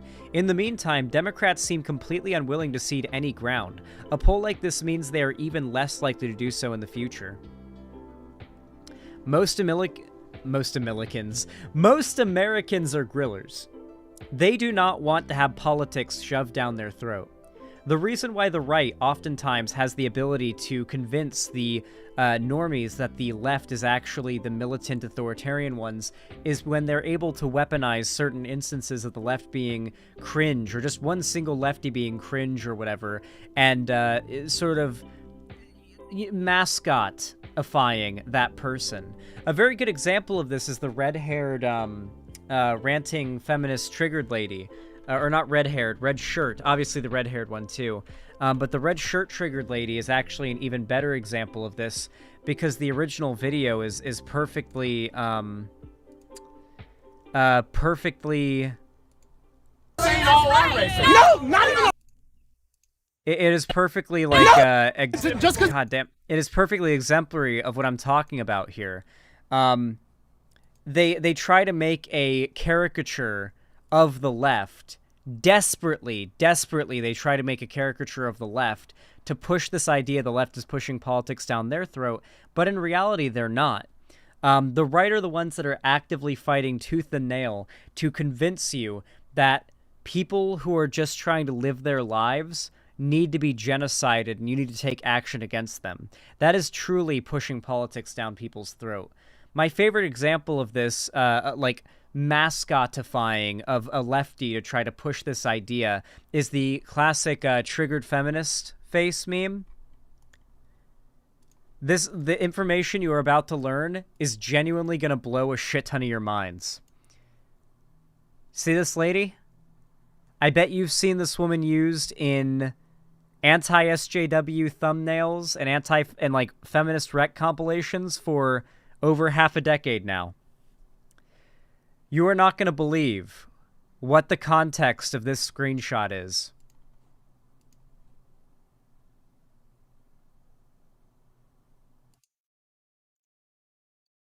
I want you to imagine what that woman would sound and look like in motion and sound based on that one image and how she is presented there. Now I want you to watch the actual video that screenshot comes from. My parents are immigrants. I got a story. My fucking parents are immigrants. No, not even a fucking big percentage. Tiny. You know how many women in the U.S. get raped? Do you know how many? 1 in every 3 women. A fuck ton. All American. That's a crisis. There's a rape crisis. Exactly. So, she's not triggered. She's not yelling. She hit him with a gotcha. She just has her voice raised to be able to be heard. It's literally just her expressiveness in her face, and they clip-chimped her, making a funny face, and turned her into a mascot. And not only that, I didn't include it in the clip, but the guy that she's talking to right now literally just screamed at seconds before, all of the Mexican immigrants coming over the border are rapists and murderers. And her response was, but a certain percentage of Americans rape as well, so wouldn't that mean all Americans are rapists? That was her response. And she wasn't even mad as she said it. She has a smile on her face. Look, I paused at his face there. Look, see, look how triggered she looks, right? And, literally, that's all they did. Like the ultimate clip chimp. Not even a audio and visual clip chimp. A image. Because if you included any context, she wouldn't look bad. The right's entire idea of what the left is a smokescreen. It doesn't exist. What the left claims we are isn't real. And most people, over time, start to see through it. This trend of the anti-trans rhetoric and policy not helping the right, but instead hurting it, is only going to continue. It's just as simple as that. It is only going to continue. And I think that's a nice little silver lining. A little bit of hopium. Ugh, my nose. Why won't it stop itching? All right. How do you guys like the segment?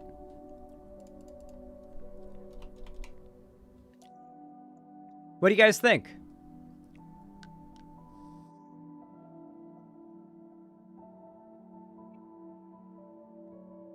Good segment? Hell yeah. Well, consider dropping a like on the stream if you're enjoying. It really does help out a lot, and I appreciate every single thumbs up you guys send my way. Prancing Goldfish, thank you for the tier 1 gifted sub to Comrade Zola. I really appreciate that. Thank you for helping in the white name genocide. I wonder how many white names are left at this point. All right. Honestly, I think I have another segment in me before I take a bathroom break.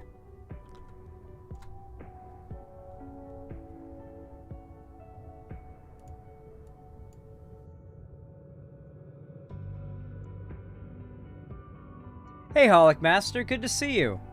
For those of you guys that don't know, Holic Master is the vocalist of Sweet Myths, which is the band responsible for my dope-ass theme song, which I just linked in the website chat. Not only that, but Holic Master and Sweet Myths, the band, also made Vosh Rad. So yeah, go check them out. Go subscribe to their channel. Be based, be pog, be epic. All right. Nose itch. Y'all know what to do when I say action, right? 3, 2, 1, action. All right, everybody. So, as you all know, for a little while now, the right has started to adopt some of that classic 90s and early 2000s era hyper-prudish, hyper-authoritarian, evangelical, sort of conservatism, right? Where they're really offended by young people doing things that young people do.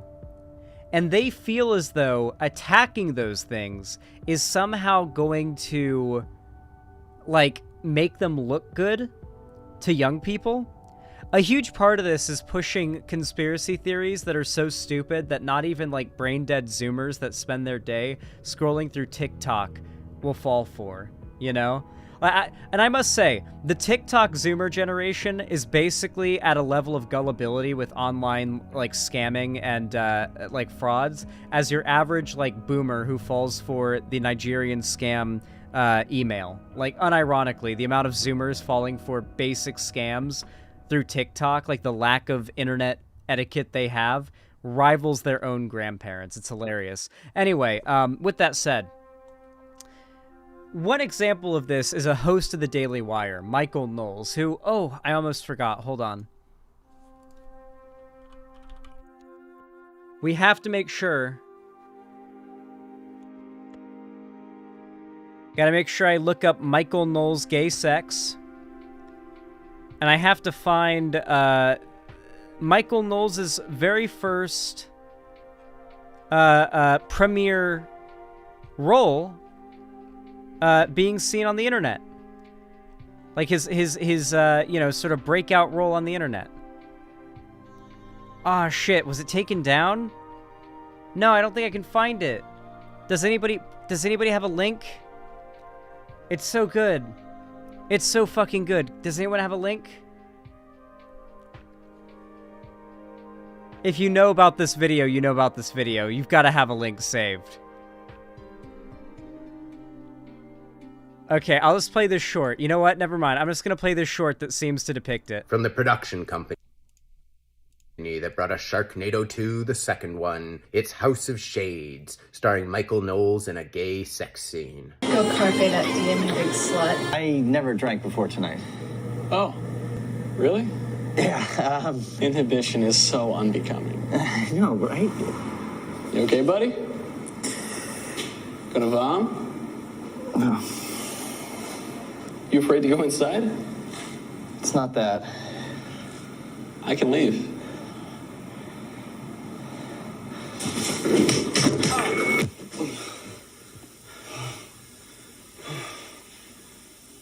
That was... Wow. Can I get a towel? Oh my God, what is that? He's wearing a Oh my Speedo. God, what is that? Yeah, I zoomed in on that too. He's wearing a Speedo. He was wearing a Speedo in the bed with that guy.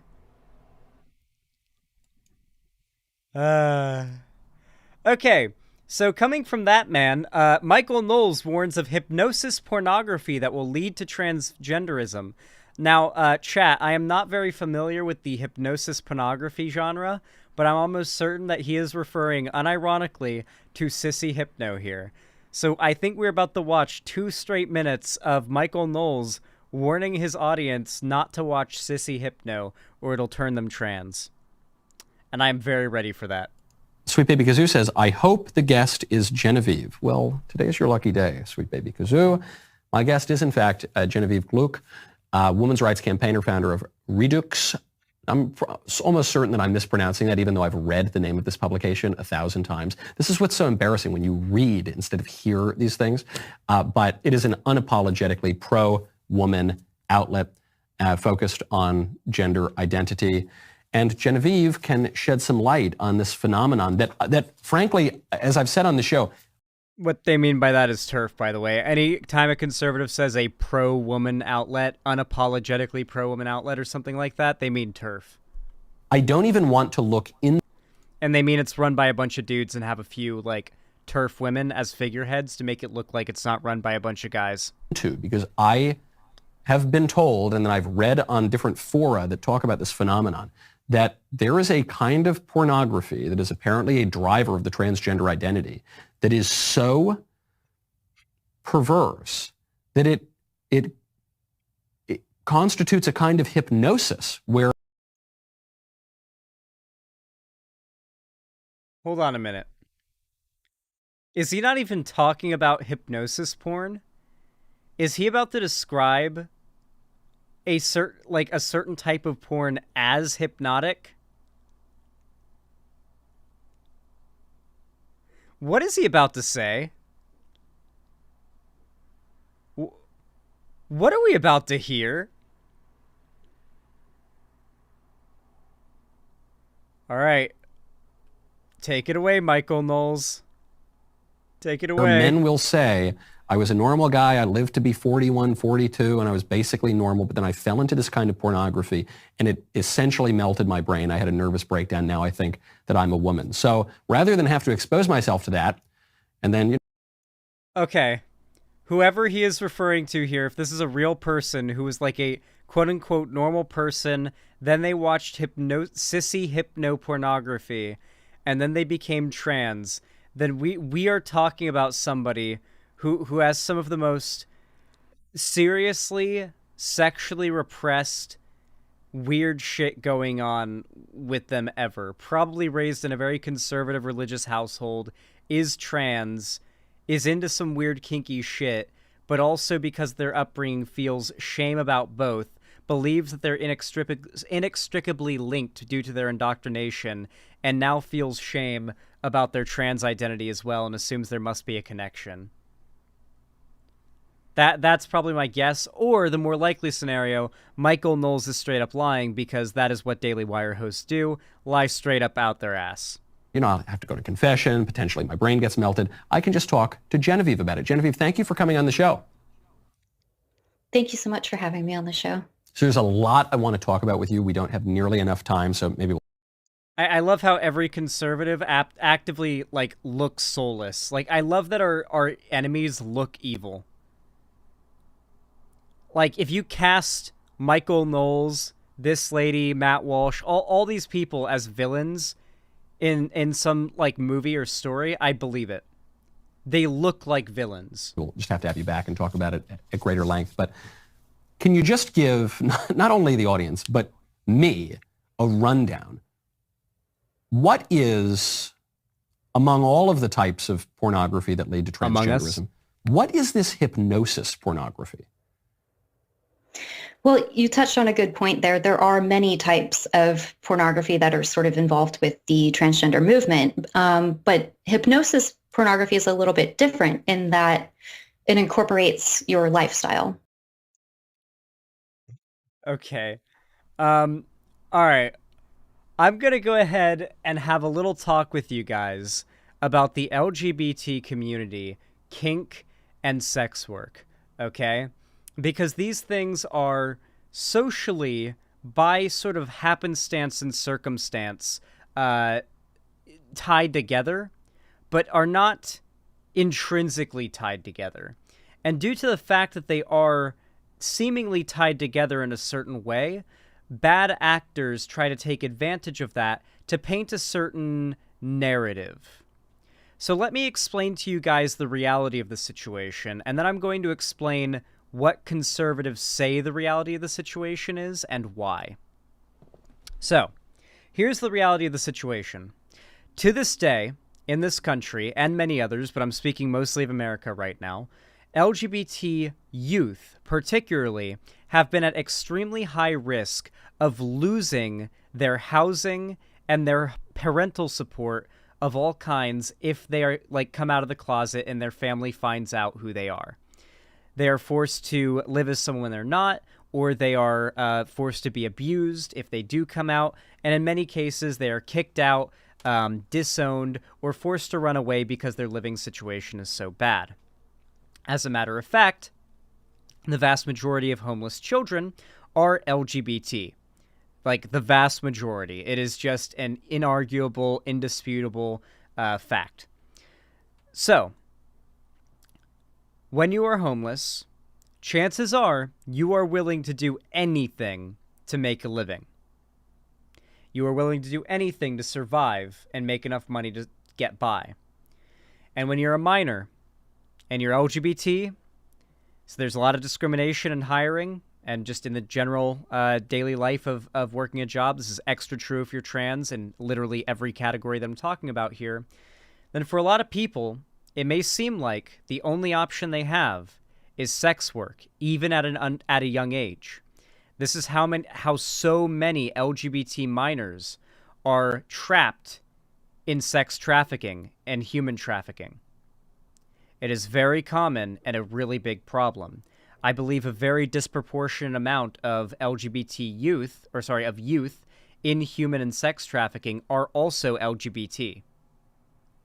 The data backs up everything I'm saying here, by the way. Now, with that said, that is in large part why there is so many LGBT and particularly trans sex workers, both when it comes to escorting and when it comes to doing things such as OnlyFans or like camming and stuff like that, or like Pornhub, traditional film porn, stuff like that. That is why there seems to be such a massive representation or disproportionate representation in the pornography industry of trans people, is because there are so many trans youth out there, and a lot of the trans people doing porn are adults, but still, when they were youth, they were made homeless. They were in bad situations, and that was their only option. And guess what?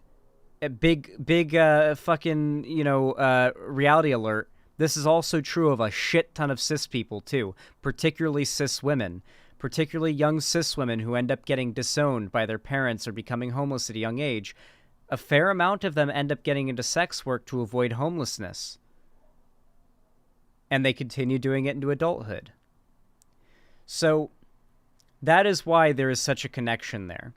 And if you do sex work, if your identity itself is seen as taboo and outside the ordinary and unacceptable by broader normie society, then chances are, almost as a cultural point, you're going to start to adopt things that are also seen as taboo, such as BDSM, wearing leather, just general kink things and whatnot. There is a very good sociological reason for why these things are tied together. It is not, and here is what conservatives say, this bizarre conspiracy theory that trans people are all actually like autogynephilic, not a real thing. There is no evidence that proves that this is like what trans people are.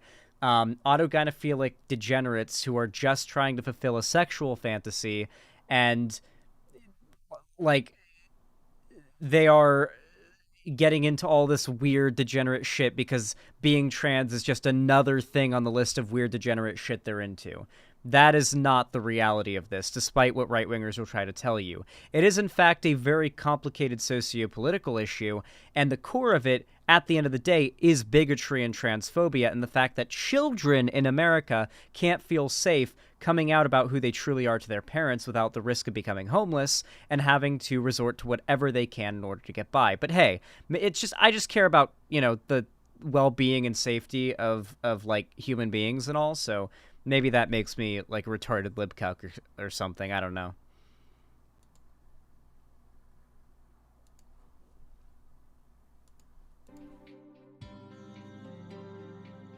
What do you guys think of that segment?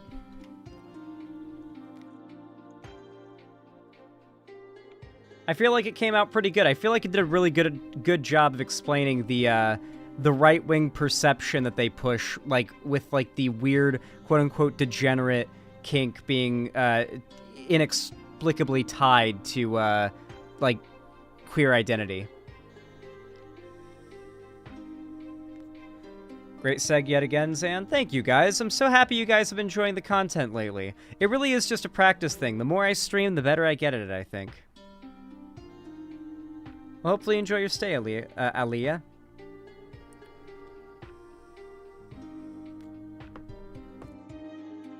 You got a tweet of the lady that makes fun of the lady eating the stick of butter?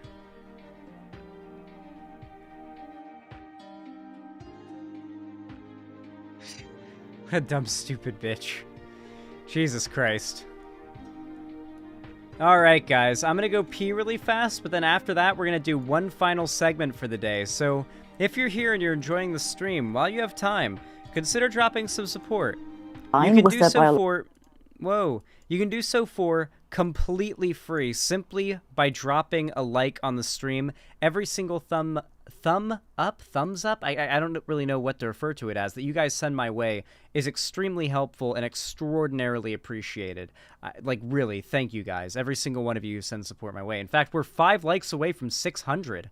Holy crap, thank you guys. Seriously, every single like really counts, really is appreciated. Seriously, thank you all. Alright, I'm gonna go pee really fast. I will be right back, okay? And I've got a really good segment for you guys next. You're really gonna like it. I hope it doesn't get copyright takedowned.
Alright, the Son stream is over. I'm back.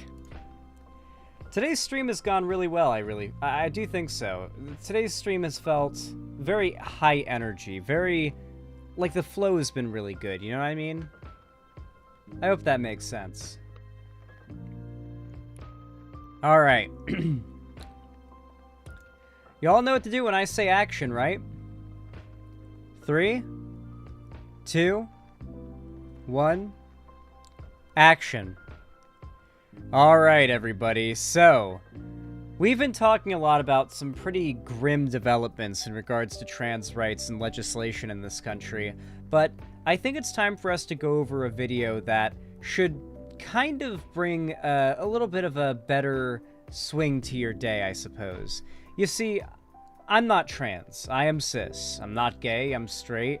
And, you know, I can't really internally, experientially, relate with trans and just generally queer people broadly, right? Like, I don't have experiences that allow me to, like, draw experiential stories and anecdotes to connect to my rhetoric on this, but I have friends, and I've done a lot of research in this stuff, and I know that my positions are correct.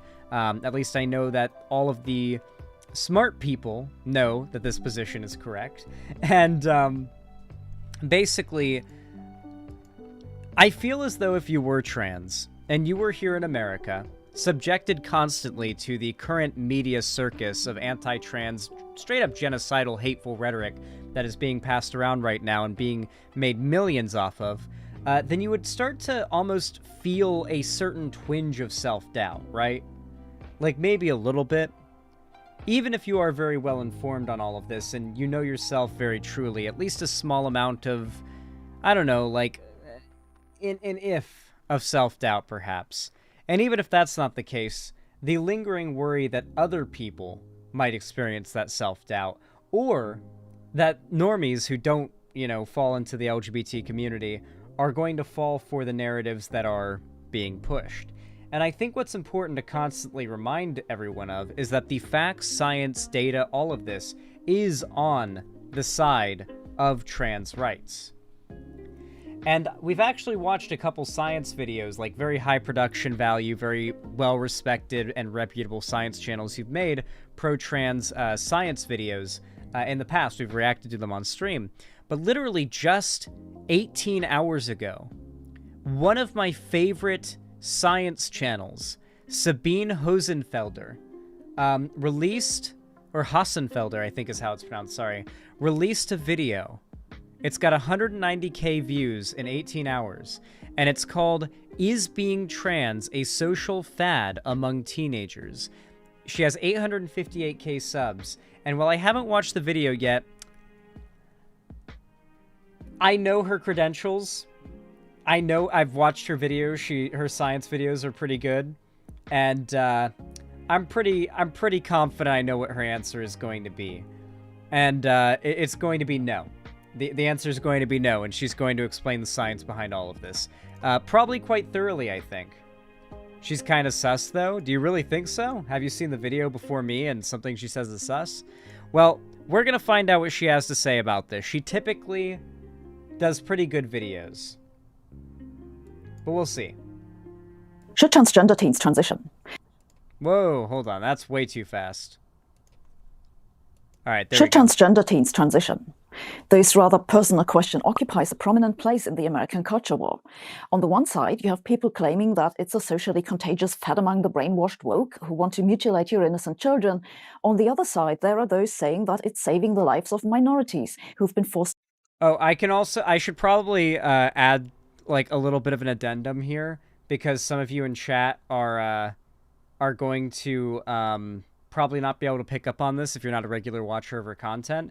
But English is not her first language, and so when she does sarcasm, or when she's doing like a hyperbolic sort of voice for presentation to like sort of talk about how sort of volatile the discussion is, it may kind of sound like she's believing in one side and doesn't believe in the other. Yeah, she's German, so English isn't her first language, German is, but yeah.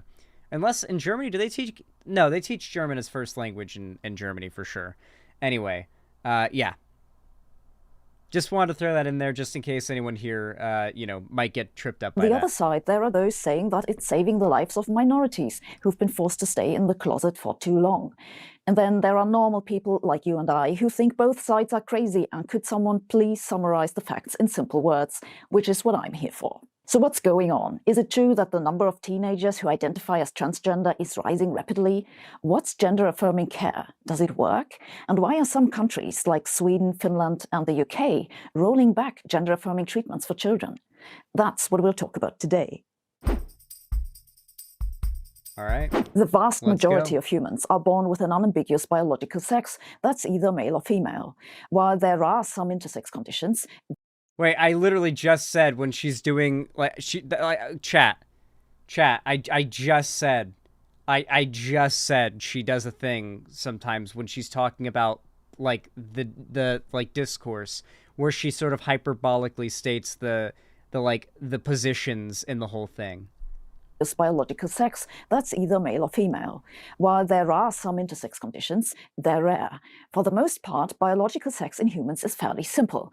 People with XX chromosomes are biologically female, have ovaries and grow breasts. People with XY chromosomes are biologically male, have testicles and leave the toilet seat up.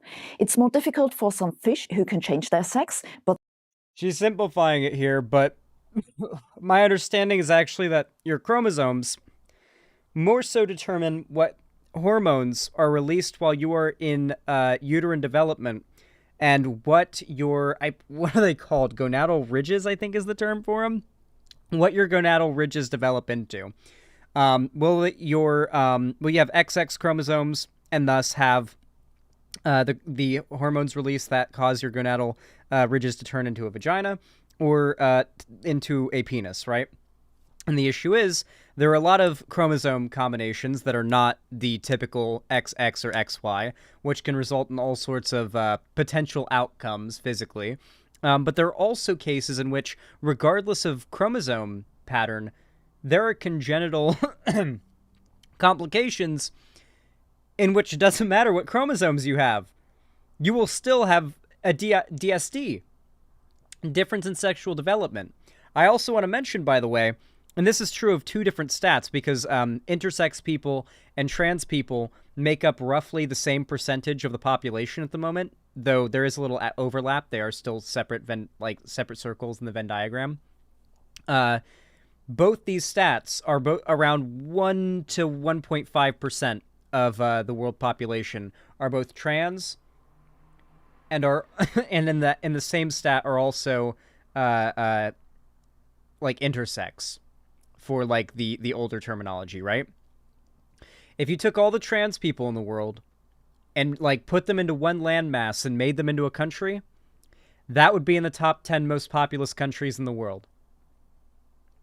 The same goes for intersex people. If you took every person in the world with DSDs and put them into one country, it would be among the top 10 populous countries in the world. Learn that from the SciShow video that I think it was Hank Green did. there are few fish among my subscribers, so with apologies to all fish who may be watching, I'll leave this complication aside. Gender identity is as difficult as sex is simple. Gender refers to our internal sense of being female, male, or something else. As everything internal, it's subjective and hard to properly define.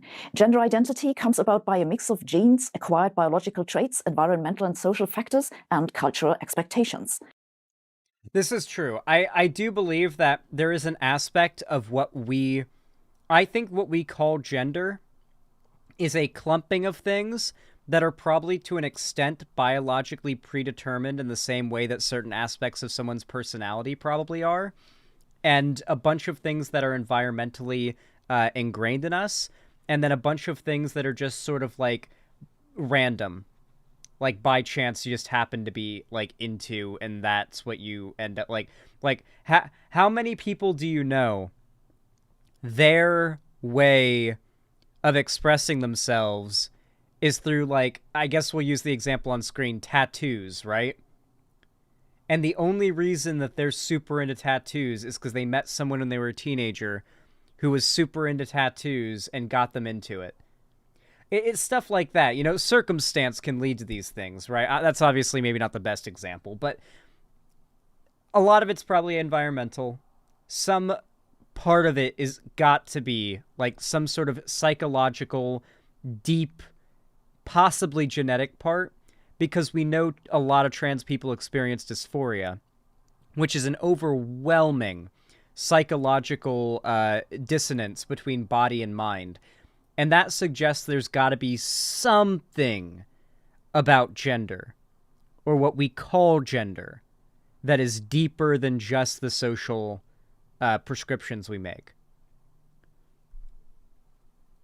Not that that really changes anything about, like, being pro-trans or anything like that. It's just, I think it's interesting.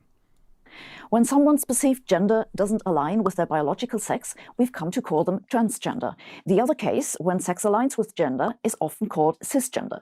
Transgender people may feel like they're trapped in the wrong body.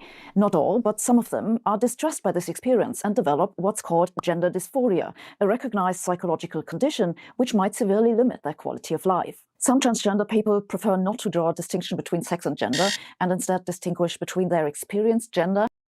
And they're stupid. Because, unfortunately, the reality that sex and gender aren't the same thing doesn't matter, regardless of whether or not you want to be, like, a good trans and buy into the conservative dumbing down of biology and sociology that they desperately need to do to push their genocidal rhetoric. I don't care if you want to be one of the good trans and, like, dumb your position down. I don't care. I don't care. And the sign I do not respect you. Gender, or the gender assigned at birth. For the rest of this video, we'll do the same. Being transgender is neither new nor necessarily detrimental to mental health. It's just a not very common variation of normal human development. Personally, I find it highly questionable there's such a thing as normal human development to begin with. Have you ever seen a normal human? I haven't. More seriously, records of transgender people date back thousands of years. Several cultures, for example in India and Thailand, have communities of a third neutral gender. Unfortunately, transgender people have historically been stigmatized in many societies, have been ridiculed, been targets of violence, and been forced to fit into the binary masculine-feminine pattern. In many places, this is still happening, and in some countries, such as Indonesia and Nigeria, being transgender is still illegal. The combination of social and physical challenges makes the lives of transgender people, especially young ones, difficult. A 2017 survey of 125,000 American high school students found that transgender students were much more likely to report having suffered sexual violence while on a date, a problem that affects more than 1 in 5. The reality is that when it comes to the risk of, like, a trans person predating on a cis person, the reality is that trans people massively disproportionately are the victims of a lot of types of violence, particularly sexual violence. This idea that, like, trans women are going to go into women's bathrooms and, like, assault women? No. It's the trans women that are getting sexually assaulted. That's what the data represents. This entire point the right has based their culture war on, the exact opposite of what they claim is true. And about 1 in 3 reported having attempted suicide. That's more than 3 times higher than the suicide risk among cis women. This is why, starting in the 1970s, the medical profession took steps to prevent psychological distress of transgender people, the Dutch leading the way. This isn't a history channel, so I won't go through all the twists and turns. Let me just tell you how gender dysphoria is defined today. Psychiatrists classify mental disorders using the Diagnostic and Statistical Manual of Mental Disorders, DSM for short. Its latest edition is the DSM-5-TR, that's the 2022 update. It specifies gender dysphoria in children as a marked incongruence between one's experienced or expressed gender and assigned gender of at least 6 months duration that is accompanied by a strong desire to be of the other gender or an insistence that one is of the other gender or some alternative gender different from one's assigned gender. Holy shit. What a reasonable definition. And pretty much the same one that I have been saying on my stream for a very long time. Particularly against, not TERFs, against True Scum, who try to say that you cannot be trans unless you fit some bizarre, retarded, arbitrary line that they'll try to bring up. And it's like, no, the medically accepted definition of trans is literally anybody who does not identify with the gender identity they were assigned at birth. This is just a more wordy way of saying if someone identifies as a gender identity that is incongruous with their sex and different from the one they were assigned at birth, these mean the same thing pretty much, effectively, then they are transgender. And that desire, that innate desire, that strong desire that causes, like this is, like we're talking about like a strong desire that causes intense you know, mental trauma to not be able to achieve, I should say, or I could say, that is gender dysphoria. It must be associated with significant distress and at least 5 other symptoms, Distress, such as a strong preference for toys or clothes stereotypically used by the other gender, or a strong dislike of one's sexual anatomy. That's the diagnosis of gender dysphoria. Now let's talk about this self-identification as transgender. The share of people who identify as transgender in the developed world is typically around 0.5%. For example, in the 20... For the record, transgender self-identification and, like, online trans, like, community stuff that's, like, not overseen by medical experts, that only exists because conservatives are cracking down on and restricting access to professional medical specialists in regards to gender-affirming care. The more readily available that gets, the less negative side effects that may potentially get brought up in this video to trans-affirming care are likely to occur. 2021 UK government census, about 0.5% of people older than 16 answered no to the question of whether their gender is the same as their sex registered at birth.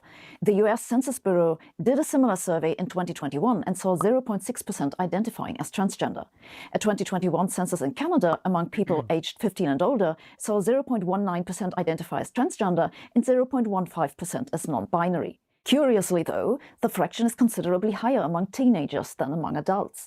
For example, last year a survey from the Williams Institute at UCLA found that in the age... The reason for this, from what I can tell, is the fact that Gen Z is far more accepting amongst itself of transgender people. Gender...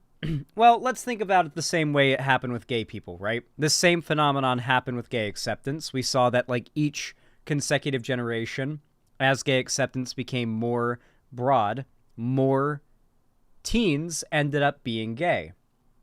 The same phenomenon happened with left-handed people. Very good point, 7X.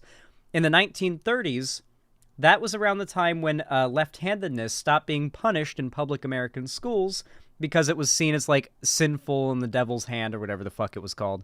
Anyway, when you look at a chart that tracks births of left-handed children, you know, throughout the years from, like, I think it was 1900 to 2013 was the stats, you see that from 1930, when left-handed students stopped being punished in school, for about 20 to 30 years, you saw a very sharp increase in left-handed students until sometime in the 80s or 90s, it basically plateaued out. It's not because being left-handed is a social illness of some kind that, like, spreads to people. It's because there's always been left-handed people, and once you start to stop repressing them, you're slowly going to see them, you know, start to become represented statistically in society accurately. When you suppress them, you're going to think there's a lot less of them than there actually are. It's really just that simple. Group 13 to 17, the percentage of Americans who identify as transgender is about 1.4%, more than twice as high as that among adults. And while the percentage of adults that identify as transgender has remained roughly stable, that among teenagers has almost doubled from 2016 to 2021. It's a steep increase.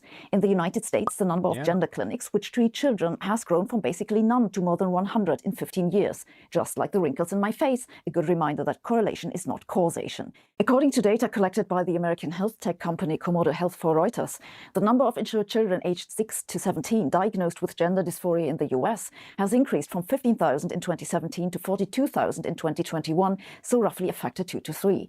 About 6,000 of them are either on puberty blockers or undergoing hormone therapy. One expects the two numbers to be somewhat higher because they didn't count cases that were not covered by insurance, but it's probably not a huge difference. To put these numbers into context, there are about 25 million children in the US in that age group, which means we're talking about roughly 3 in 10,000 children who are taking medication for gender dysphoria. So we may be looking at a steep increase. Oh my god, do you remember the fucking Rogan clip with Matt Walsh when he talks about puberty blockers? Oh my god. Matt Walsh gets called out lying on Joe Rogan. Oh, this was such a good one. Oh my god.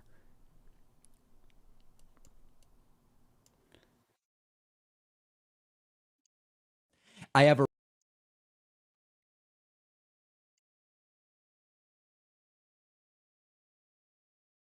Okay, David Pakman covered it. Does he have the clip here?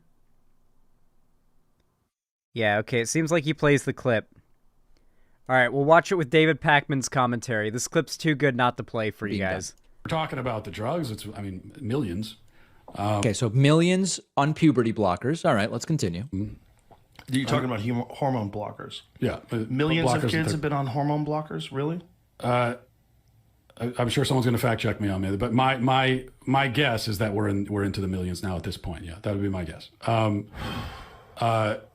I can say for double mastectomies, the most. Okay, so millions on hormone blockers. Millions of minors on hormone blockers. The best data I was able to find is that there's 120,000 children struggling with what is often called gender dysphoria. Some small fraction of those at some point might take some of these medications. Okay, he says millions a year. The total number with gender dysphoria, 120,000. Only a fraction of those are taking these medications. So first lie. Do the numbers really even matter to these people? I don't think so, but there's the first lie. I read a report recently that there were over 1,000. Oh, let me back up because now they're onto something else.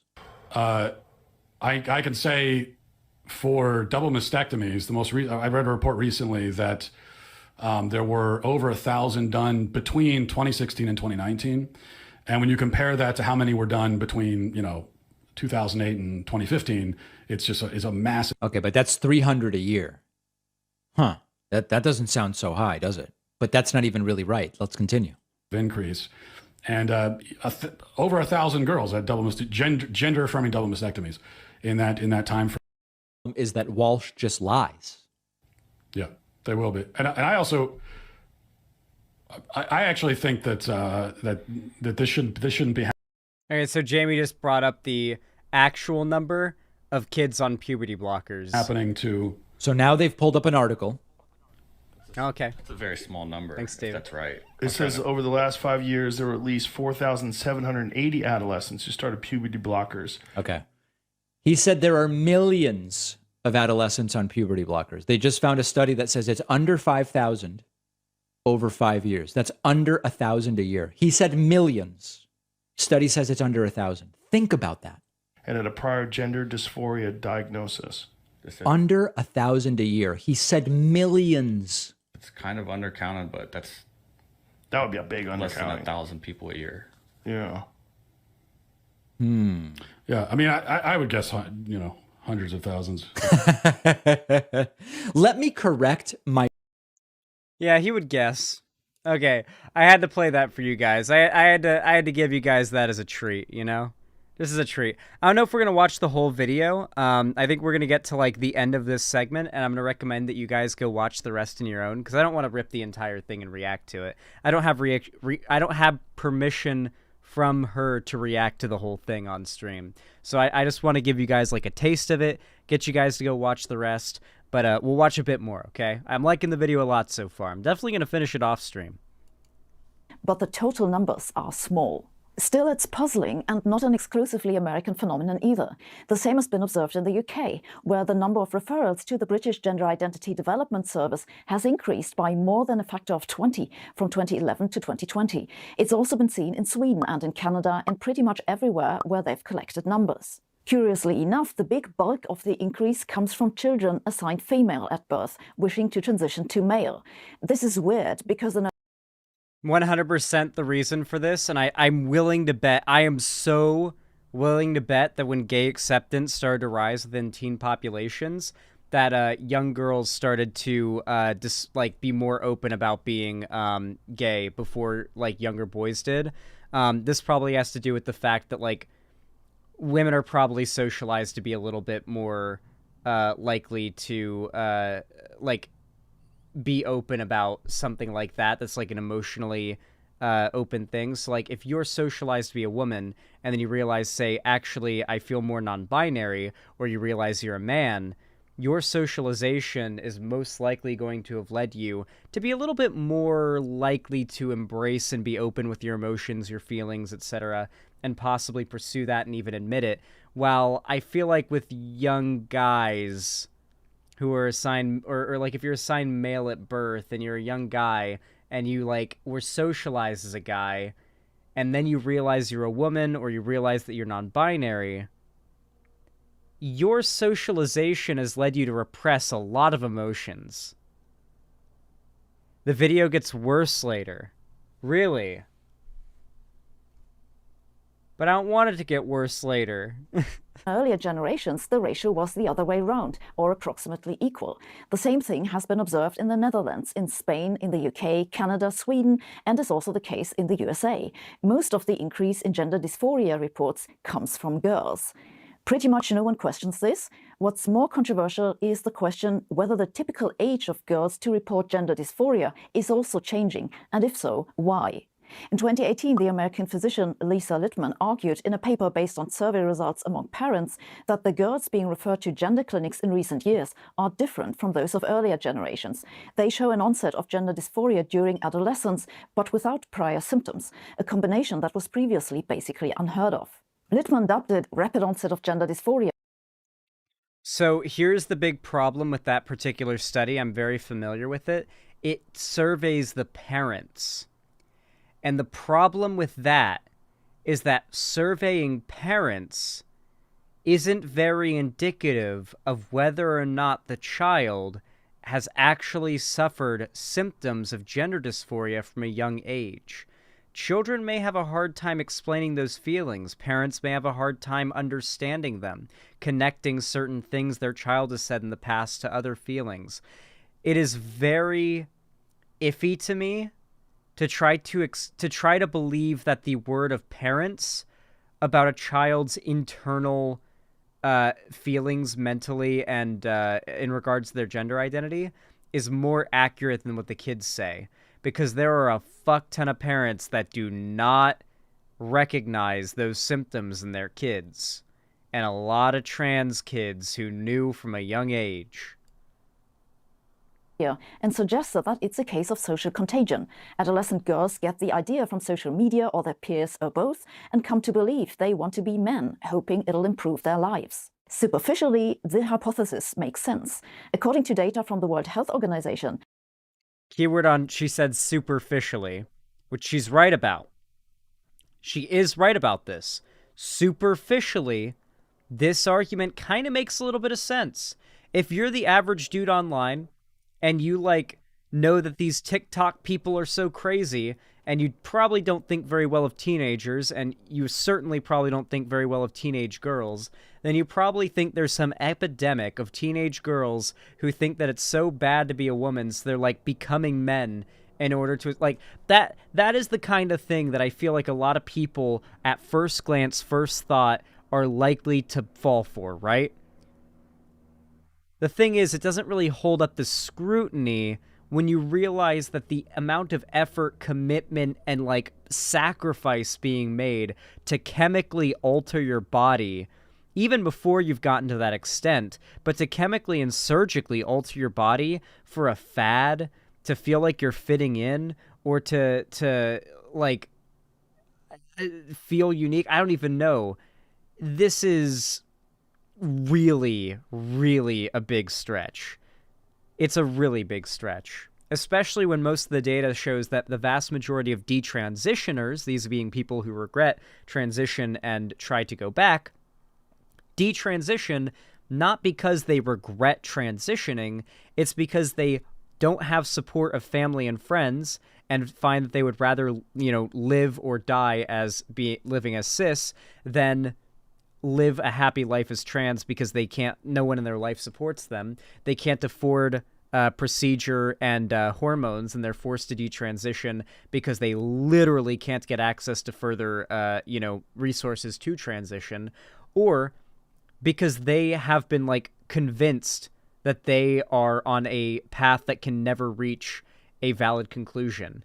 Like, the vast majority of cases are other rather than person detransition because they actually weren't trans and they regret it. Adolescent girls are twice as likely as boys to suffer from mental health problems such as depression and anxiety, so they're more likely to have a problem to solve in the first place. Littman speculates that girls that age are more vulnerable to social contagion than boys, though there's little evidence to back this up. Littman's paper was strongly criticized. I don't know how I feel about that because I'm pretty certain that data suggests that there is not that insane of a gap in reality between boys and poor mental health and girls and poor mental health. I think the matter is that boys are less likely to report poor mental health. I can tell you that when I was a teenager and I was depressed, you could have held a gun to my head and threatened to pull the trigger, and I would not have admitted that I was depressed. I would not have admitted that I had any sort of mental health issue, okay? I, like, out of pride and fucking ego, I would not do it, all right? Like, and I know I'm not the only one. I know I'm not the only one. Yep, chat's already, yeah. So, I don't think there's this, like, I don't think this stereotype that young girls are, like, inherently more unhinged and mentally unwell than young boys actually holds up to any scrutiny. And I call massive bullshit on this perception. I think certain stoicism standards applied by our society play a huge part in kind of muddling this data a little bit.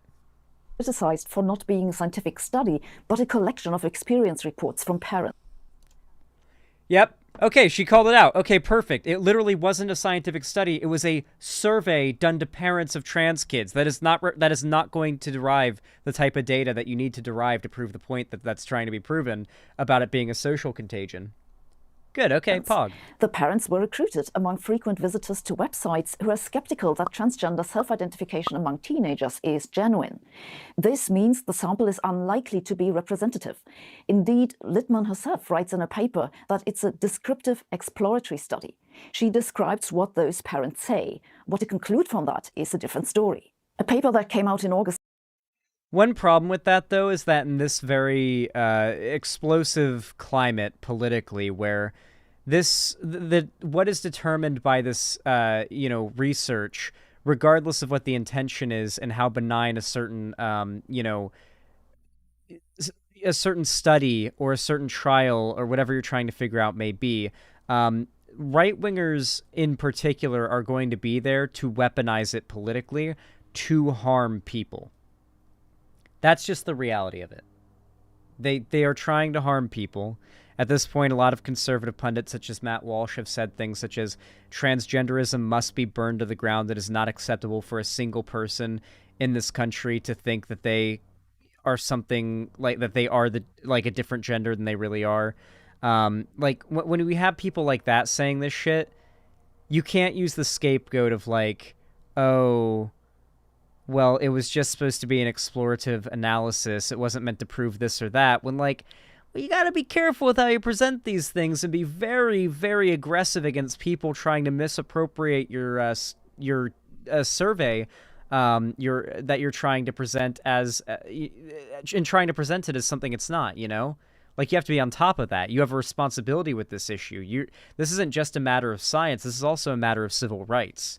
Unfortunately, they've been tied together on this issue. Last year claimed to have found evidence for the absence of this rapid onset symptom.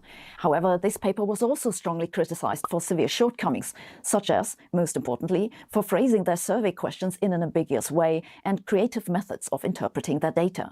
The brief summary of this controversy is that at the moment, there is no conclusive evidence neither for nor against the existence of rapid onset gender dysphoria, though it seems to be supported by anecdotal reports from doctors working in clinics who treat the children. The steep increase in the number of girls...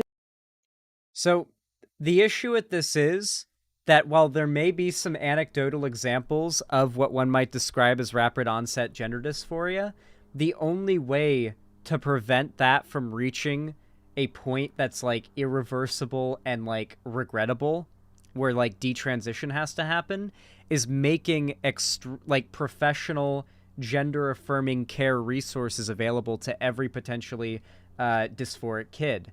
Because imagine you live in like bumfuck Montana or something, and there's not like a gender affirming care clinic for like 2 states in like a 8-hour drive away, 10 hour plus or something, and you're really in the middle of a desert of gender affirming care, you think maybe you're trans and you have no realistic resources to seek professional care to figure that out or get treatment or anything. So you start pursuing like DIY HRT, you self-diagnose. And what if you make a mistake? In a lot of cases, there are people who make a mistake. A lot of detransitioners self-diagnosed and transitioned. They self-administered their medicine, and they did it like without professional medical assistance. Most detransitioners are older. They were literally transitioned before a lot of the professional resources even existed in the same way they do now. If you want to prevent these false flags from happening, you want to make this professional medical care more widespread, because frankly, I don't think anybody knows better than the doctors who study and are professionals in this field. Because if there are anecdotal examples of gender-affirming care clinic doctors reporting what they think might be rapid onset gender dysphoria, then we need more of these kids going to those doctors at these clinics so they can figure out that's the case and set those kids on the right path. Does that not make sense to all of you? I think this is the point where I'll cut off the video so you guys can watch the rest. I heard that apparently it gets worse than the rest of it, but I don't want to react to the whole thing and risk copyright. I don't have permission to react to the whole thing. But I think it's pretty clear. I think it's very, very clear, just from the start of the video and the bits that we watched here, that she is not transphobic. I think that on like a principle moral level, she is pro-trans. Like I think she is like, I think she believes like in the fact that like gender and sex aren't the same thing, and trans women are women, trans men are men, and that like all that good stuff. And maybe she has some like skepticism about some of the research and the data, because this is emergent science in some areas. But I think in the core of it, her heart is in the right place, even if there are some iffy portions in the end. I recommend you guys check it out yourself. And yeah, I did like it. I actually liked the part of the video that I saw, and I do think that even if there are some cringe parts later, she is not transphobic. This is emerging science, to be fair, or emergent science, to be fair, in some sectors of this issue, which means some people who are into the scientific field are going to have some controversial opinions that we may disagree with. But that's because some of these things are not as set in stone as we know them to be. Most of it is, like most of the stuff she's gone over obviously is, but like there are some sectors of this that are a little bit on the border, right? And aren't as sure as far as like if you're going to make a video where you're setting your position hard and your stance hard and planting your flag in the sand for everyone to see, you may not want to really put your name on some bordering emergent research, right? Maybe I'm being overly defensive of her. I like her content, but I think this video was pretty good. There'll be a link to the original video pinned in the comments down below, and I hope you did enjoy this, because I think it was pretty damn good.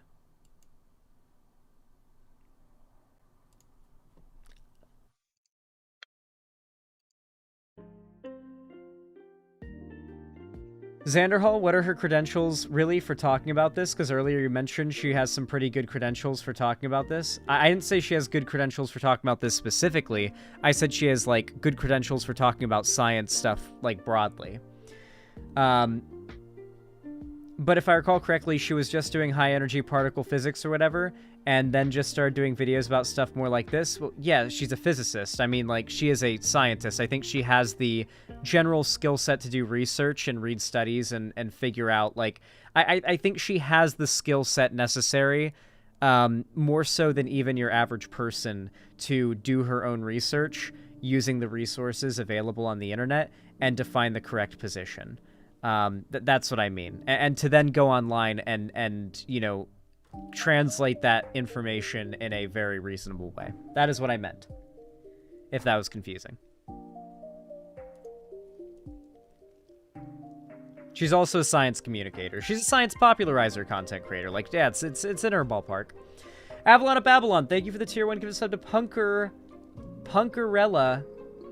11 or Punkerella 11. Thank you for the $5. I really appreciate that. Said great reference. Have a sub. Thank you. I really appreciate it. I don't know what I referenced, but I'm sure it was really based. Well, everybody, I think this is where I'm going to call it quits. We have 420 nice viewers right now, and today's stream has done really well. Lots of viewers. I don't know if I just did really well today, or if getting the strike removed from my channel after, like, 4 years, 3 years or whatever, is actually resulting in YouTube, like, pushing my channel more. Anyone in chat, has anyone in chat who normally doesn't get my stream pushed to them by YouTube, did you get the stream pushed to you today, but don't normally?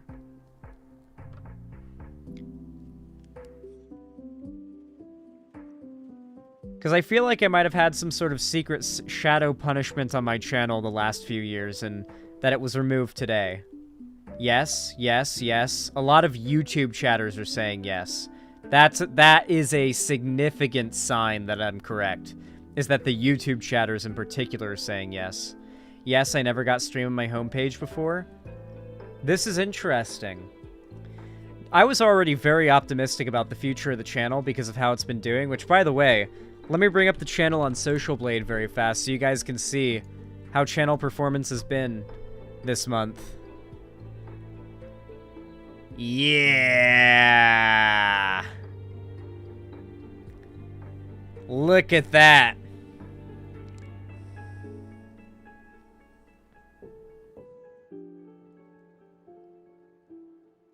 So I've been pretty optimistic about how the channel's been doing the last month or so, but getting that strike removed, whew, I'm more optimistic than I've ever been. We're gonna be continuing to push as hard as we've been doing this month for the foreseeable future. The goal is to hit 100K at least by my birthday, which is July 27th. So if you guys have friends who think you might enjoy my content and you want to, like, support my content and spread it around and maybe help get me some more subs to help just inch me away or inch me towards that goal, it really would be appreciated, and it does help. Wait, you got it removed? Yep, my tweet at YouTube actually worked yesterday. It worked. I'm very happy to report that. It worked. Alright, everybody. I am tired, and I am hungry. But I think this is a good place to wrap things up. You have all been amazing today. This has been an awesome stream. Expect to see me tomorrow, because I'll be going live tomorrow around the same time as well. And you've all been amazing. I can't wait to see you all tomorrow. As always, have a great night. I love you all, and have a good one.